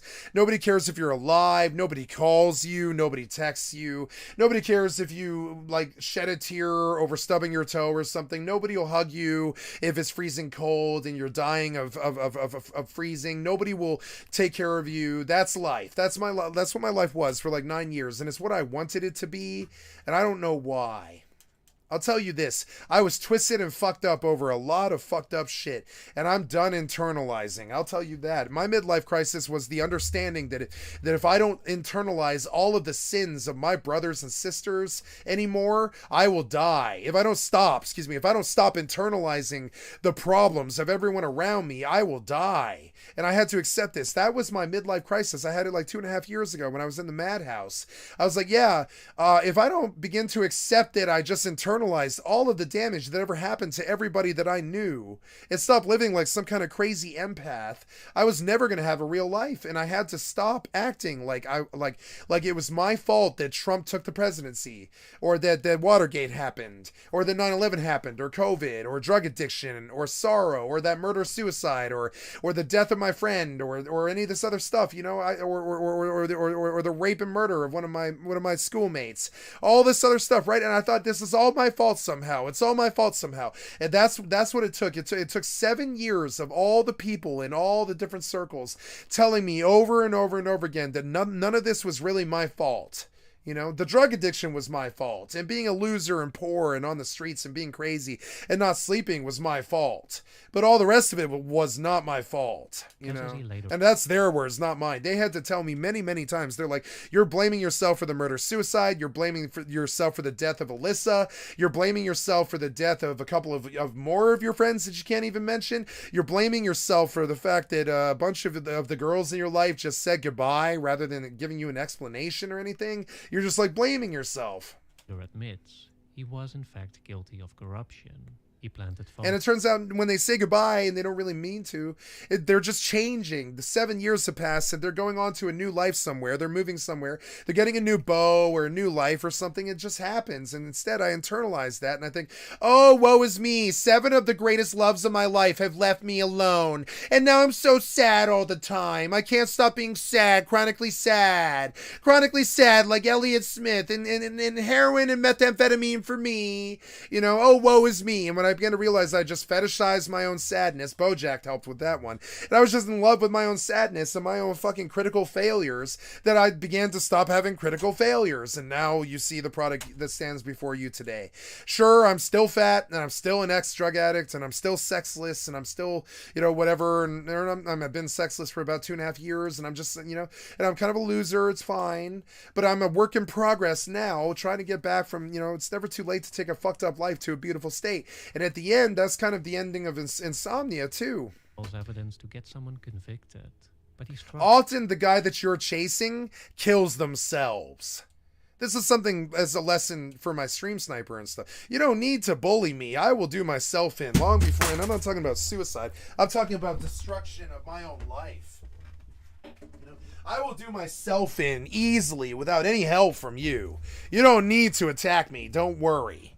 You know what I'm saying? Don't worry. I'll end up crashing into some fucking guardrail or something all on my own. You don't need to throw any fucking spokes in those fucking wheels. I'm headed, 110 miles into a wall. Trust me. You know what I'm saying? So you don't need to bully me. Trust me. Struggles with the supposed immorality of his actions. I'm headed for the death into the wall. Don't worry about it. You don't need to bully me. It's because there's someone who got convicted was, in Dormer's perception, an unambiguously guilty person, a dangerous person. And the only reason he couldn't be convicted the quote-unquote right way was because there wasn't enough evidence. And so one can wonder, as Dormer does, maybe he did the right thing after all. Maybe the means justified the end. Yeah, and then at the end of it, you're like, well, it doesn't matter what the path was to this point right here. Like, it's so funny. I'd like to pull it on. I remember one night, I'll never forget it. It was some kind of epiphany moment. I was in Golden, Colorado at the extended stay, I believe, in the back. Yep. I'm sorry, yeah, I don't know if extended, I don't believe it was an extended stay. It was an actually really nice hotel. I believe it was a Howard Johnson or something like that. Maybe it's a Hojo. I don't remember what it was, but it was a, let's look at the hotels in Golden, Colorado, right? Yeah. Oh my god, I've stayed at all of these and I really love them. I really love all of these hotels. La Quinta, Aiden. It was La Quinta. It's La Quinta Inn. That's it right there. Oh, sorry, that's Sonesta, but I've been to that one too. And then there's Baymont. I'm sorry, it's the Baymont. The Baymont was where we were staying, and around the back of the Baymont. Or no, I'm sorry. It's not the Baymont. I'm sorry. That's somewhere else. It was, I believe it's the La Quinta. Yeah, is in Golden. Yeah, that's the room. That it was the La Quinta. It's La Quinta Inn by Wyndham or whatever. Is that yeah, but it's the Wyndham La Quinta. Yeah. And this was a wonderful hotel, and so I'll never forget. There was this one night where I was meeting my partner to meet hotel guy for a drug deal, and she had asked me to wait 15 steps or so away from the car for something that she was doing. And I remember standing in the back of the hotel in the pitch black, and I remember that it wasn't that I didn't trust her in my car or that I didn't trust her. I trusted her implicitly with my life. It was just that she didn't want to tell me what it was she was doing. And that bothered me. And I remember she went into the hotel to deal with Poncho, and I walked away from the car. And then I went down to the 7-Eleven at 6th and Sims, I believe it was. 6th and Sims to this 7-Eleven. And I sat there for an hour, and it was like 2 hours and 45 minutes outside the 7-Eleven at 6th and Sims or whatever it was. And I thought about my life. And I went back to the hotel, and I went back to the 7-Eleven like 5 times. And I stood outside my car where she had told me to stand. And I don't know what was so special about that night. But I knew that at that point, my partnership with her was going to end. And that my life of living in and out of hotels was going to end. And that being a drug dealer was going to end. And that it was going to end that night. And it didn't end that night, but it ended very, very, very soon after that. And I was pulled over and I lost my car. And it just sort of snowballed from there into the whole desperate situation as it was. And so, and I knew that what I did that night, which was I went back to the life then. I could have walked away and just left the car there even. The rental service would have showed up a couple days later, and I always had this option too. They were like, yeah, even if you leave the car somewhere, we're going to come get it in like 2 days. The car's got trackers. Don't think that you can steal this car. And they were like very right about that. And so I knew that I could even just leave the car there at the hotel and strand her there. Her friends would deal with it. They would get her out of there, and I would just leave the life. And it took me, I think it was like 2 hours and 45 minutes of walking between the 7-Eleven and the spot outside my car where she had told me to stand, while I decided whether I wanted to be in that life anymore. And when I didn't, I wasn't.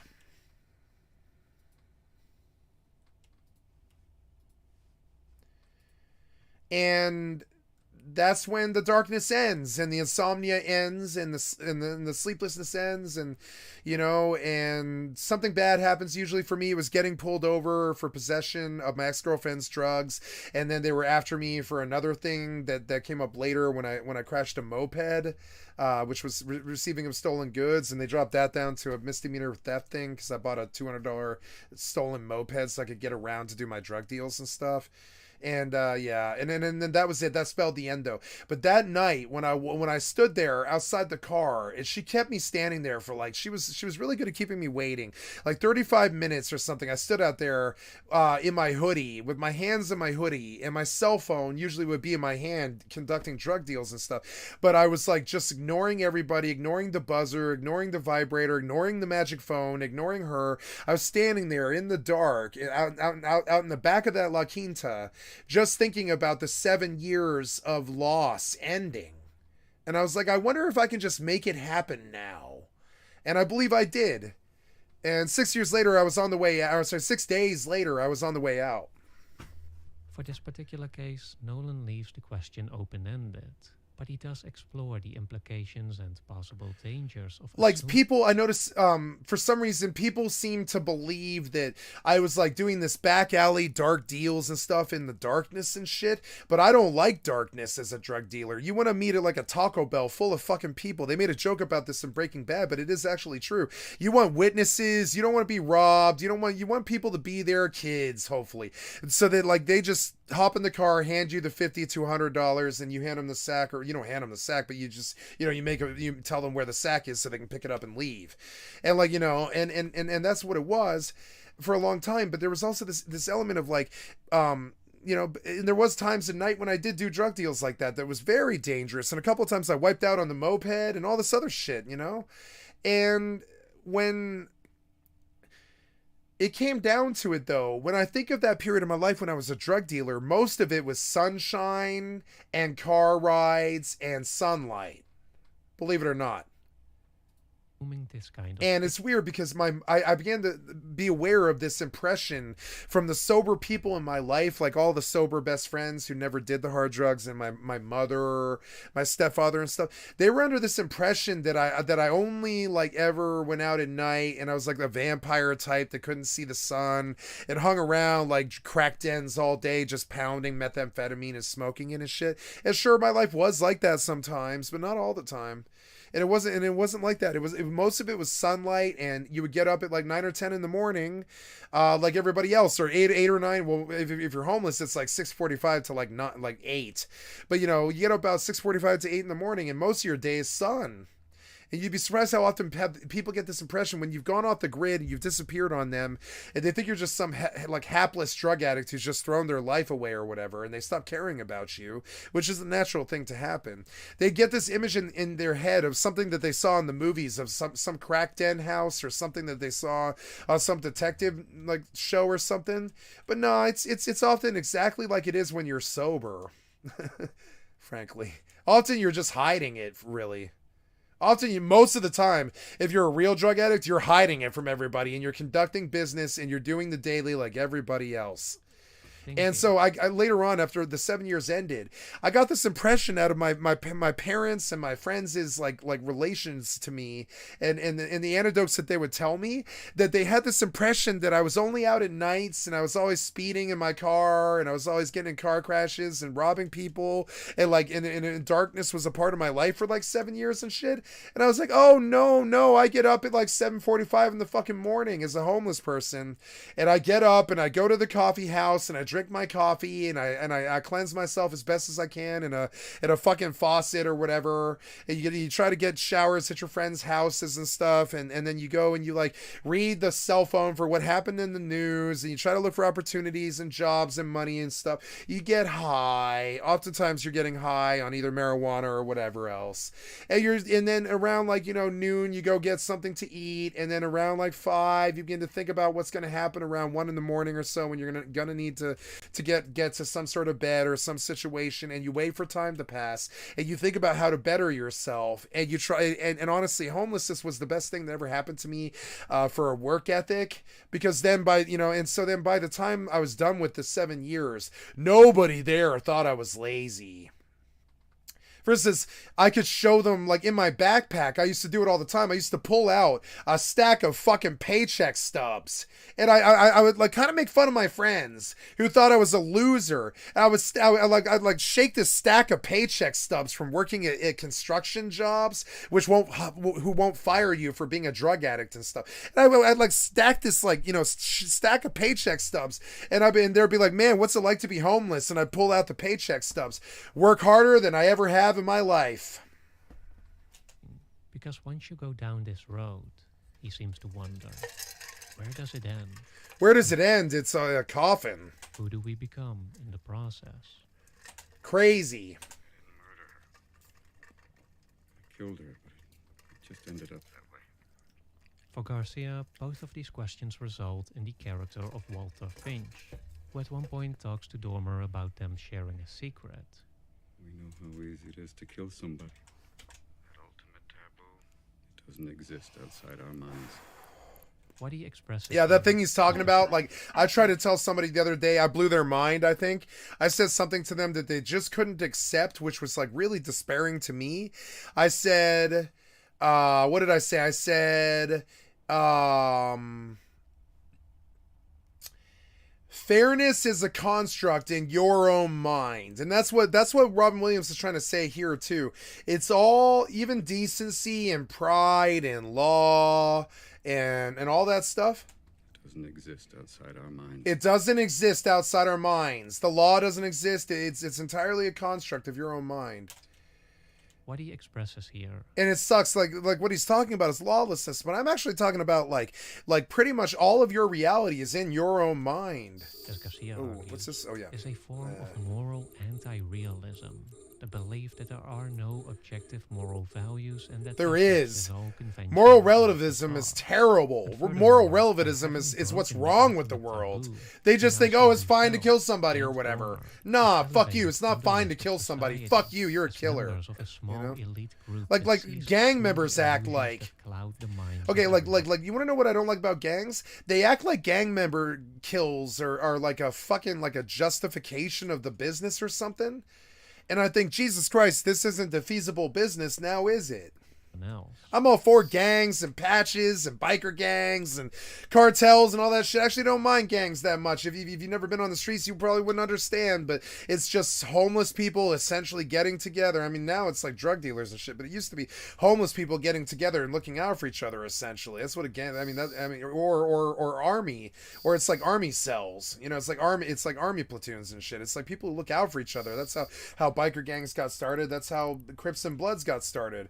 And now I think it's this thing about selling drugs and trying to have a double lifestyle and shit where you're like a criminal half the time and you're like a normal person the other half of the time or whatever. But like I still think that it's like, you know, like they justify killing way too much, you know? As Garcia emphasizes, Finch doesn't. It's offer moral relativism. They're like, oh, because we sell cocaine, it's okay for the cartel to kill people. Fuck no, motherfucker. any real argument to support his. And honestly, I've worked for the cartel myself. I mean, that's the horrible thing. I've worked for the cartel myself. Like, I'm not any better than them either. But like, honestly, it's just like I never like you know, I don't. It's not like I represent their core values or something like that. That was always something I really had a problem with. They have moral relativism when it comes to ripping people off and killing each other. And that's never good. Which makes it all. I never met a drug dealer who didn't like me because they could tell I didn't subscribe to moral relativism, so I would never rob them. And B, I just don't believe in snitching. I just fundamentally don't believe in it. I never will believe in it. And C, like, you know, I'm not likely to fucking roll unless they commit some kind of terrible cardinal sin like rape or murder. The drug dealers love me. You know, it sucks, but they do. I've never met a drug dealer who didn't love me inside of 10 seconds because they could tell I was no threat to them, and I'm just as real as them. You know, I don't fuck around, and I don't see much difference between the cartel and the American government. Frankly, they do the same shit. All the more transparent that he's just deluding himself, that he's philosophizing after the fact to justify his own actions, rather than doing it the other way around, and dangerously so. For what he is indirectly proposing here is not only that Dormer, just like Finch himself, wasn't wrong in his actions, but that he actually has some special privilege that completely exempts him from even having to question it, that he can manipulate reality as he pleases. This game The resolution froze to this or problem, something? I don't according to Garcia, is a bit muddied in Nolan's Insomnia. What is going on? She points out how one of the movie's... Okay, I cannot... Okay, I don't know. I don't know what that was. So did I launch that? I did. I gotta remember that I have that out. I really do. So was that everything? No, I have all these asteroids here and I don't really want them right now. I don't want all that stuff. I do need that stuff, but I don't need that stuff or that stuff or... Yeah, the beacon's okay. And there, we do see that I killed everything. So we scooped a cargo hold. And we withdraw drones, and we go to the next thing. I didn't catch an escalation, but I figured an escalation is probably the fastest, easiest amount of money for a lazy e-pilot to make, you know? Main moral suggestion. Escalation and high sec. Yeah. one coming from the sympathetic hotel owner. My nose is itches actually so not bad. that different from Finch's. I guess it's about what you thought was right at the time, then what you're willing to live with, the owner says to Dormer. The problem here, however, as Finch already demonstrated, is that some people are able to live with almost anything. And so if this moral message then is supposed to be the movie's grand statement, why the Yeah, it's in the DNA imperative for humans to live with doing horrible, horrible things. And I don't really understand that. undermine itself? I never have. Or to put I think most people, I think after they kill someone, I think they should commit suicide. it like this. And they don't. What really is the determining factor to Dormer's eventual redemption? If you're a murderer, I think you should kill yourself after, not after, but before you kill someone. Or he does achieve it at the end. Talking too much about suicide, I'm sorry. After shooting Finch and being on the verge of death himself, he confesses his corruption to the local sheriff, and despite her offering to cover for him, he instead urges her to tell the truth, to not go down the same path that he did. Yep. But why then? Why choose to be moral? Why choose to do the right thing? Well, Garcia lists a number of reasons from various philosophical and theological traditions, Warp drive but the most active. relevant one to Autopilot Nolan's work engaged. seems to be the more humanistic argument, which proposes that the only way to truly bring our own personhood, our own identity, into fulfillment is by acknowledging and committing ourselves to the humanity of others. This is what Leonard failed to do in Memento by carelessly putting a target on Teddy's back for his own self-delusion. It's what Walter Finch failed to do by justifying to himself the murder of an innocent girl. And it's what Bill Dormer failed to do by corrupting himself while at the same time harming more and more people around him. Yeah, the more you corrupt yourself, the more people around you're like. One of the things I had to learn over the whole last 10 years, basically, from the age of 30 to 40, was that everything that I did rubbed off on everybody else around me, be it my mother in a different state, on down to the people who lived in the same house as me. Everything that I did rubbed off incredibly badly on everybody around me, from my attitudes to my toxicity to my rage to my unhappiness to my sick body to my fat body to like my insomnia, my drug use, my unhappiness. When I was like all of those things, I brought everyone else around me like that to those things as well. And that's another thing about losing control that people never talk about, is you take everyone else with you as well.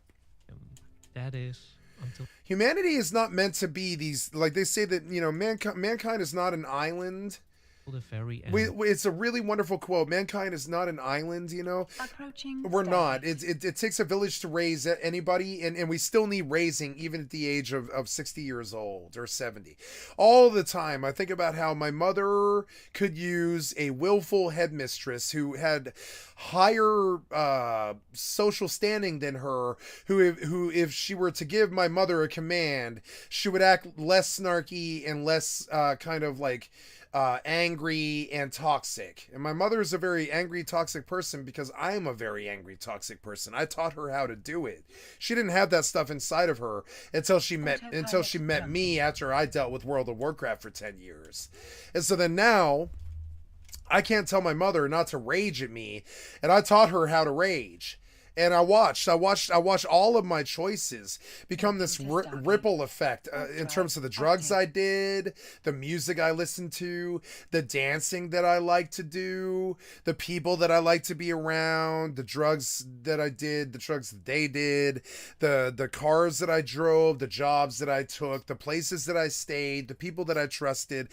All of that stuff had a huge, huge influence on everybody the fuck else around me. And when I went crazy and went to the streets with nothing but the clothes off my back, almost everybody else I knew did too, which isn't good. Where Dormer stares at Fincher in the water. Not everybody. A lot of them were really sensible, and they didn't throw their lives away like me. But there was a bunch of us down in the dark, in the depths of hell, basically, while we dealt with death in our families or drug addiction or some other fucked up shit, right? We were all in the depths of hell at the crack house, essentially, that I lived at for, I don't know, on and off for like 8 years. And we all had problems, and we all talked to each other about our problems, and we all did each other's healing for each other. We took care of each other, and we would try to be friends with each other, or we try to kill each other, depending on what happened to me anyway. anyways. I don't know why I was the one that had to be a victim of an attempted murder, but I guess Skycat is just a victim of violence all the time for some reason. I don't know why, but or whatever, just like vitriol or anger or whatever. I don't know what it is. I'm an easy target. People know that I'm an easy target because I'm unlikely to want to hurt them. So they hurt me first. You know, they'll come take a swing at me because they know I'm not swinging back. I've heard them tell me before. They're like, I'm gonna try and hurt you right now because I know that you're a fucking pussy and you're not gonna swing back. And I'd be like, all right, bring it, motherfucker. Because what can you say at that point? At a part of himself that he then is finally able to let go of. And then you dance back like some kind of like you're skipping in the second grade on the fucking blacktop. You're like dancing back and you're like in a fighter stance kind of because you're like waiting to block people and shit. And you're waiting for incoming blows as somebody slams you up against the wall and starts wailing on your fucking face and shit until I put him in jail. You know what I'm saying? Until I put him in jail, he did that forever. He kept doing that over and over again. He sinks away into the void. And so, and I began to realize that he was punching me because I had driven them all down this crazy hole with my reckless, careless, spendthrift abandon of my own natural resources, my own intelligence, my own body, my own money, my own life, my own devastation. I just embraced all of it. And I just went hard and I would smoke a pipe of methamphetamine all fucking day like some kind of fucking smokestack while I talked to drug dealers and druggies about drugs and shit like that. You know? And I don't really understand that. That's just not who I am, but that's what I did for a long time. Now left only with the local sheriff, who hears... These days I prefer the truth, like him. I just prefer the truth of it. If I can't save myself, I can at least be a warning sign for others who might be going through dark times like that as well. You may not know the hardships people don't speak of. Lies both the inner part of himself that was genuinely good, as well as a concrete other person standing at a crossroads. Another human being whose life he can now... I love Hilary Swank. ...affect for the better. He is finally able to do. She took the harder roles. You gotta respect it. The harder roles. Ones that you can't even really explain that well, much less do. What is right. You know? And finally able. Try explaining that cop's role to her when she's in, you know, when she's doing her tryouts for this role. And they're like, yeah, so she's a girl and she's a cop up there in Alaska and she plays the mediator between a serial killer and a detective and she has issues and she wants to protect the dirty cop, but he tells her to tell the truth. And she's like, okay, so what's my motivation? And Christopher Nolan goes,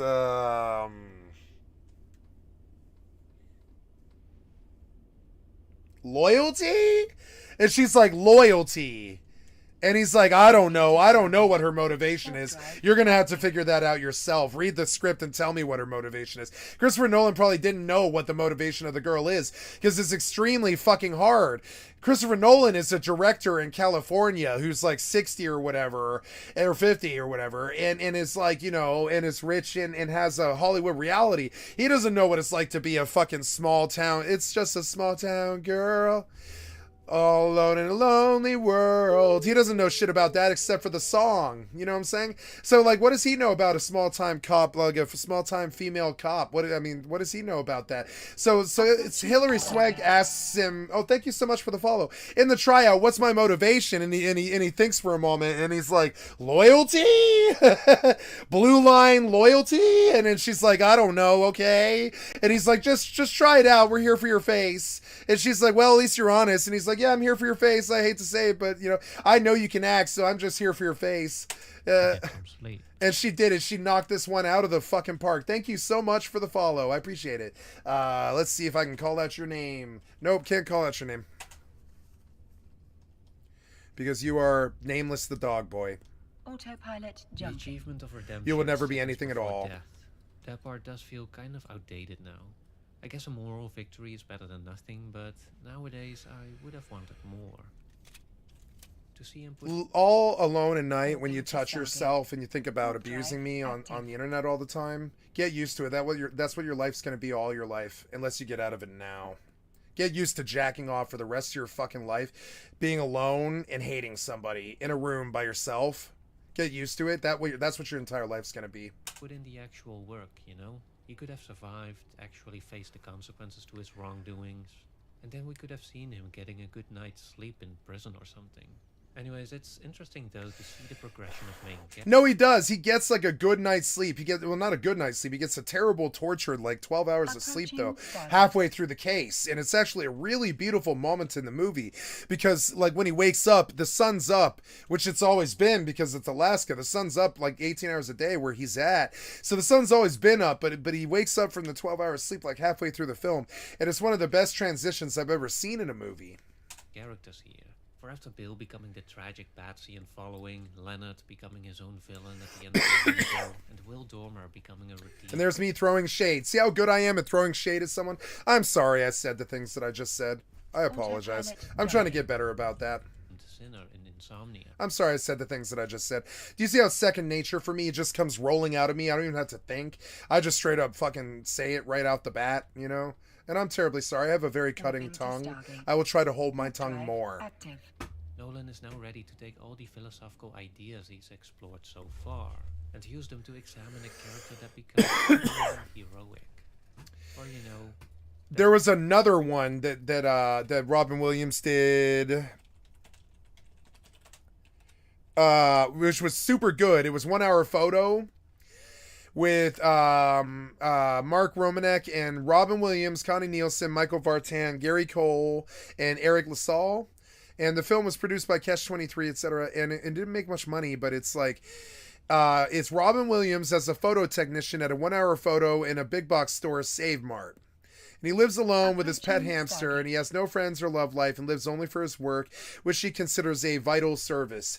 His favorite customers are the Yorkin family, whose photos he has developed for many years. Over the years, he has grown obsessed with the family, enshrining them in his home with their photos that he secretly copies. However, as he is shy and socially inept, his attempts to become closer to the family are gently rebuffed. Cy eventually manages to spark a connection with Nina Yorkin when he pretends to be interested in a book that he saw her purchase.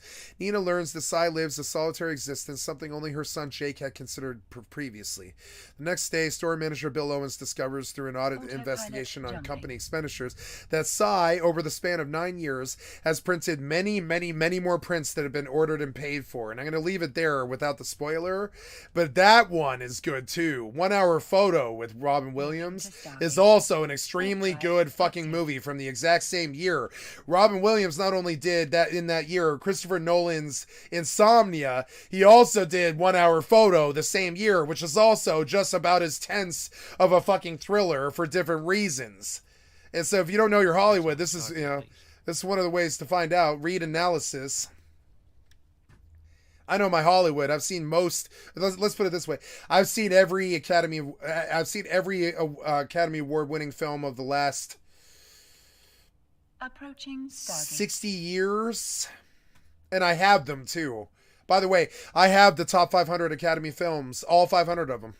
Batman Begins, 2005. Finally, we arrive at the grand when Nolan went commercial. Reboot of the iconic character that would come to change everything. Oh, so yeah, I'm in autopilot. Yeah. So, but I had to get past Uedama. Time as a teenager and thinking Duane, it was good, occasionally great. No, I've got to go a while before I'm safe. It sucks. In its totality. Back then, like I did not think that Batman Begins was that good of a movie until the end. Most people. I thought the beginning of it, fucking stank horribly. I thought there was an episode of Batman the Animated Series that was only maybe 3 minutes of exposition that meant far more to me than this crappy scene with Ra's al Ghul. The Ra's al Ghul depicted in the cartoon version of Batman the Animated Series was far superior to William. Now Liam Neeson played a really good Ra's al Ghul. I'm not saying he didn't. I'm saying the character development that Nolan did for Ra's al Ghul was pale in comparison to what they did for a television show, a fucking kids television show.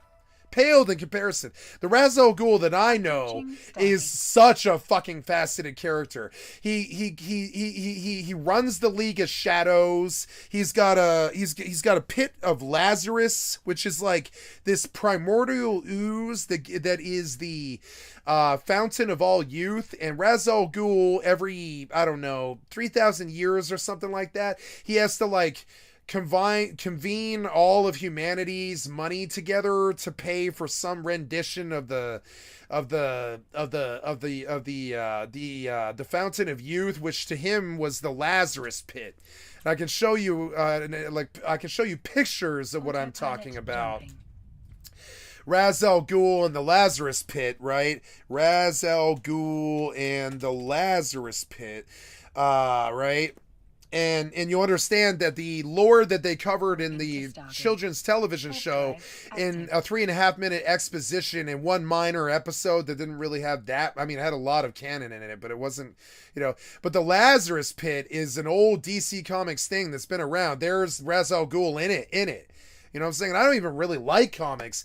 I just like Batman the Animated Series enough to know my Batman the Animated Series, so I know about the Lazarus Pit and stuff. This was so far from Christopher Nolan's rendition of Ra's al Ghul that I struggled a lot with Batman Begins. I struggled with it a lot. A lot of the canon was there, but it wasn't executed by somebody who had even bothered to watch the animated series, much less read the comic books.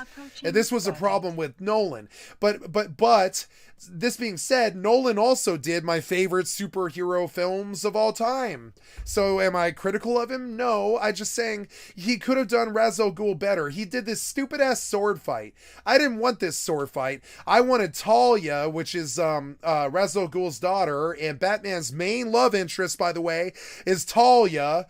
Batman's main love interest, everybody thinks it's fucking Catwoman or whatever. No. Batman's main love interest is usually depicted as Talia, fucking Ra's al Ghul's daughter. She's called the Claw. I'm sorry, she's not called the Claw, but she was called the Claw in some of the canon and stuff. She's like this deep state criminal espionage agent who's the daughter of the deep state Dick Cheney, Dick Cheney, Ra's al Ghul type that's running all the governments in the background. And the reason that he runs all the governments in the background is because he has this Lazarus pit that instantly heals all injuries, resurrects the dead, and grants immortality to those who bathe in it. But it's also the worst curse that mankind's ever known, because once you touch the Lazarus pit, you can't ever die. And so that's the whole thing about Ra's al Ghul, which is so far from what Nolan did in Batman Begins, because if you think about it, most of Batman Begins is actually about the Scarecrow. It's not about Ra's al Ghul. And so you see this fumbling sort of weird, and he mentioned it earlier in the video, it's this like fumbling sort of cardboard stiff attempt to do the lore, and Nolan did a lot more for the Batman lore than anyone else ever has, I think, even though he didn't do it correctly, kind of like what Peter Jackson did for Lord of the Rings. Like, where's Tom Bombadil, right? So I had a Tom Bombadil moment with Lord of the Rings. I also had a horrible Ra's al Ghul Talia Lazarus pit moment with Batman Begins. Now, I had no such moment with The Dark Knight. The Dark Knight was tactically perfect, lore perfect. He tightened it up then, and it was lore perfect. It was all of all the depictions of all of it done fairly well, and even the whole become the villain at the end, live long enough to become the villain thing at the end as well, which is something that Batman never talks about in most renditions. In the end, Batman becomes the villain, guys. I don't know if you really knew this, but I mean, like, that was what they were getting at in The Dark Knight and stuff. He eventually becomes what Gotham City blames for all of their woes, and they cover this in Dark Knight very well. So we love Nolan. We don't discount him, but honestly, this sword fight is garbage. It's garbage, and I'll say it. This sword fight was garbage. I didn't want to see it. It was horrible. I didn't like the beginning of this movie at all. Everybody else did. They were like, oh, the beginning of Batman Begins was so epic and cool. And I was like, nah, where's the fucking Lazarus pit? Where's Talia? Where's the League of Shadows? And they did have the League of Shadows for about 10 seconds. It was like 10 seconds of exposition in some cave when you begin to understand how really strong the League of Shadows actually was. It's like the Deep State's army. You know, the League of Shadows is the deep state army. It's hundreds of thousands strong, and they all have the discipline of Bruce Lee. So it's like, it's really fucked up, that rendition they did at the beginning of Batman Begins, where all those guys are all in a row and he's like, find me, and he has to pick out throughout all those nameless dudes, pick out which one's Ra's al Ghul, right? And what you're not really understanding is that's an amalgamation about, or I'm sorry, it's a metaphor, excuse me, it's a simile or whatever. It's like a metaphor for how the deep state works. They hide in plain sight, and you're never going to know which one is Ra's al Ghul. It might be Dick Cheney this time around, but we don't know. I mean, we don't know who Ra's al Ghul is, and that was something that Batman tried to warn us about a lot right at the beginning of it. He got the scene with the League of Shadows perfectly right, which when he says "find me," and so Batman has to use his sixth senses to figure out which one is Ra's al Ghul, because the whole thing is a metaphor about how the deep state hides in plain sight all the time. And these are things that only a true Batman fanatic would know. A lot of people call themselves Marvel fans, but then they don't even know who the main love interest is. They don't even know who Gwen Stacy is. They'll tell you how much they know about Spider-Man and all this shit, and then I'm like, oh well, Gwen Stacy, and they're like, oh okay, well who's Gwen Stacy? And I'm like, you don't know shit about Spider-Man, and you base your life around Marvel. You don't know shit about it. You didn't read Spider-Man. I just went to go see a comic. And I don't like comic books. I don't like Spider-Man. I don't like Superman. I like Batman, but I would never read the comic book. I want my movies and television and shit. I'm not a big superhero guy. Not a big superhero guy at all. I'm a super villain guy. I like all the villains and all of these things. Book movie in a time when comic book movies weren't yet that big. I like Batman because Batman is a villain. When Batman's parents get killed by Jack Napier or Joker or whatever the fucking story origin has been twisted to, he goes out and begins to hunt criminals because his parents got killed by a criminal. This is called vigilanteism, and it's a particularly horrible thing to do as a human being. Deal.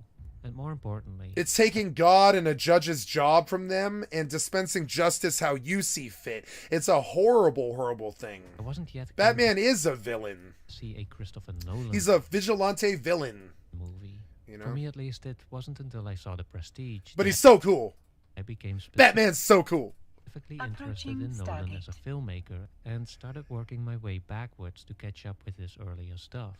But anyways, as a superhero movie, I thought the realistic take on Batman made the story quite compelling in the first. Yeah, like I thought his origin story about how he starts from a bad mask all the way up to the cape and all that, I thought it was very good. But I don't think that story needed to be told, and Nolan immediately abandoned it afterwards too. I don't think any of us needed to see him spray painting his mask and his gear and all that crap. I didn't want to know about the origin story of Batman. I want to see Batman fight Ra's al Ghul and the Scarecrow. And frankly, one of the things I really didn't like that Nolan did was he left the Scarecrow out of the second film. And that guy's one of my favorite actors of all time. You know what I'm saying? That guy, I can't remember his name, but the guy who did the Scarecrow, I really wanted him in the second. You know why I went to The Dark Knight? Was to see the Scarecrow. First half, but slightly less so in the second, where it felt like the movie could no longer avoid the more fantastical elements of the genre. I thought his depiction and I thought Nolan's depiction of the Scarecrow is like the best villain I've ever seen. It was perfect. It was a totally normal waspy dude that you could easily take out in one punch. But he's got all this power of chemistry and stuff, and he's really strong in a weird way when it comes to fear and how smart he is. And I really like the Scarecrow. I would never be the Scarecrow, but I like the Scarecrow. I thought it was a very well written character. Today, in the full context of Nolan. Yeah, and all that shit about everything becomes a nightmare and stuff. Yeah, that shit was dope. Entire filmography. Like, this was the good part of the movie, Scarecrow. I still feel mostly the same about it. As I alluded to earlier, despite Batman Begins being another significant step up in production size for Nolan, he does carry over most of the same filmmaking principles. The relatively simple shots that rarely contain more than one character, one action, or one piece of information, and the overall naturalistic feeling with little stylization or theatricality. But whereas I think this approach worked for Insomnia, My God, Insomnia is such a fucking bop, dude. The atmosphere in Insomnia is like the best I've ever seen in a movie. It's like, oh, it was one of the best. I can't think of another one. Maybe there was some definite atmosphere in Dueling Banjos in what's that one when they wash down the river. That movie had the suspense like that. But yeah, superhero movie, even one that was meant to be more grounded in reality. It does feel the one where the hillbillies attack the river rafters. That one's so good, and that one had that same kind of depth of atmosphere. But only a few movies have that kind of atmosphere. Silent Hill 1 had it really well. Silent Hill the movie, the original Silent Hill movie had that kind of atmosphere in spades. It did it really well. But 28 Days Later, 28 Weeks Later. It lackluster. Day of the Dead with the remake with the hot girl. I can't think of the name. This isn't to say that there aren't any great or beautiful shots here. There certainly are. Yeah, but I don't need these shots. I wanted to see Ra's al Ghul, Talia, the Lazarus Pit, the Deep State, and Bruce Wayne's battle against them in the meta. Not this crap about this. This was like Highlander. There was like a Highlander vibe to the Batman mythos that he was trying to paint, that I do appreciate about Batman. Batman did do these things. These are things that were depicted in the Batman canon. When Batman his parents first die, the first thing that he does is he begins training in places like Japan and Nepal and China and shit like that to learn all of the world's combat so he can fight all of the world's criminals and shit. There was a good bit of back canon in Batman's story like that, but it isn't there originally in the DC Detective comics and stuff. So this didn't need to be as like specific as he made it. He needed to work on Ra's al Ghul, but he was scared of Ra's al Ghul. The statement that Ra's al Ghul makes is a really lunatic fringe one, which is like that the Deep State is the real villain, and then the movie kind of becomes like that sort of overshadows the movie, right? And he can't tell a good Batman tale. It just becomes about how Ra's al Ghul is the Deep State. And I think even George Lucas kind of struggled with this. I think he was trying to tell a story about Space Camelot, but then all the lasers and the robots kind of took over, you know? But they tend to be few, and they tend. And then we had the third movie with all the awesome Ewoks and stuff. But really, we needed more Star Wars exposition as opposed to the Battle of Endor, you know? To be just that, single shots. Because when you think back on Batman Begins, what concrete visuals really come to mind?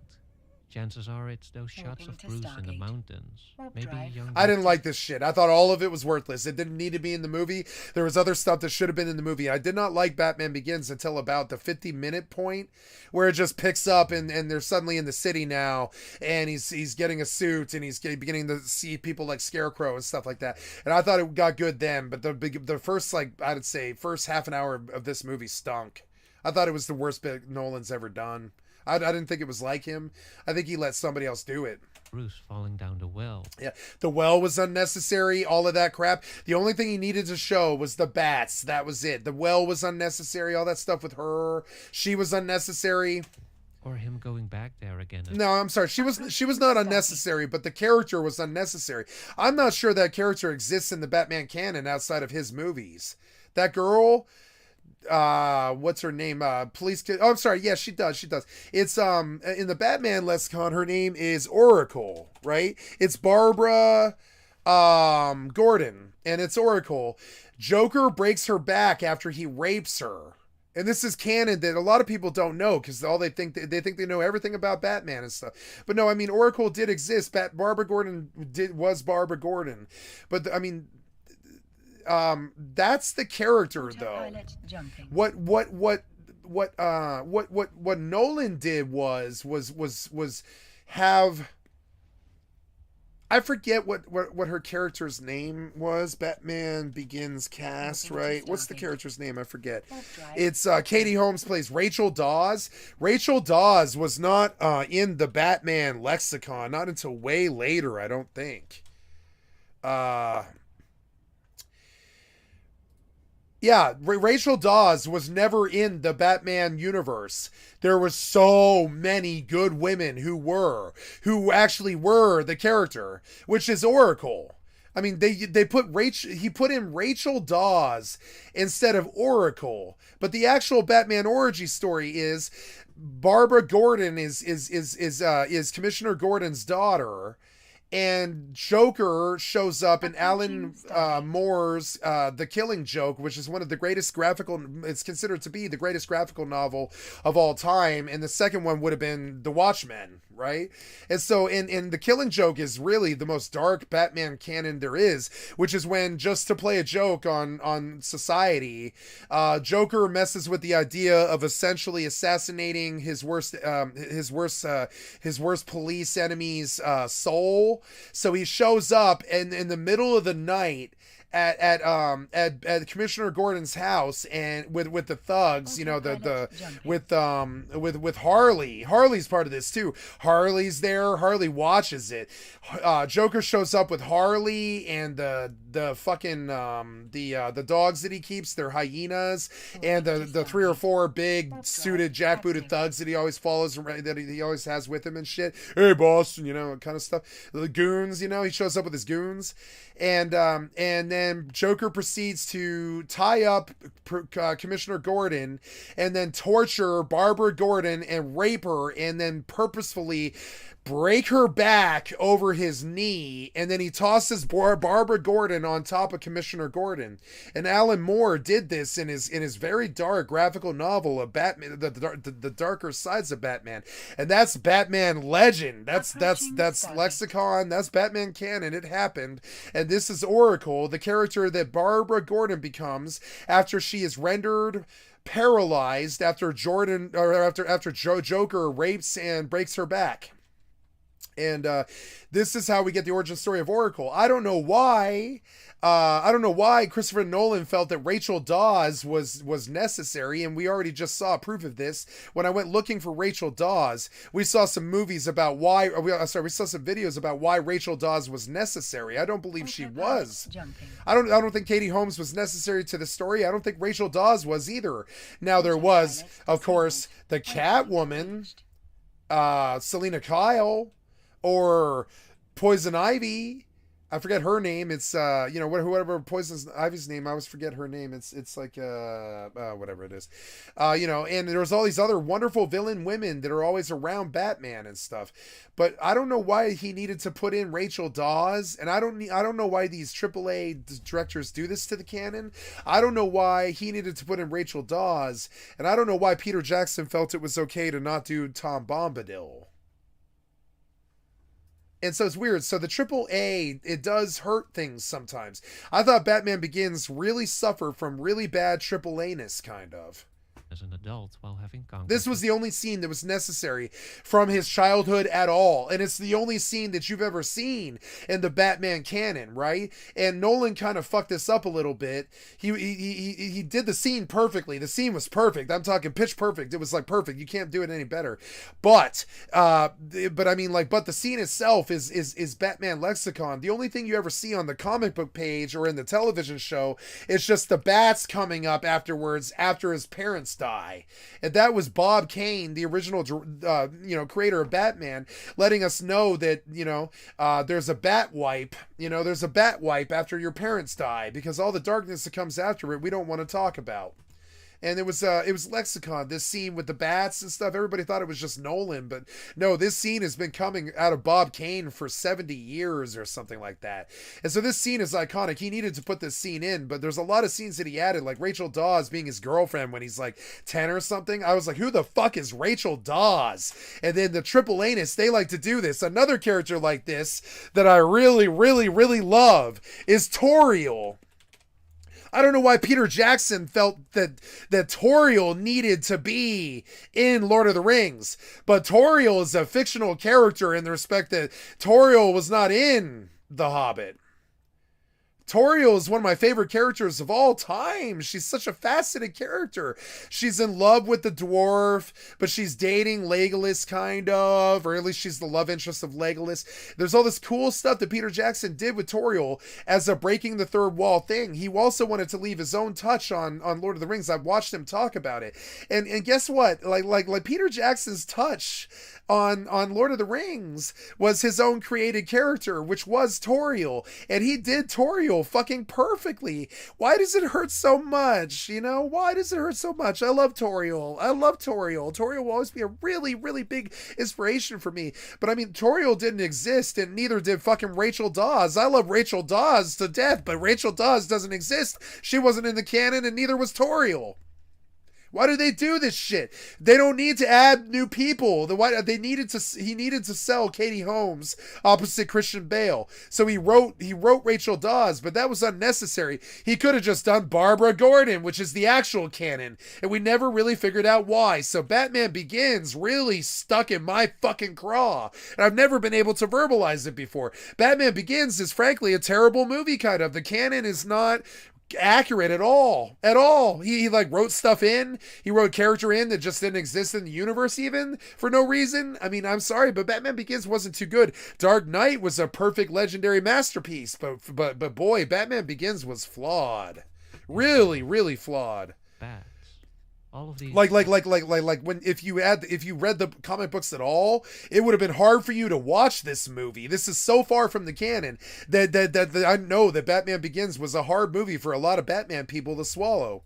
I think are pretty great, but they don't really come together to build a larger sense of atmosphere. There was Bullock. Bullock was I don't even know if Harvey Bullock was in the original canon, but I'm fairly sure he was. Harvey Bullock has always been in the Batman canon. He was made by he was introduced in 441. So Bullock came to the table way later. I'm talking 400 episodes later, right? But I mean, Bullock was a very famous character, though. He was a very popular and very famous character. It was a lampooning of the detective type. You know, there's some ambiguity concerning the character's origins and stuff, but I mean, Bob Kane did not write Harvey Bullock, so Harvey Bullock was like added to the original 80s Batman and all this stuff, and they always depict him really well, but we don't know why they do this. Harvey Bullock was canon, but not until episode 441 or something like that. So the modern depictions of Batman are very odd. Very odd snippets of stuff that directors like. That's about it. They're so far from the canon, which is actually very, very good. The canon of Batman's extremely good. It spans the ages. It spans time. It spans like shit happened thousands of years ago in the Batman thing. And I mean, Batman is a really old story. I mean, it's actually kind of crazy, but it takes 500, or 1,000 comic books to tell it, and it stretches across a lot of realities and stuff. But I mean, like, I don't know why they needed to summon Harvey Bullock out of episode 441 to put him in the 80s movie for some reason. I don't know why they needed to do that. At least not in the way that... I think one of the things about it is when Tim Burton did the 80s Batman, I believe Harvey Bullock was current Batman canon. Because Harvey Bullock came in the 80s. He was not in the 40s Batman or whenever it is Batman got started. I think it was like the Silver 20s or something like that. It does in Matt Reeves' The Batman, for example. When did Batman get started? Every frame is just dripping with moodiness. Nolan's action scenes also... When was Detective Comics 1?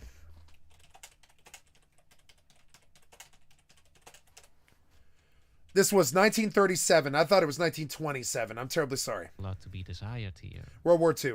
Which tend to be shot way too close and edited way too choppy. Yeah, there was some choppiness to the film. The combat wasn't that good. There was some good stuff, but it didn't look good enough. Like, this didn't look good enough to me. There were moments where this was intentional. Like some of the street fighting that we're supposed to believe happened to Batman Begins is actually so really cutthroat. So he tried to show that part of it, which I respected, kind of like Gangs of New York, you know. Darks that we are supposed to experience from the bad guy's point of view while building up to the grand reveal. Oh, still, I'm still on it's an a little autopilot. Oh, much, I'm out here now. and it doesn't Yay. really get I'm out here now. Let's do some signatures finally. Angel hideaways. Sounds good to me. Let's get an angel escalation Warp finally. drive active. Oh, did I pull my... Oh, I did. I pulled my pack rat, but I didn't pull the loot. Oops. Oops. Oh, well. Finally. much better later on. Luckily, all this will soon change for the better when Nolan finally gets his hands on. The presentation of Batman Begins is not all bad though. Though it may be lacking in visual flair, Nolan does have one saving I grace didn't think it did lack visual flair. I thought it actually had that in spades. that he will depend. Although, I wonder why later on, the Dark Knight didn't look like this did. See it? Dark Knight did not look like this. Remember, it was a very modern film that didn't have all of this crap, monorail stuff that Gotham City had in the comic books. So I wonder why he chose to do that.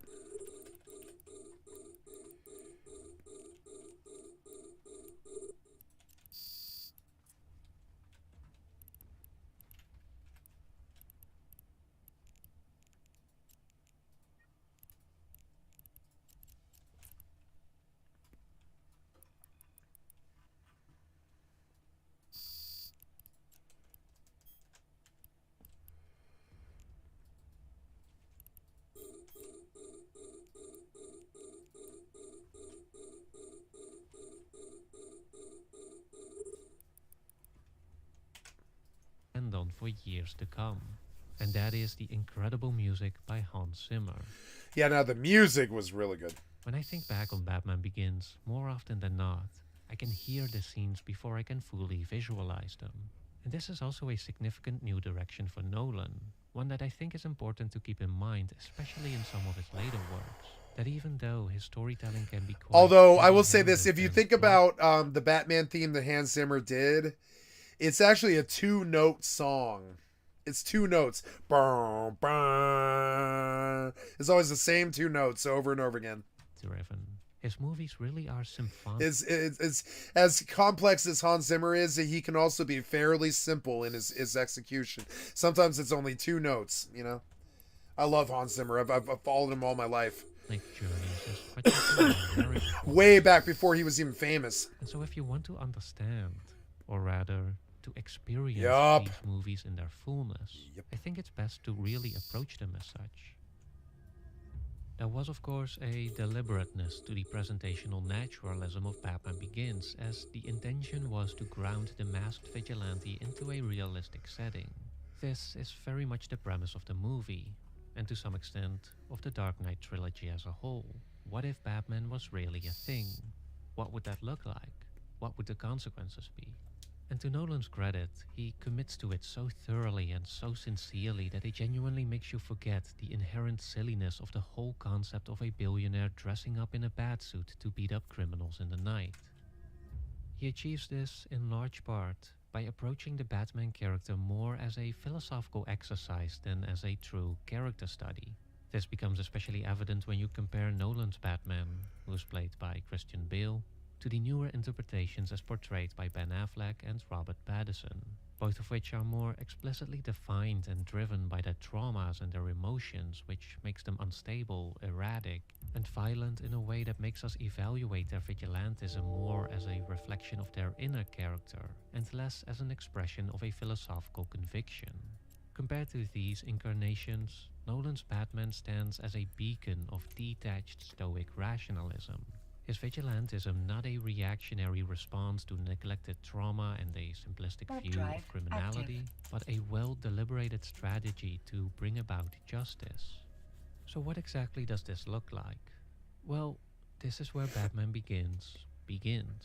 Just as the classic origin story, Bruce loses his parents at a young age during a mugging gone wrong, which he feels partially responsible for because they were in that place to begin with because of Bruce's phobia for bats. And so, somewhat contradictory to what I just said, his struggle against injustice does start in a place of emotion. It starts with guilt, fear, and anger, and with the frustration about a corrupted system that no longer provides people with the security and justice that it is supposed to. But these scenes are also presented to us as distant memories from an older Bruce, a more mature Bruce who has already come to understand that justice is not the same as revenge, and that if he really wants to be a force for good, he has to become more than a mere vigilante lost in the scramble for his own I grab. always love that scene when he's walking by Jack Napier and no one there knows. But he does. He knows what. I mean, I've had a mortal problem with a human before. No one else knew, but I did. I put that guy in jail. At least that's what Liam Neeson tells him about 5 minutes into the movie. His character represents the League of Shadows. I watched them drag him away, you know.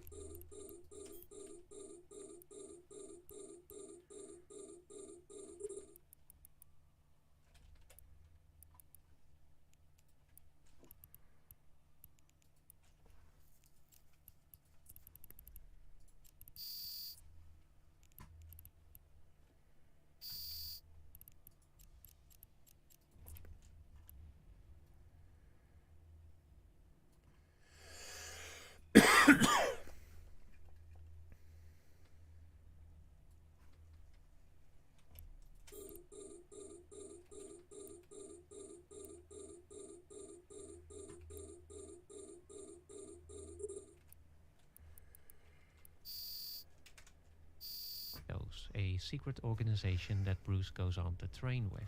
Even though their poetic vision of devoting yourself to an ideal to become an unstoppable legend does kind of sound like it's just vigilantism with a few extra steps. And indeed, once they somewhat abruptly reveal themselves to be not just grandiose fanatics who believe they can play judge, jury, and executioner, but also literal genocidal maniacs who are plotting to destroy Gotham in its entirety, Bruce abandons them to return to Gotham with his own vision. Knowing what vigilantism, including the League of Shadows kind, can lead to, Bruce acknowledges and embraces the ideal of institutionalized justice. The benefits of an impartial system that tries criminals without being clouded by emotion. A system that prevents the kind of grandiosity and law is good. that can so easily Law is arise very when good. I like the individuals law. take matters into their own hands. But he also sees the flaws in I've this broken a system, lot, the but I gap mean, I paid between my how it price. works on paper and how it plays out in practice.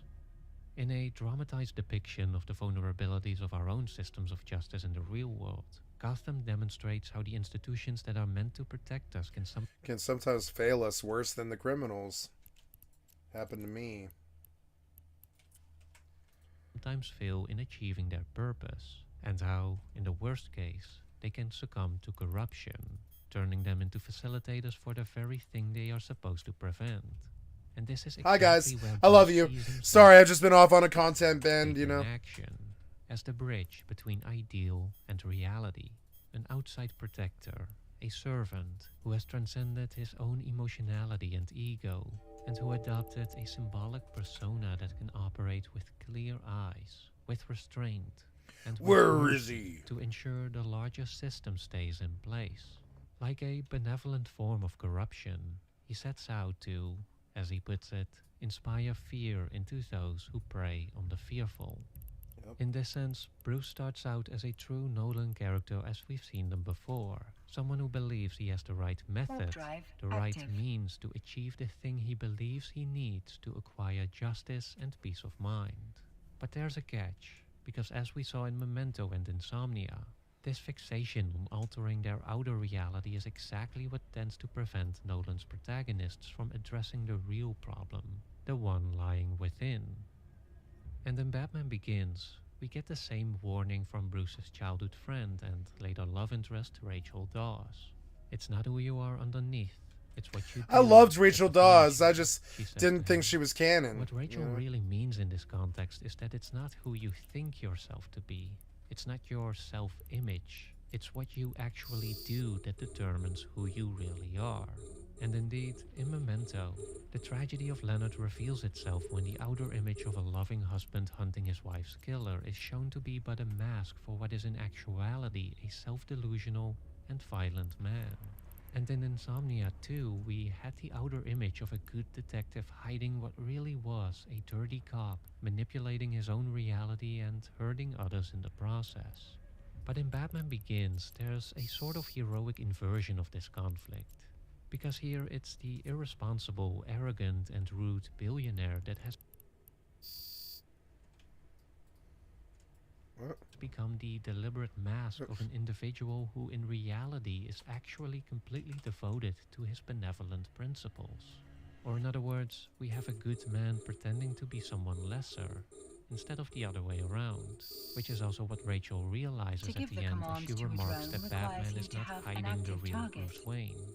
It's Bruce Wayne who is hiding Batman, the true expression of his character. The real suggestion here, however, is not to present yourself as a bad human being while secretly being good. It's about considering what part of yourself you really pay attention to. Unlike Nolan's previous protagonists, Bruce Wayne goes on an inner journey from the very beginning. He works through his fear, his anger, through all the traumas and beliefs that otherwise could so easily have led to reactionary and unreflective actions that so easily could have set him on a path towards tragedy, to instead become someone who truly knows himself, or at least someone who has faced his inner demons enough to be able to meaningfully and confidently engage with the world around him. And this, I think, is also what makes his character so appealing. He represents the ideal of someone who is truly in control of himself, and who is truly dedicated to a higher purpose beyond himself. Because sure, as the billionaire Bruce Wayne, he is someone who has wealth, status, and reputation. But the real reason we admire him is not because he has all those things. It's because of how little it means to him, and how easily he can sacrifice all of it when he has to. This might all sound a bit like a self-help platitude, and there's definitely something to say about the way movies present and mispresent the myth of heroic purpose, which I already did in a different video. But all in all, I do believe that this is what Batman Begins ultimately is. A relatively straightforward and, even though its non-chronological narrative structure might suggest otherwise, a very linear hero's journey. It follows a character escaping his broken world and his broken self to go on a quest to discover the means to restore both. And by the end of it, that's basically what he does. This is not to say that Nolan doesn't add enough nuance to it to inspire some meaningful self-reflection in the viewer, because as I mentioned earlier, by really committing to the premise and really going into the nitty-gritty of Batman's philosophy, I think he does reach for depth where so many other superhero movies just scrape the surface. But I do want to briefly address the individualistic nature of this kind of storytelling in which the protagonist ends up being the main driving force for change in the world of the story, because this will become important later on. So, before Bruce Wayne enters the picture as the grand hero, the status quo of the story is as follows. There is Gotham, a corrupted and crime-infested city victimizing many of its inhabitants. And there's the League of Shadows, a secret organization plotting to destroy Gotham altogether.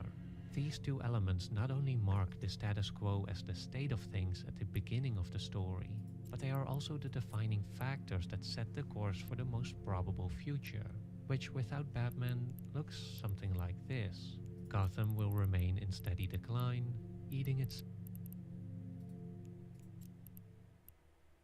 from the inside until the League of Shadows carries out its master plan and gives the city its final push towards complete annihilation. None of this happens, however, precisely because Bruce Wayne chooses to intervene.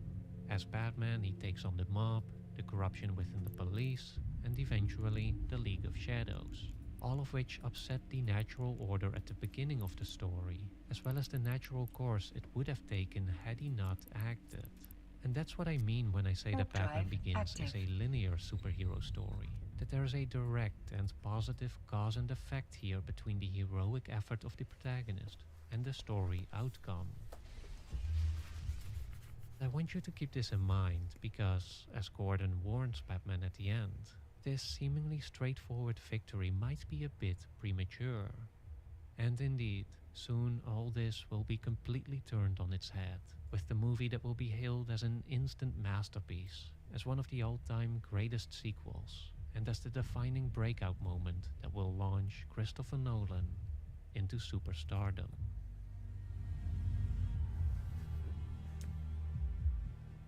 In the second episode of the Ultimate Christopher Nolan Retrospective, I covered the breakout years in which Nolan made The Prestige, drive The Dark Knight, active. Inception, and The Dark Knight Rises. It's going to be another big one, but good news, if you don't want to wait stories of flawed and morally compromised individuals I love The deluding themselves Prestige. into a downward Such a good spiral.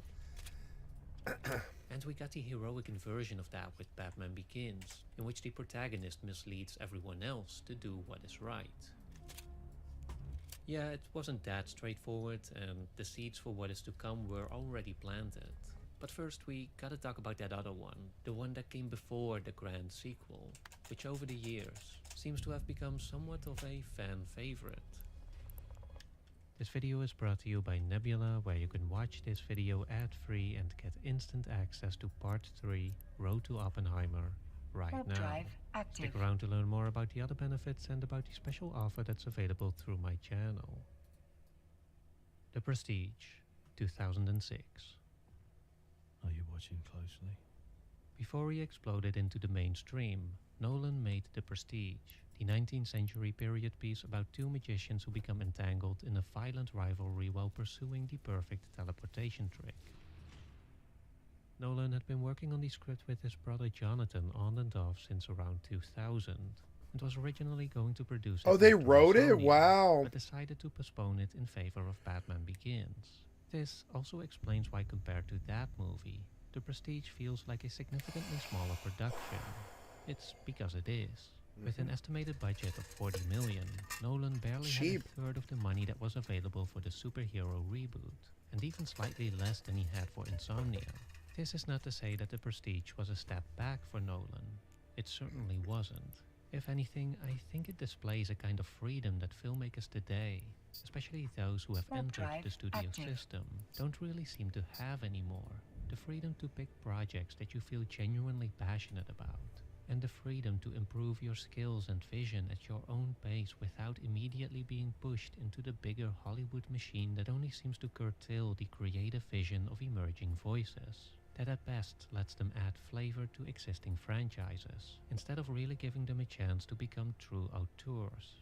For Nolan at least, I think it resulted in a movie that is not only fascinatingly revealing when it comes to Nolan's perspective on his own craft, but that also contains some interesting and often overlooked sociological themes about the nature of progress and about the way it went on to reshape our world in the 20th Warp century. drive active. As Kevin S. Decker wrote in his paper on the movie, the entertaining facade of magic, obsession, danger, and rivalry of The Prestige is in itself a kind of illusion that conceals elements of a modern worldview about technology and sacrifice that is so integral to most of our thinking and feeling that we fail to realize that it is a defining philosophy for our age. But before we get into that, let's lay out some groundwork first and discuss Nolan's more general use of metaphor in The Prestige. Because compared to his previous works, he quietly yet significantly ventures into some new territories here as well. In my discussion on Memento, I talked about the way that movie probably best captures the essential themes and ideas that Nolan seems to be most interested in. But I also believe that The Prestige might be the better movie to actually explain them. Besides Warp its drive intricate structure active. that jumps back and forth between different perspectives and different time periods. What The Prestige is probably best known for is its metatextual story elements, or the way in which the subject of the story, i.e. the nature and dynamics of magic tricks, is also used to comment on the nature and dynamics of filmmaking. The movie opens and ends with Michael Caine's character Cutter talking about the 3 steps of a magic trick: the pledge, the turn, and the prestige, which roughly resemble the structure of the overall story in which we are introduced to something ordinary, which is then turned extraordinary, and finally brought back to ordinary in a satisfying resolution. The metaphor is kind of on the nose and has already been talked about to death, and so I won't linger on it for too long. But the most important takeaway here is what Borden says about it. The secret impresses no one. The trick you use it for is everything. Indeed, the actual secret, the actual prestige or resolution that the movie eventually reveals to us is kind of unimpressive. In short, Christian Bale's Borden achieved his teleportation trick by using a twin brother who he shared his identity with. Hugh Jackman's Angia did it by using literal magic. unlike some others, I didn't mind the inclusion of the more science fiction elements. I actually think it carries some deeper thematic weight, which we'll get back to in a minute.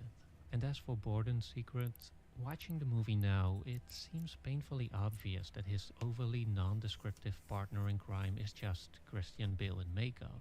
But I honestly can't remember if I figured this out during my first viewing, or if I, like Angier, initially dismissed the obvious answer in the hopes of finding a more spectacular one. I already know how he does it, Robert. Same way he always does, the same way as we do.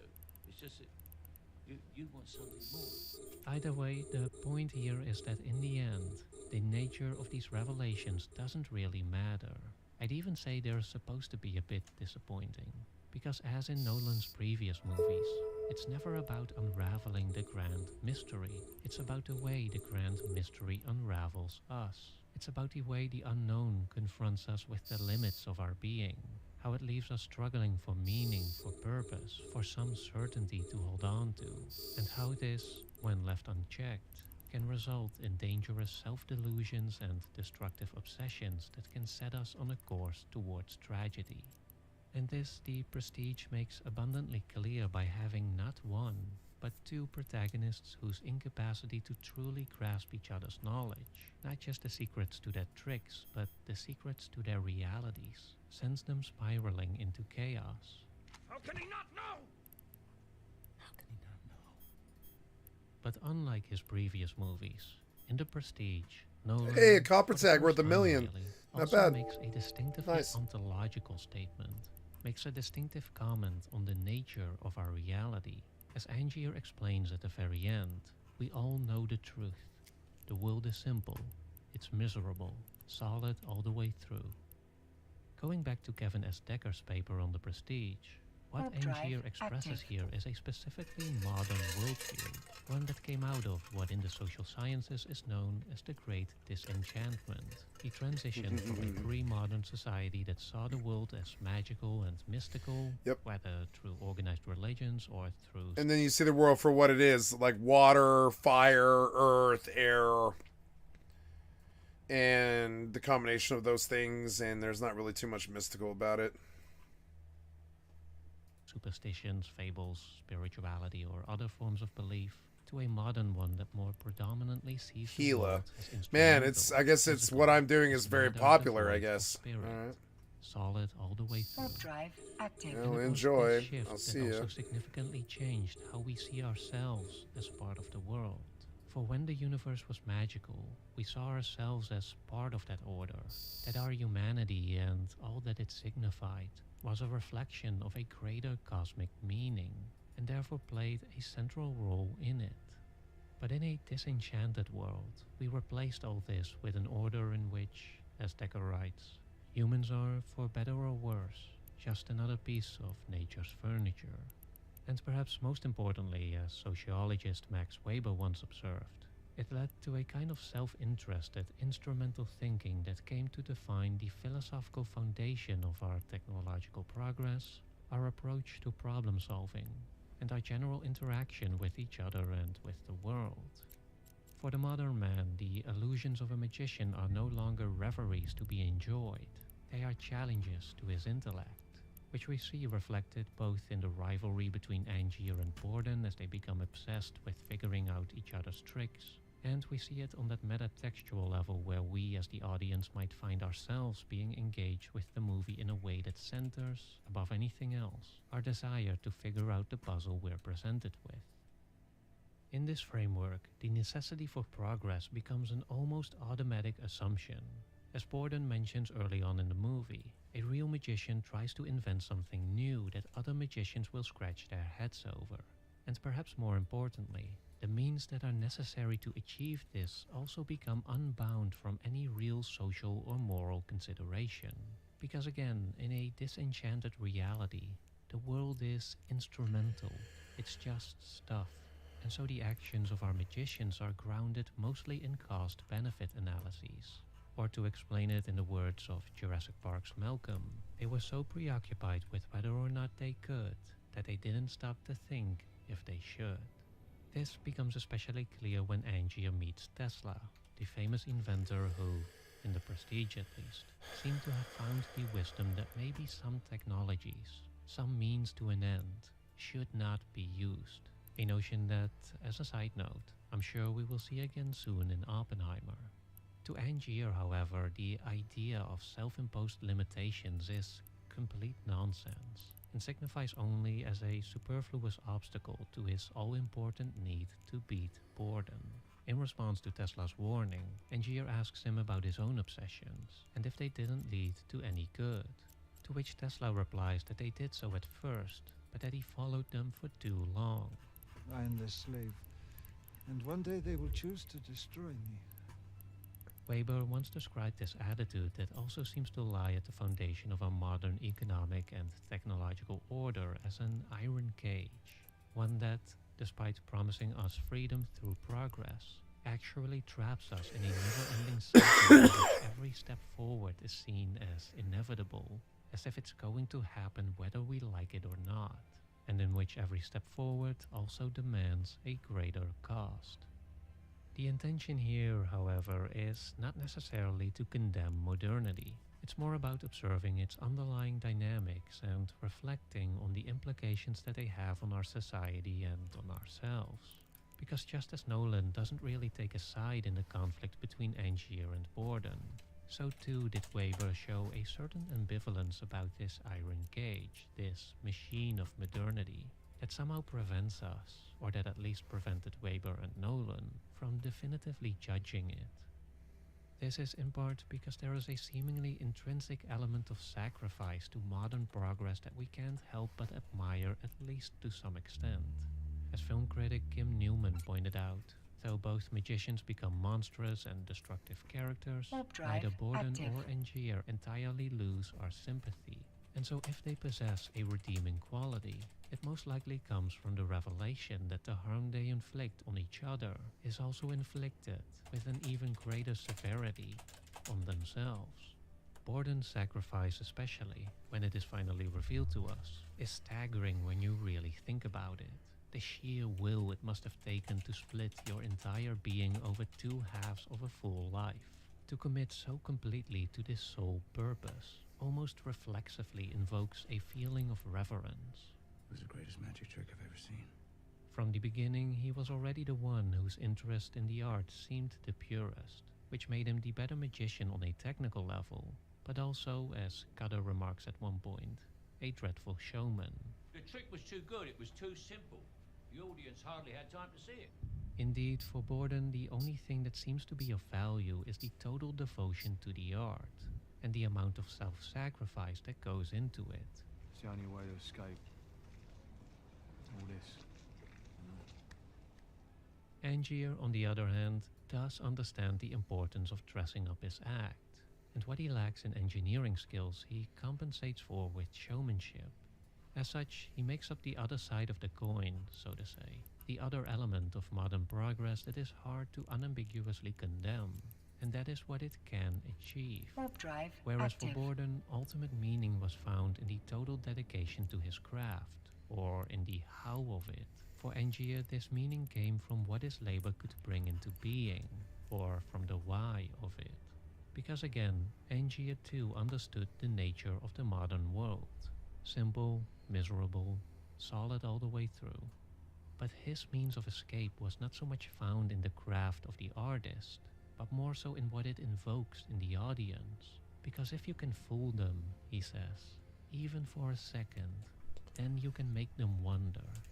For Angier, this is what it's all about. That brief moment of transcendence in a disenchanted world.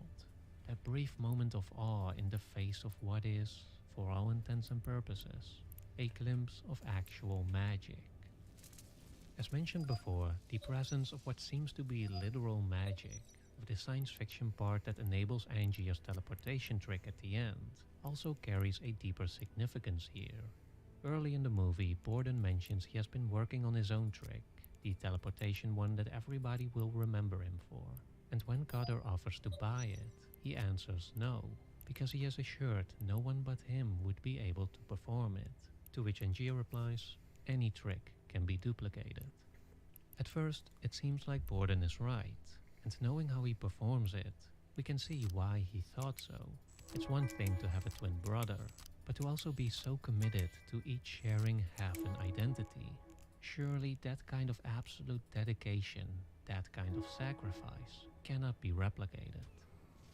But as Angier debuts his real transported man, it turns out that Borden was mistaken after all.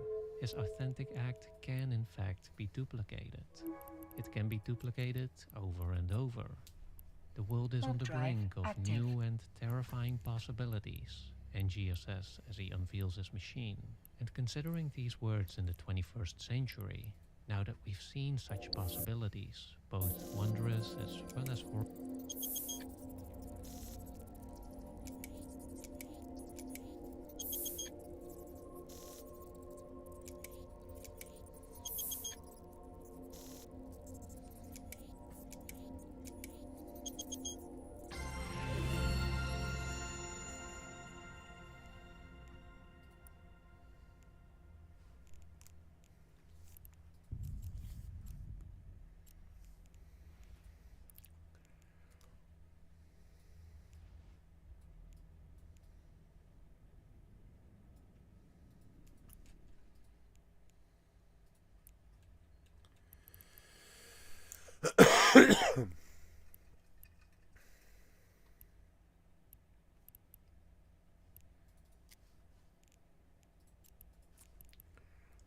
Warp drive active.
Warp drive active.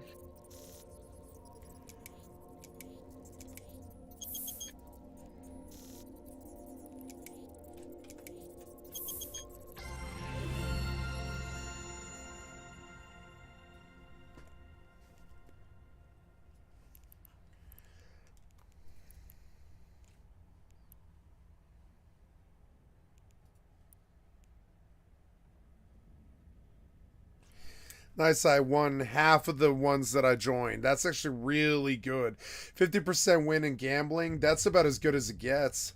Almost 50%. It's like 49.7 or something. I actually did not do that bad.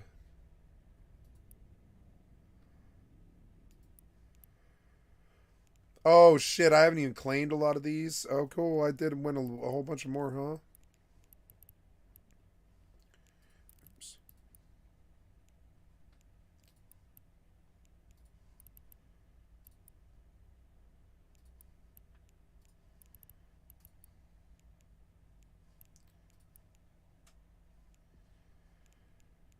Ooh, look at all this. Yep.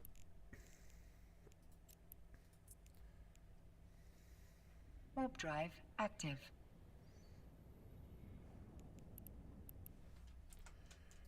horrifyingly destructive, that a century ago could may as well have been magic actually come into being. He was absolutely right. As such, as Decker writes in his paper, the Tesla device that represents the terrifying possibilities revealed at the end of the Prestige is, ironically, no illusion at all. It has no. It's real. In the end, Angier's transported man clearly triumphs over Borden's, whose complete devotion to his art, his great sacrifice, is suddenly rendered insignificant by the sheer power. Oh, cool! I got of 4 that I machine. didn't get. Sweet. But Angier's trick too comes at a cost. The reproductive Ooh, capability I of the won pretty good on that transported one, man is yeah. one that requires perhaps the film's most significant Malediction, sacrifice. 21 mil. Or, from a different perspective, no sacrifice at all, Decker writes. One can wonder, after Angier first duplicates himself only to immediately bring the number of Angiers back down from 2 to 1, if we're still seeing the original or the authentic Angier. But the question doesn't really matter, because in his achievement of complete duplicability, Ooh, a it is the confessor. very notion of authenticity We're that 65. obsolete. It signifies what is perhaps Yeah, the final confessors. sacrifice. He I got quite a few suggests game of confessors. Yeah, not system bad. that, in its essence, is a never-ending cycle of production and reproduction, Warp of drive transcendence active. and sacrifice, of creation and violence. And especially now, in a time where AIs seem to be invading one of the last frontiers of authenticity by generating, with increasingly terrifying accuracy, our likeness, our voice, our intellect, our creativity, and our imagination.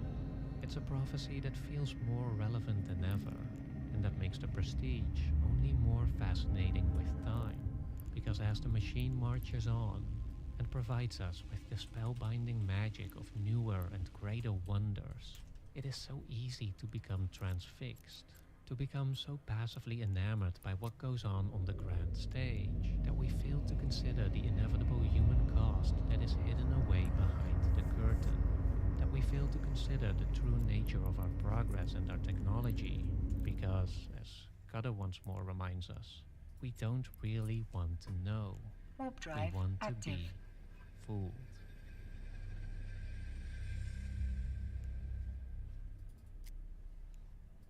Considering all this, The Prestige really was such a pivotal work for Nolan, intertwining individual psychology with more sociological reflections like this, and tying it all together in a compelling narrative that keeps you on the edge of your seat. It's just... I can see now how it must have given him the confidence to take on the big one. The Dark Knight, 2008. Right from its opening shot, The Dark Knight shows us a new and upgraded Christopher Nolan, at least when it comes to cinematography. With IMAX, Nolan now had access to high-resolution cameras and film stock, which he would incorporate increasingly from here on out. None of his movies are completely filmed in this format because A, it's very expensive, and Warp B, drive the active. cameras are very impractical. From what I found, they're big, clumsy, and noisy, which makes them pretty much unusable in certain situations. And so what we have in The Dark Knight and what we will have in his upcoming movies is a Ooh, mix Daily of two Alpha. different formats, 65mm IMAX and regular 35mm film.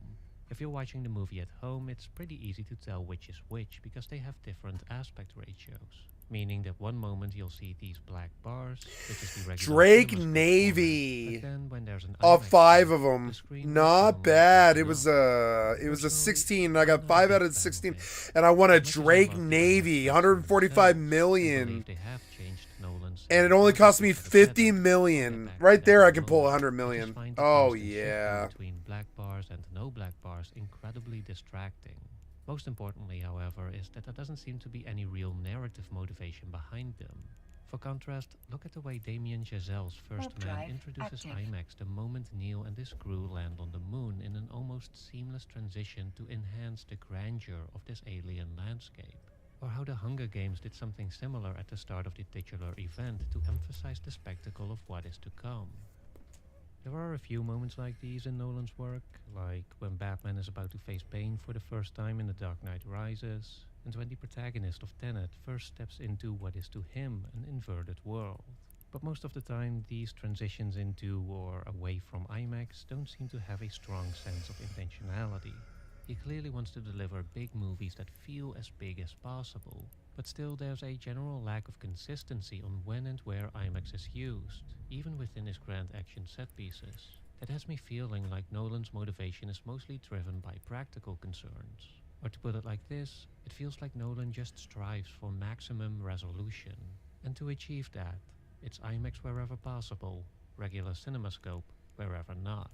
And it's that lack of deliberateness beyond the mere Ooh, pursuit monitor for blueprint raw copy. image quality that I think is holding him back a little bit, especially seeing as he is, as he'll prove more definitively later on in his career, quite capable and arguably even quite excellent at visual storytelling. As for the direct implications of IMAX, just looking at the opening sequence of The Dark Knight alone, drive there's already active. so much more life here than pretty much anything that Nolan filmed previously. Shots hold longer and tend to capture more at any given moment, only saving the close-up for the big reveal at the end, which actually feels big now because it stands out compared to the rest of the scene. Nolan's camera also moves around more dynamically, and more attention seems to be paid to the blocking and composition. Altogether, it's just a huge leap forward when it comes to visual presentation. The action scenes still aren't quite there yet, though they've definitely been improved from Batman Begins. It's clear that this isn't Nolan's main interest. However, I will say that whatever Nolan lacks in choreography, he makes up for with concept. We have to jump ahead a bit for the best example of this, but I've always loved the way the final confrontation isn't just a fistfight between the hero and the villain, but a more intricate setup in which, unbeknownst to the police forces that are about to make their move, the bad guys and the hostages are actually reversed, resulting in Batman having to salvage the whole situation by simultaneously taking on his enemies while also preventing the police from harming innocent civilians. Besides being a compelling sequence in its own right, here Nolan also demonstrates his ability to layer his action scenes with thematic weight. Because what this sequence also perfectly captures is the idea that when a system is pushed to its breaking point, when the institutional safeguards can no longer distinguish between right and wrong, it's only the Batman who can see clearly. But at the same time, we're also aware that this advantage came at a price.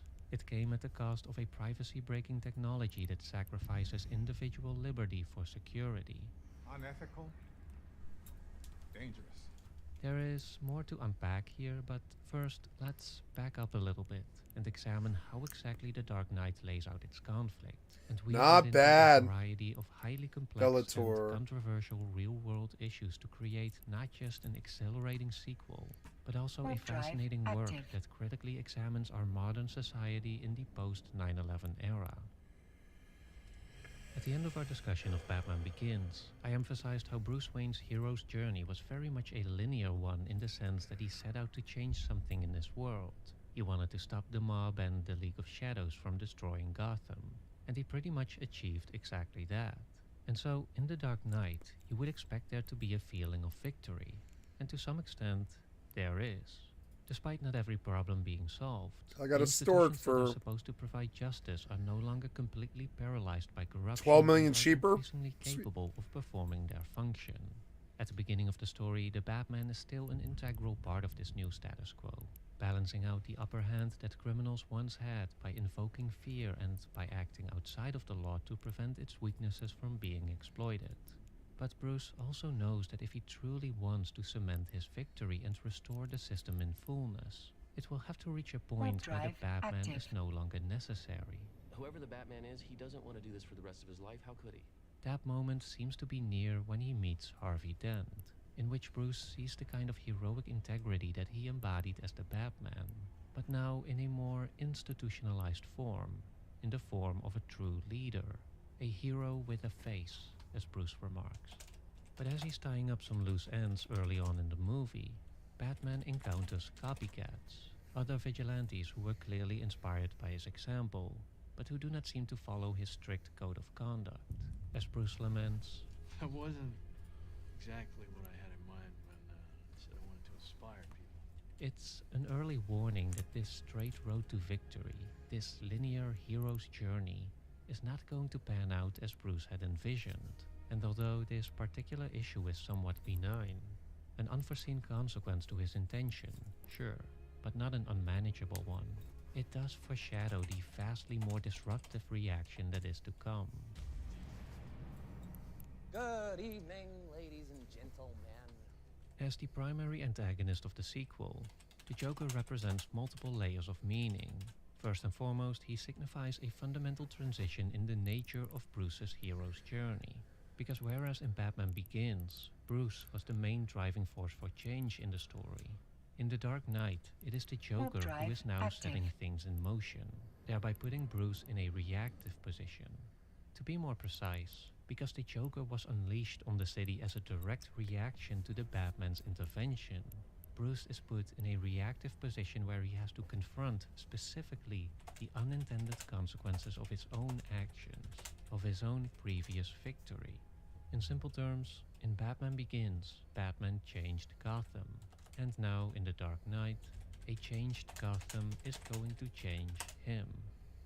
And it is this transition that also reflects an interesting societal shift between the way we envisioned progress in the 20th century and how we experience it now in the 21st one. To elaborate on this, we can briefly turn to German sociologist Ulrich Beck. In his highly influential Risk Society thesis, he argues that we have entered a second phase of modernity, whereas the first phase, the one that covered most of the 20th century, was largely defined by linear economic and technological progress, kind of like the story in Batman Begins. Warp drive In this active. second phase, we are now confronted with the unintended and unexpected consequences of that progress, and more specifically, with the new risks that have emerged from it.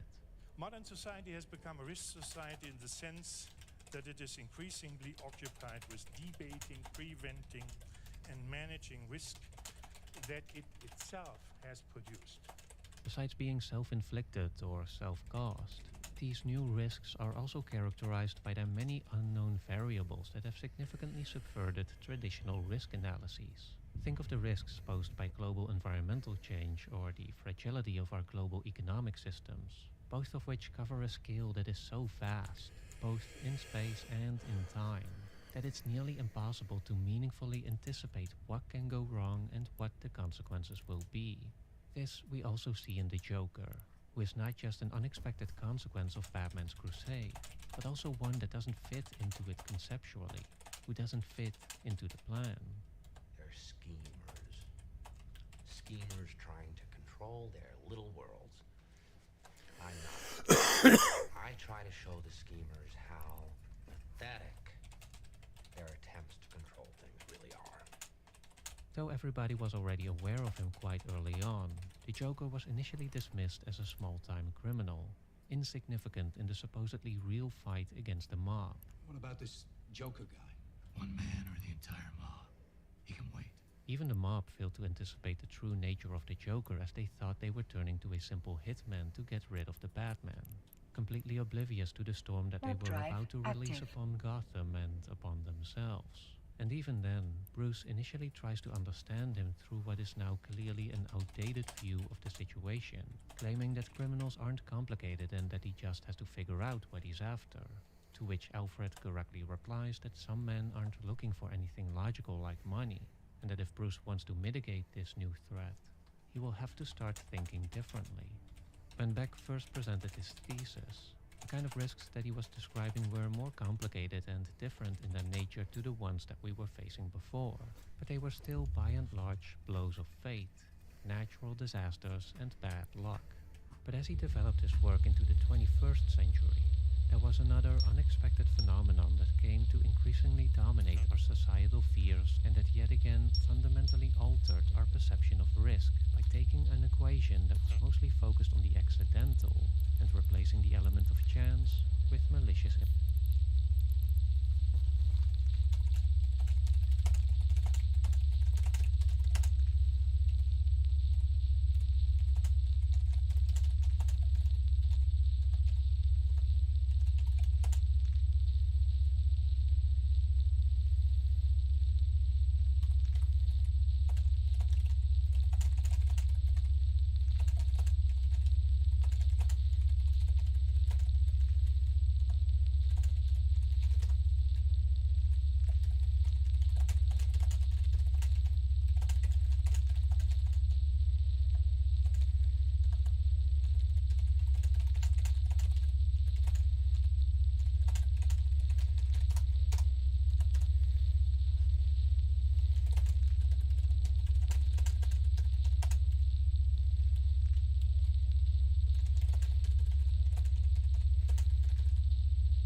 That sound, it really bothers me. It breaks my brain. Warp drive active.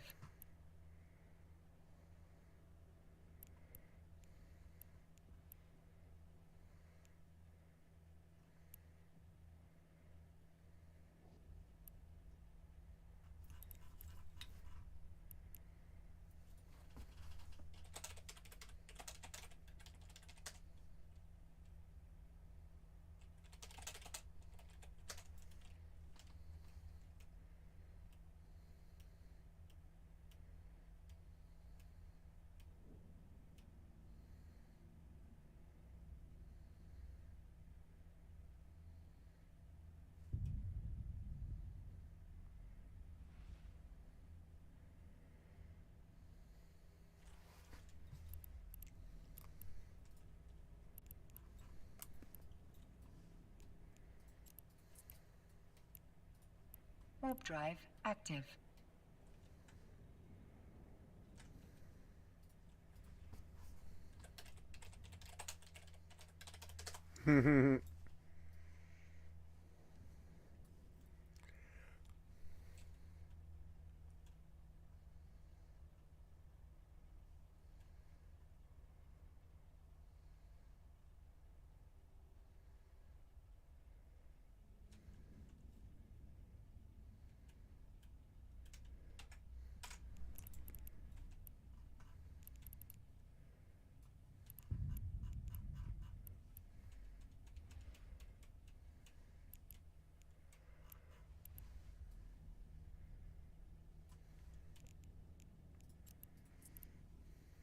Warp drive active.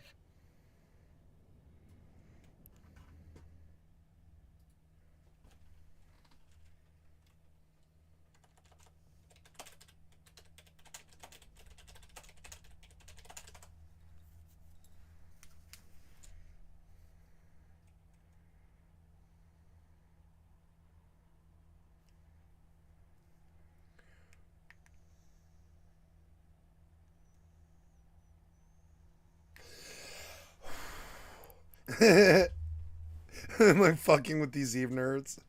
Call me fucking naive.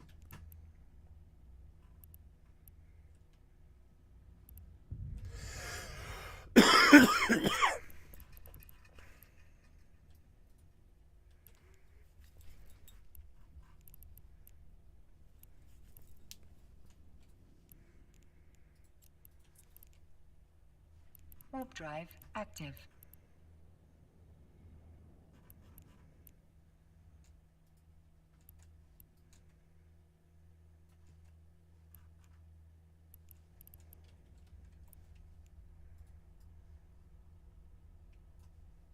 Intent. That phenomenon was terrorism. I once described The Dark Knight as the ultimate post-9/11 movie, and I still think that very much rings true. There is the somewhat obvious equating of the Joker with a terrorist figure, but his villainy goes deeper than that. As Beck also explained about terrorism, it's not so much the actual danger, but more so the anticipation of danger that is the real driving force for change here. The Dark Knight emphasizes this over and over again. Because sure, like terrorists, Actually, not that bad of a mod, really. But it's the I get greedy for it. I'm like, buy that mod for $1 million because it's fucking cheap and it's super good. Force wreaking havoc on Gotham and its citizens.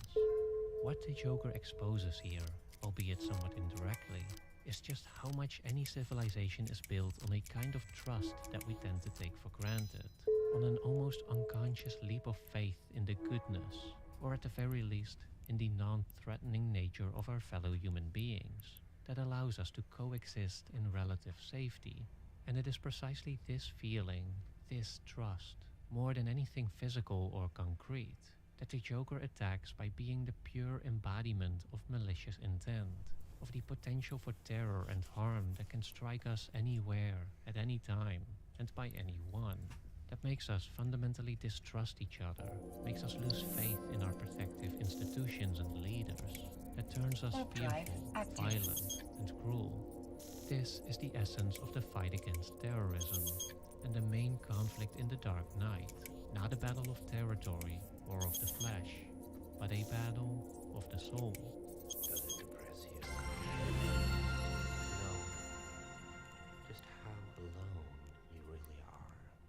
But as Nolan also shows us, in a rather true Nolan fashion, the Joker makes a mistake here by assuming that this fearful, anarchistic state of being that grips the citizens of Gotham is their natural state, that this is the true face of their humanity, and not merely the exchanging of one belief for another.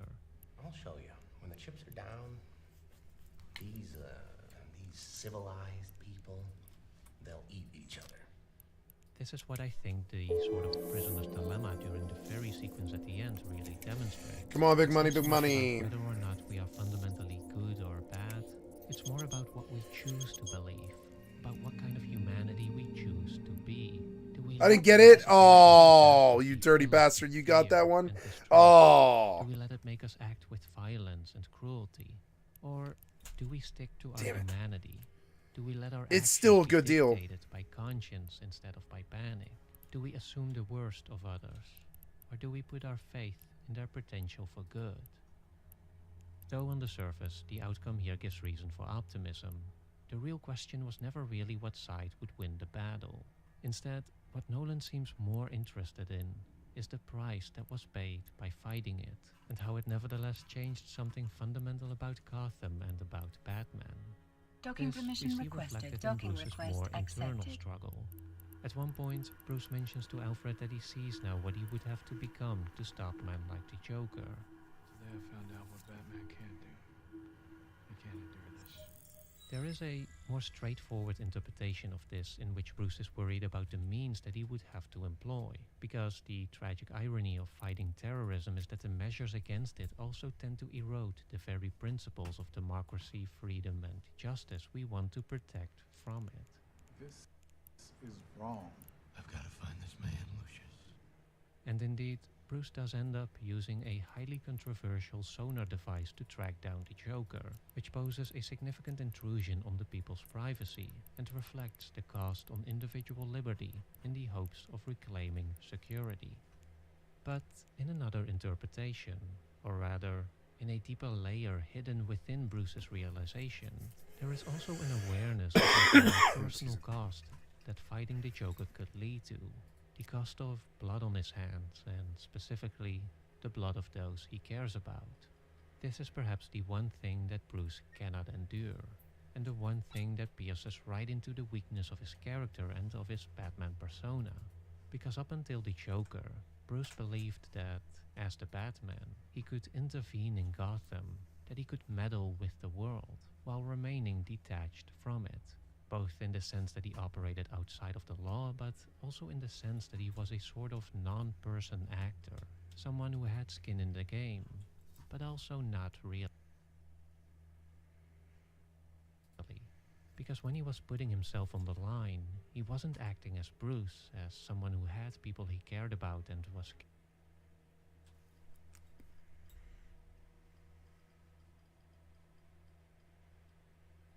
capable of losing. No, he was acting as a symbolic persona. And this is precisely what the Joker also goes on to attack. Because again, the effectiveness of terrorism stems from its invasion of the private sphere, from attacking us where we normally feel safe. We quite literally see the Batman losing his composure and breaking down into Bruce during the interrogation scene where the Joker reveals that besides having kidnapped Harvey Dent, he's also captured Rachel. Like the rest of Gotham, Bruce here, for the first time really since he started his Batman journey, is also overcome with fear, with the anticipation of losing someone he loves. In this context, the Joker's switching of the addresses also poses a meaningful reflection, because what on the surface might seem like it's just the Joker being a trickster, on a more symbolic level, we can also interpret the progression of the scene as a reflection of how Bruce loses Rachel specifically because he acted in the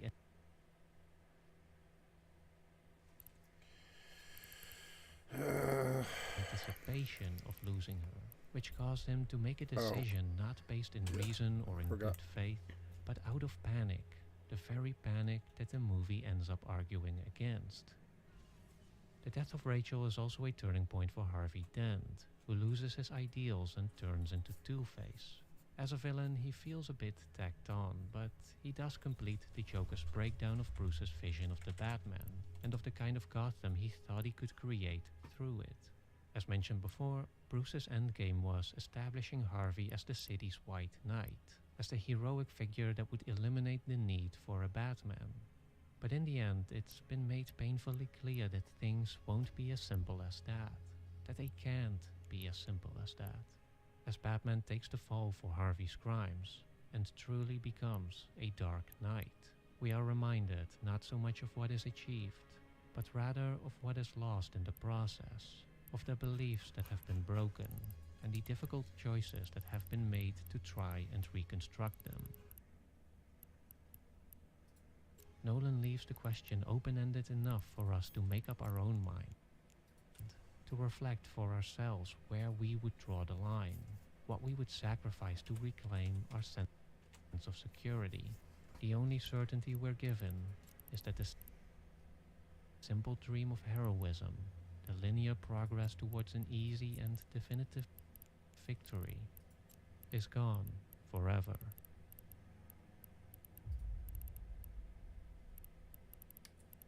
The Dark Knight was just lightning in a bottle. It received almost unanimous praise from critics and audiences alike, broke box office records, and pretty much single-handedly altered the course of the superhero genre, maybe even film history as a whole. Damn it. Fucking stupid ass thing. I hate it when it does this. It's like, what is it? It's like in the settings under hardware. I thought I fixed this already though. No, what the fuck are you doing, man? What the fuck are you doing, man? Like, trying to get you to go to fucking preferences or whatever. Yeah, let me think about what it is I'm doing. I'm gonna go to settings and I'm gonna search for hardware. There, that, relaunch all of it. Yeah, it's gonna suck that it has to do this, but yeah, that's alright. You,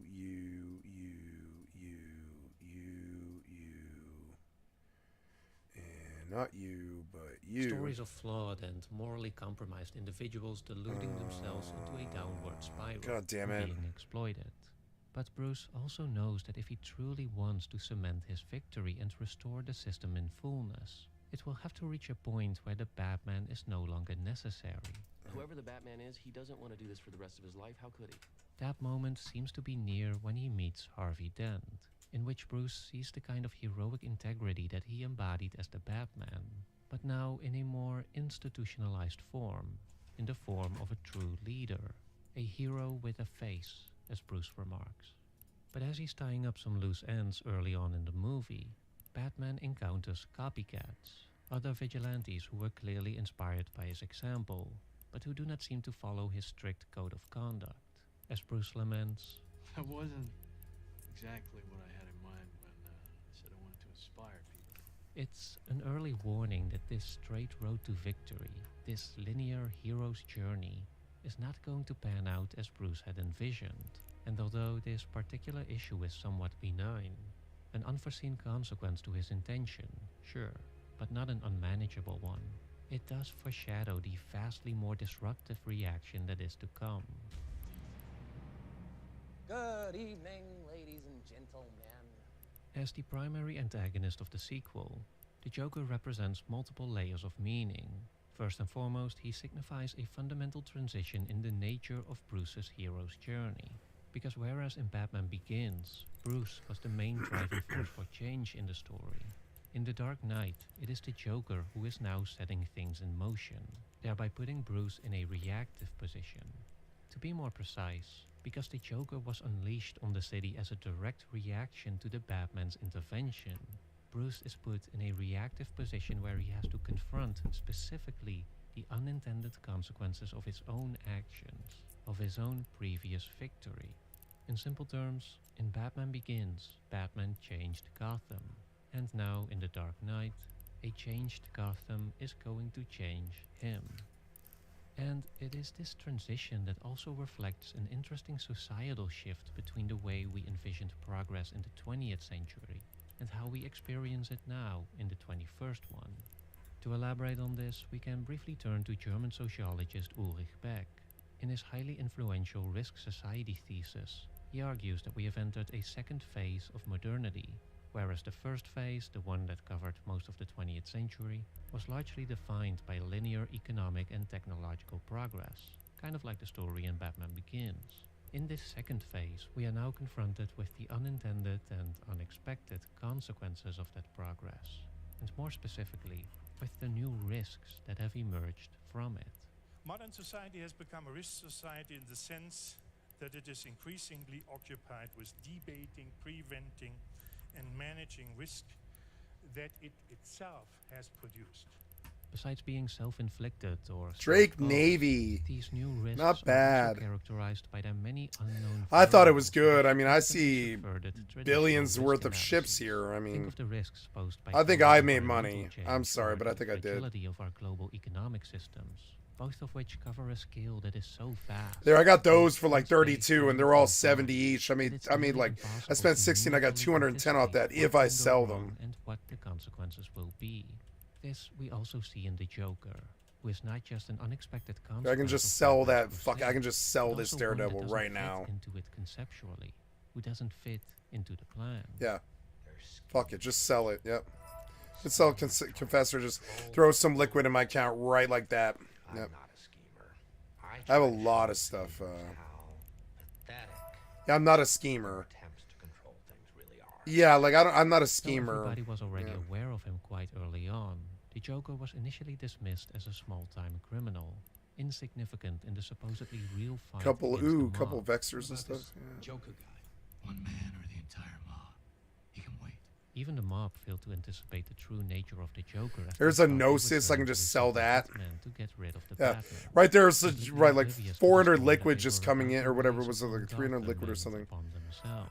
And Yeah. even then, Or Bruce yeah, like initially 200 tries liquid. to Yeah. understand him through what is now clearly an And that's just in the outdated view of halls. the situation, Right there is like a claiming bunch it of far Raptors more that I got for like complicated 13 than that million. you just have to I can figure just out take what you these do. out now. To which Alfred correctly replies that some men Like aren't really looking for cheap anything ships, you logical know? like money, and that if Bruce wants to mitigate this new threat, he will have to start thinking Ooh. differently.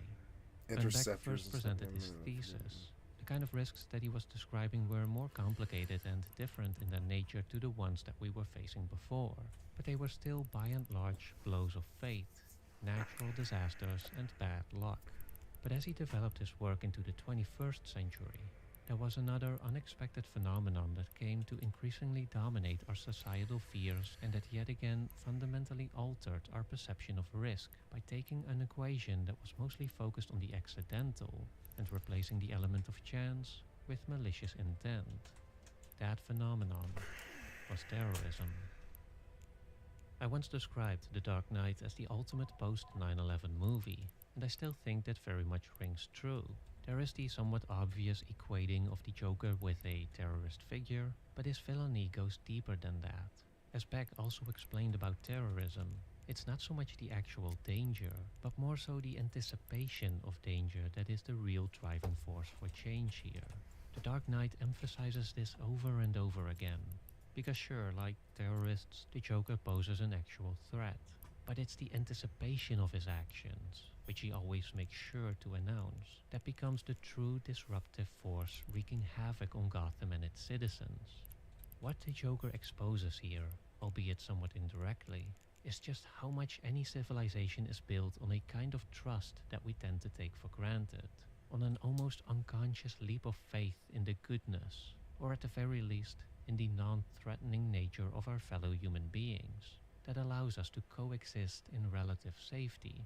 And it is precisely this feeling, this trust, more than anything physical or concrete, that the Joker attacks by being the pure embodiment of malicious intent, of the potential for terror and harm that can strike us anywhere, at any time, and by anyone. That makes us fundamentally distrust each other, makes us lose faith in our protective institutions and leaders, that turns us fearful, violent, and cruel. This is the essence of the fight against terrorism, and the main conflict in The Dark Knight, not a battle of territory or of the flesh, but a battle of the soul. Does it depress you, Commissioner, to know just how alone But as Nolan also shows us, in a rather true Nolan fashion, the Joker makes a mistake here by assuming that this fearful, anarchistic state of being that grips the citizens of Gotham is their natural state. That this is the true face of their humanity, and not merely the exchanging of one belief for another. I'll show you. When the chips are down, these civilized people, they'll eat each other. This is what I think the sort of prisoner's dilemma during the ferry sequence at the end really demonstrates. It's not so much about whether or not we are fundamentally good or bad, it's more about what we choose to believe, about what kind of humanity we choose to be. Do we let the anticipation of catastrophe fill us with fear and distrust? Do we let it make us act with violence and cruelty? Or do we stick to our humanity? Do we let our actions be dictated by conscience instead of by panic? Do we assume the worst of others? Or do we put our faith in their potential for good? Though on the surface, the outcome here gives reason for optimism, the real question was never really what side would win the battle. Instead, what Nolan seems more interested in is the price that was paid by fighting it, and how it nevertheless changed something fundamental about Gotham and about Batman. This we see reflected in Bruce's more internal struggle. At one point, Bruce mentions to Alfred that he sees now what he would have to become to stop men like the Joker. Today I found out what Batman can't do. He can't endure this. There is a more straightforward interpretation of this in which Bruce is worried about the means that he would have to employ, because the tragic irony of fighting terrorism is that the measures against it also tend to erode the very principles of democracy, freedom and justice we want to protect from it. This is wrong. I've got to find this man, Lucius. And indeed, Bruce does end up using a highly controversial sonar device to track down the Joker, which poses a significant intrusion on the people's privacy and reflects the cost on individual liberty in the hopes of reclaiming security. But in another interpretation, or rather, in a deeper layer hidden within Bruce's realization, there is also an awareness about the more personal cost that fighting the Joker could lead to. The cost of blood on his hands, and specifically, the blood of those he cares about. This is perhaps the one thing that Bruce cannot endure, and the one thing that pierces right into the weakness of his character and of his Batman persona. Because up until the Joker, Bruce believed that, as the Batman, he could intervene in Gotham, that he could meddle with the world, while remaining detached from it. Both in the sense that he operated outside of the law, but also in the sense that he was a sort of non-person actor, someone who had skin in the game, but also not really. Because when he was putting himself on the line, he wasn't acting as Bruce, as someone who had people he cared about and was capable of losing. No, he was acting as a symbolic persona, and this is precisely what the Joker also goes on to attack. Because again, the effectiveness of terrorism stems from its invasion of the private sphere, from attacking us where we normally feel safe. We quite literally see the Batman losing his composure and breaking down into Bruce during the interrogation scene where the Joker reveals that besides having kidnapped Harvey Dent, he's also captured Rachel. Like the rest of Gotham, Bruce here, for the first time really since he started his Batman journey, is also overcome with fear, with the anticipation of losing someone he loves. In this context, the Joker's switching of the addresses also poses a meaningful reflection, because what on the surface might seem like it's just the Joker being a trickster, on a more symbolic level, we can also interpret the progression of the scene as a reflection of how Bruce loses Rachel specifically because he acted in the anticipation of losing her, which caused him to make a decision not based in reason or in good faith, but out of panic. The very panic that the movie ends up arguing against. The death of Rachel is also a turning point for Harvey Dent, who loses his ideals and turns into Two-Face. As a villain, he feels a bit tacked on, but he does complete the Joker's breakdown of Bruce's vision of the Batman, and of the kind of Gotham he thought he could create through it. As mentioned before, Bruce's endgame was establishing Harvey as the city's White Knight, as the heroic figure that would eliminate the need for a Batman. But in the end, it's been made painfully clear that things won't be as simple as that they can't be as simple as that. as Batman takes the fall for Harvey's crimes and truly becomes a Dark Knight. We are reminded not so much of what is achieved, but rather of what is lost in the process, of the beliefs that have been broken, and the difficult choices that have been made to try and reconstruct them. Nolan leaves the question open-ended enough for us to make up our own mind, to reflect for ourselves where we would draw the line, what we would sacrifice to reclaim our sense of security.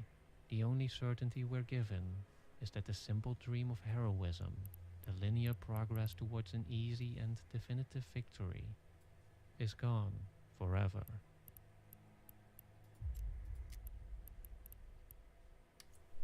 The Dark Knight was just lightning in a bottle. It received almost unanimous praise from critics and audiences alike, broke box office records, and pretty much single-handedly altered the course of the superhero genre, maybe even film history as a whole. And then the announcement of his next project, a completely original high-concept science fiction action movie made with what appears to be total artistic and financial freedom. All eyes sure were on Nolan now. Inception, 2010. What is the most resilient parasite?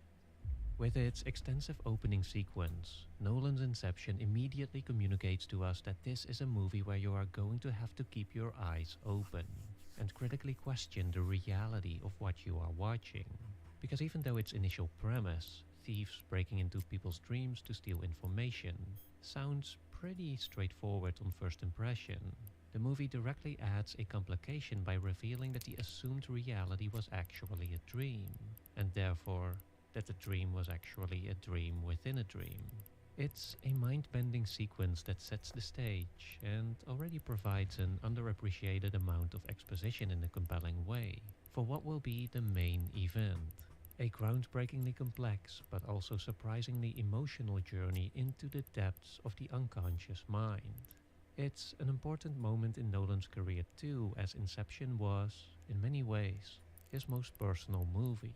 He had been working on it for decades, had his first solo writing credit since Memento. In short, this was his vision. If it had failed, the failure would have been all his. But fortunately for Nolan, and for us, not only did Inception not fail, it became, and arguably still is, his magnus opus. I guess I thought that the dream space would be all about the visual, but it's more about the feel of it.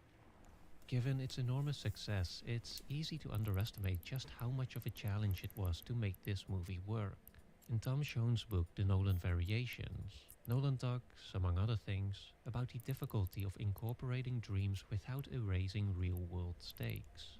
Unlike in The Matrix, where characters who die in the simulation also die in real life, Nolan couldn't quite make that work for dreams, because if you die while you're asleep, you simply wake up. So how to make that dream world matter? How to add real suspense here? Or, as Nolan put it, how do you address the idea of dream life and raise those stakes without invalidating the experience of the audience watching the film? The solution, as Schoen explains, was found by bringing the audience into the act of deception. And this is also where Nolan found the right genre for his science fiction concept, the heist movie. Stories in heist movies are in large part defined by creating an illusion while secretly executing a devious scheme. And so in the context of Inception, this is where the stakes in the dream world would come from, not so much from anything that happens in the actual dream, but more so from the suspense of whether or not the target would realize they are dreaming. Why are we going to Paris? We're gonna need a new architect. A common trope in this genre, as was popularized by Ocean's 11, is the assembling of the crew, because that's the other interesting thing about heist movies, as Nolan explained. They're about putting teams together to do things that individuals cannot do. Like in The Prestige, Nolan again turned to the language that he knew, the language of filmmaking, to bring his band together. This is why all the team members, as we eventually get to meet them, so closely resemble roles that you also find on a movie production. There's the director, the producer, the designer, actor, and even the studio to back them up with the necessary funds. But I think these metatextual elements run deeper than this, perhaps even more so than Nolan initially intended. Because on closer examination, Inception's exploration of the nature of dreams is also very much an exploration of the nature of dreaming. Take this scene, for example, in which Cobb explains to Ariadne how we never really remember the beginning of a dream and always end up right in the middle of what's going on, only to then ask her. So how did we end up here? We just came Warp from drive active. As it turns out, they're not actually in a Fuck, cafe. why the fuck would you They're in target a dream. shuttle? Ariadne Fucking idiot. simply assumed the reality as it was presented to her, not questioning where exactly they came from or how they got there. And the interesting thing is, neither did we, because that's how the language of film works. A scene can cut from this moment to this one, and we just subconsciously fill in the blanks. You create the world of the dream. We bring the subject into that dream, and they fill it with their subconscious. The conversation also demonstrates how adapting the heist genre also solved the inevitable exposition problem. Warp drive The problem active. of having to convey lots of information about its highly complicated concept, which consisted of, among all the other story elements, explaining the different dream levels, the shared dreaming, the time dilation, the Escher-esque illusion. So I'm headed out to Low Sec for some faction warfare, and I'll probably lose pretty quick. But I don't know. And we will see. I will get into Tristan. And I'm only a few jumps away from that, like 5 jumps away, so we're going to jump into it fairly quick. Oh, I didn't list. Wait.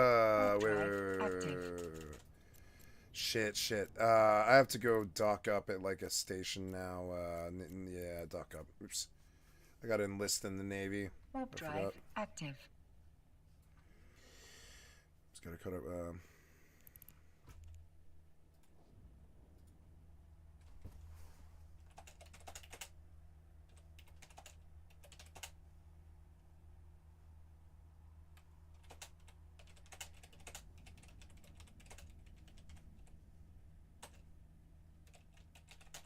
Docking permission requested. Docking request accepted.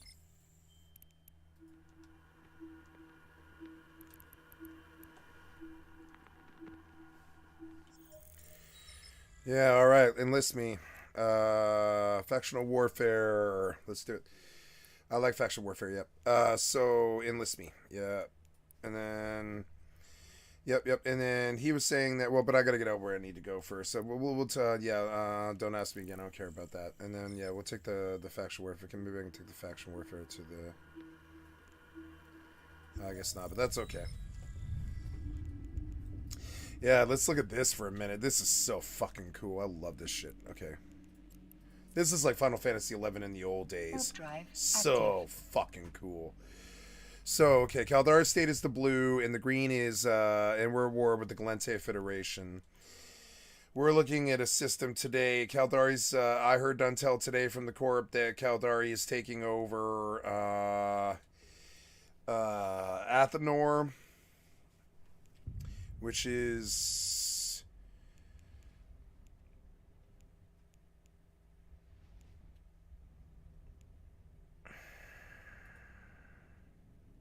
Wait, what the hell?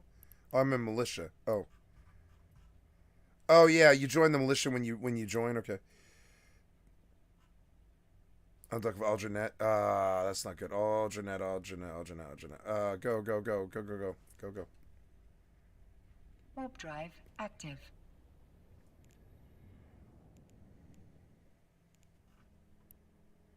It's helpful. Yeah. I'm going to need this somewhere else, but I need smaller.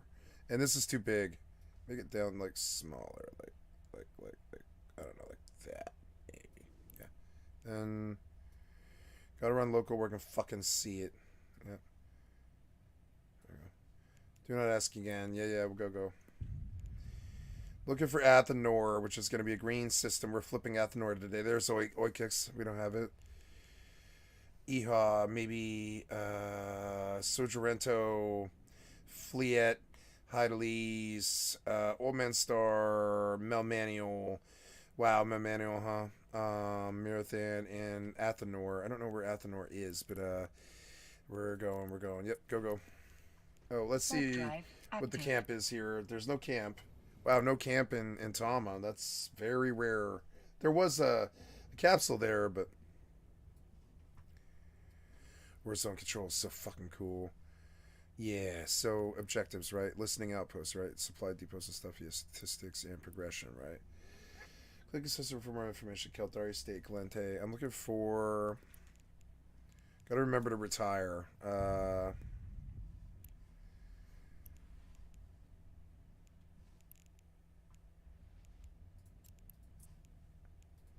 Anybody here? Nope, nobody at the gates. That's good. Local 7 and local. Got to get this doing better here. Font size, same, but member list show compact. Okay, good. And then drag it over. Yeah, this doesn't need to be as big. And the daily challenges, I really don't care about those. Yeah. I do need that information, however, though. So, yeah, this is a little big. It's like a little big. Let me go back down to the local. Oh, God. Move. Go. No one's here, thank God. Warp drive active. I'm docking now. That's good. I can just jump in this fucking Tristan and go. I love that I set myself up here. But the problem is, if I do die, I take the warp back and I'll just start fitting Tristans and flying them out here. I don't mind it. It's like 5 jumps. Who the fuck cares? Like, shit. Like, I want to start getting a nice kill log. Oop, there's a Praxis, but I mean, I can't fight him yet. Praxis Kudor. He's, Oh, no, not the... Oh, that's a battleship there? There's a battleship there. That's kind of odd. Why is there a fucking enemy Praxis at the gate? Viper Nolan and a Shimu, and an Executor, and a Coercer. They're... It's, anyways. Go. Okay, looking at this, okay. Active. I suppose I can filter out the cosmic signatures now, but all I really need to do is group the combat sites, right? So, Galente Scout, Galente Medium Small. I want to sort by name, right? So, Small, Scout, Scout Small. Okay, there's a Scout. I've got to set up my D-scan. Docking Open a separate winter. Docking request denied. Docking request denied. Why? Oh, shit, we lost the system, huh?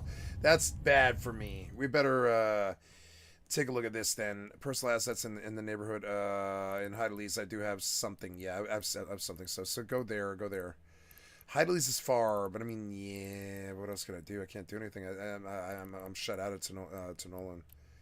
Son of a bitch. Why? Can I retire? And get the ship and then enlist? Yeah. Oh no. It's like a 24-hour cooldown or something, isn't it? Yeah, it is. You can't just hop system like that, can you? No. Damn it. This fucking pisses me off a little bit. I came out here without the prepared stuff that I needed. Yeah, just go. See, I don't have it. I'm gonna have to buy the shit in the system. I don't think I have anything there. My personal assets in terms of jump, like sort by jumps, like by in the region, or not the sort by jumps, a number of jumps there. Into Nolan, I have, yeah, I can't do anything. And an Anito, I have a shuttle. That's it, though. For a while. I have to go all the way to fucking Haley's, I guess, is where I'm going. Yeah, but Haley's right now is owned by,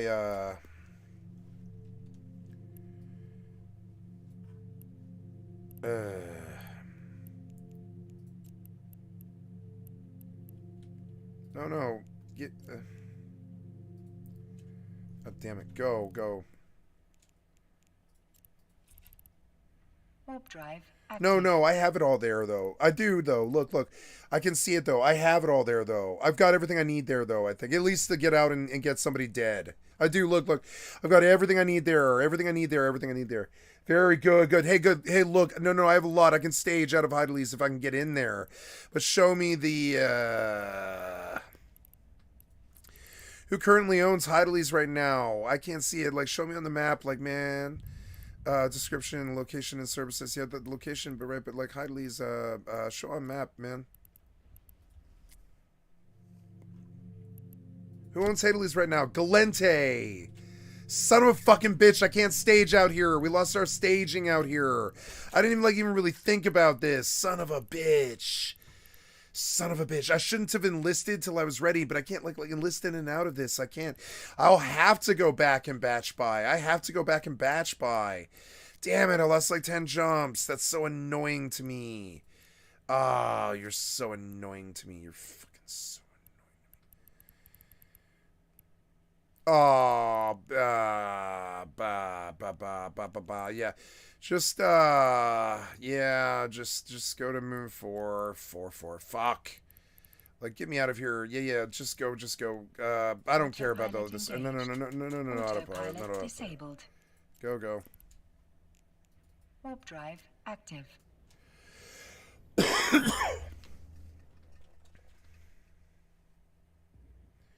the Instalux shit on a shuttle for? What is that about?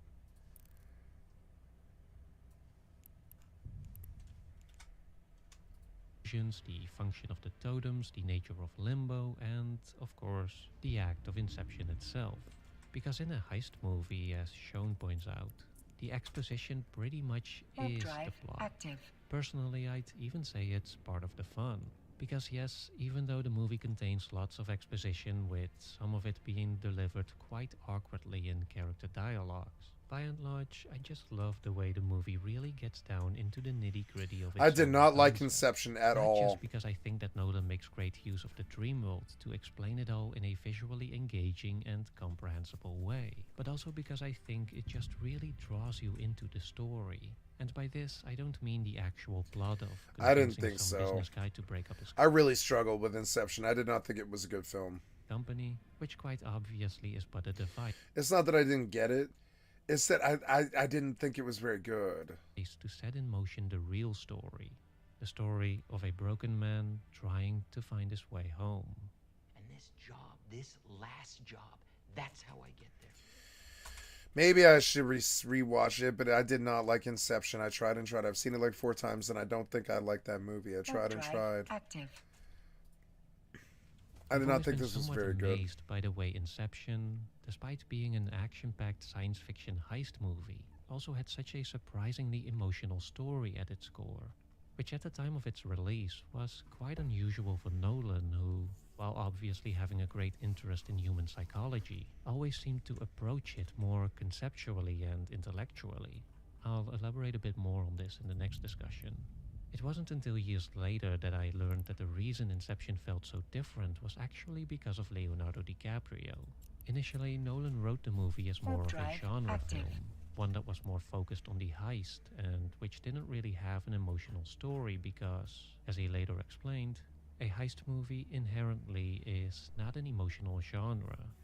But when DiCaprio came on board, he pushed Nolan into a more character-based direction and sat with him for months to rework the script to centralize and emphasize the tragic love story between his character Tom Cobb and his deceased wife Mal, played by Marion Cotillard.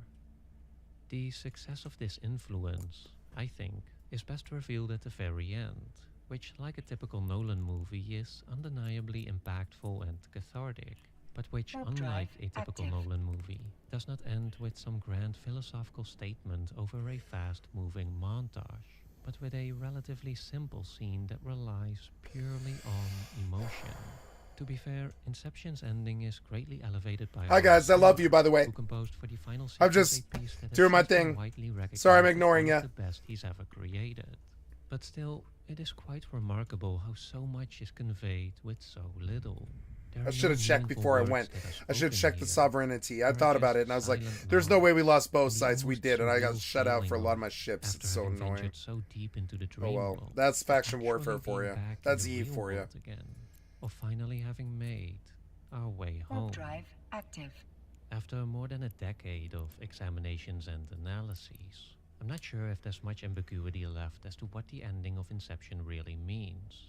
I feel that by now most people understand that the true resolution here doesn't have anything to do with the question of whether Cobb is still dreaming or not, but instead is about him choosing to return home.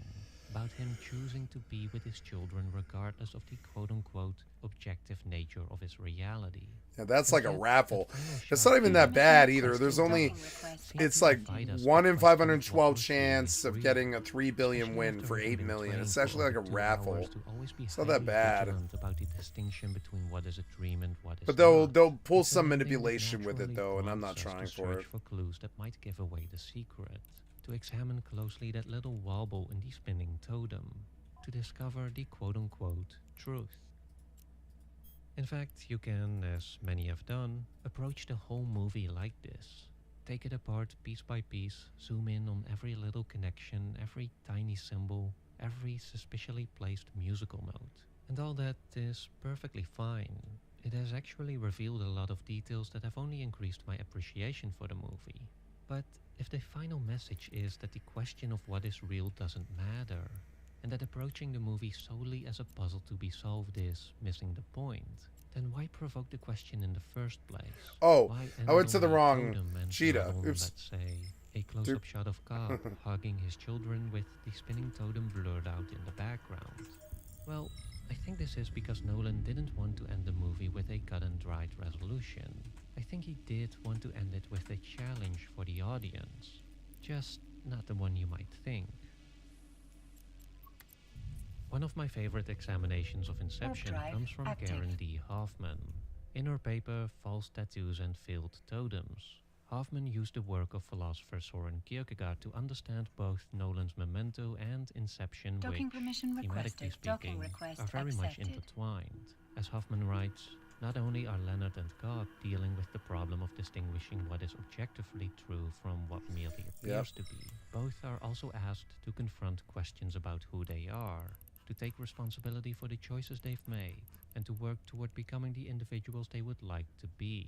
In Kierkegaard's terms, both protagonists are confronted by questions pertaining to subjective as well as objective truth.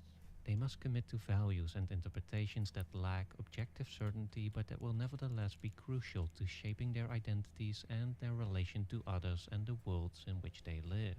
In the discussion on Memento, I already covered the way Nolan often uses the lack of objective reality as a vehicle to explore his true fascination, the limits and implications of our subjectivity. And so here I want to dive a bit deeper into one element of that which is also more explicitly present in Inception. Ah, very And that is good. the notion of finding ideas that have a truly transformative power, or as Cobb puts it, finding an idea that sticks.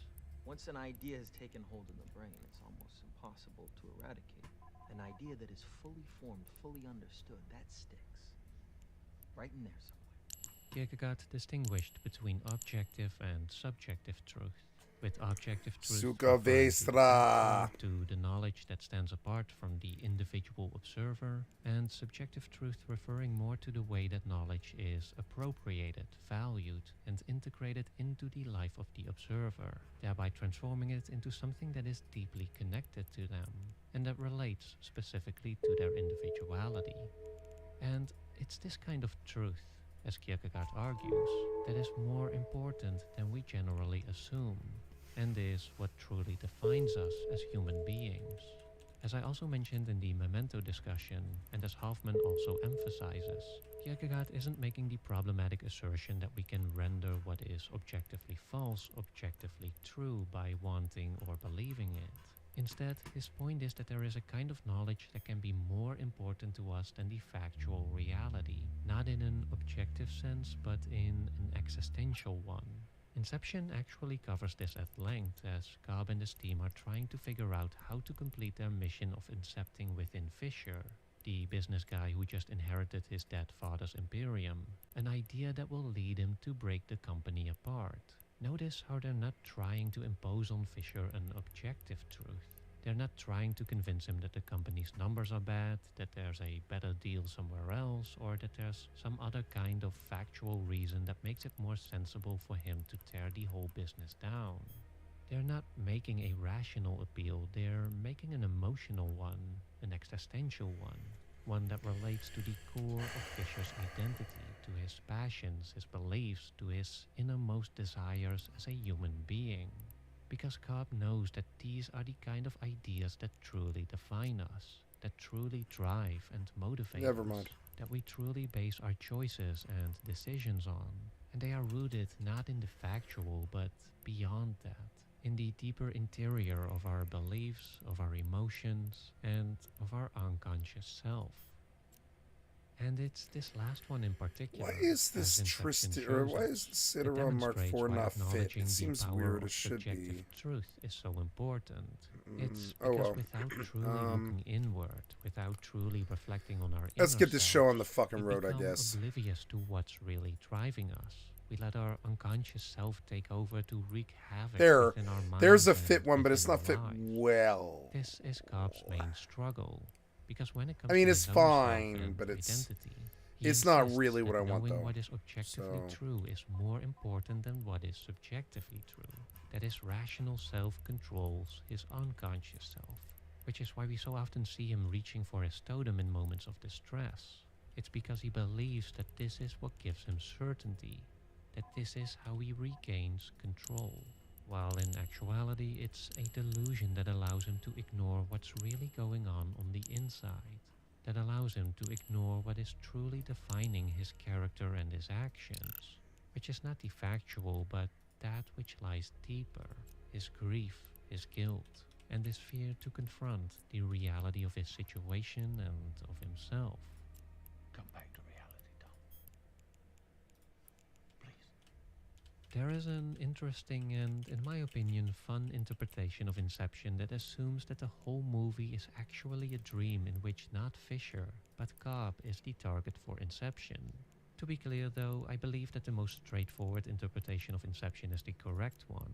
That Cobb did in fact make his way home, and that all the scenes that were presented as taking place in the real world actually did. But I think this alternative reading is a great way to highlight Cobb's journey and transformation over the course of the story.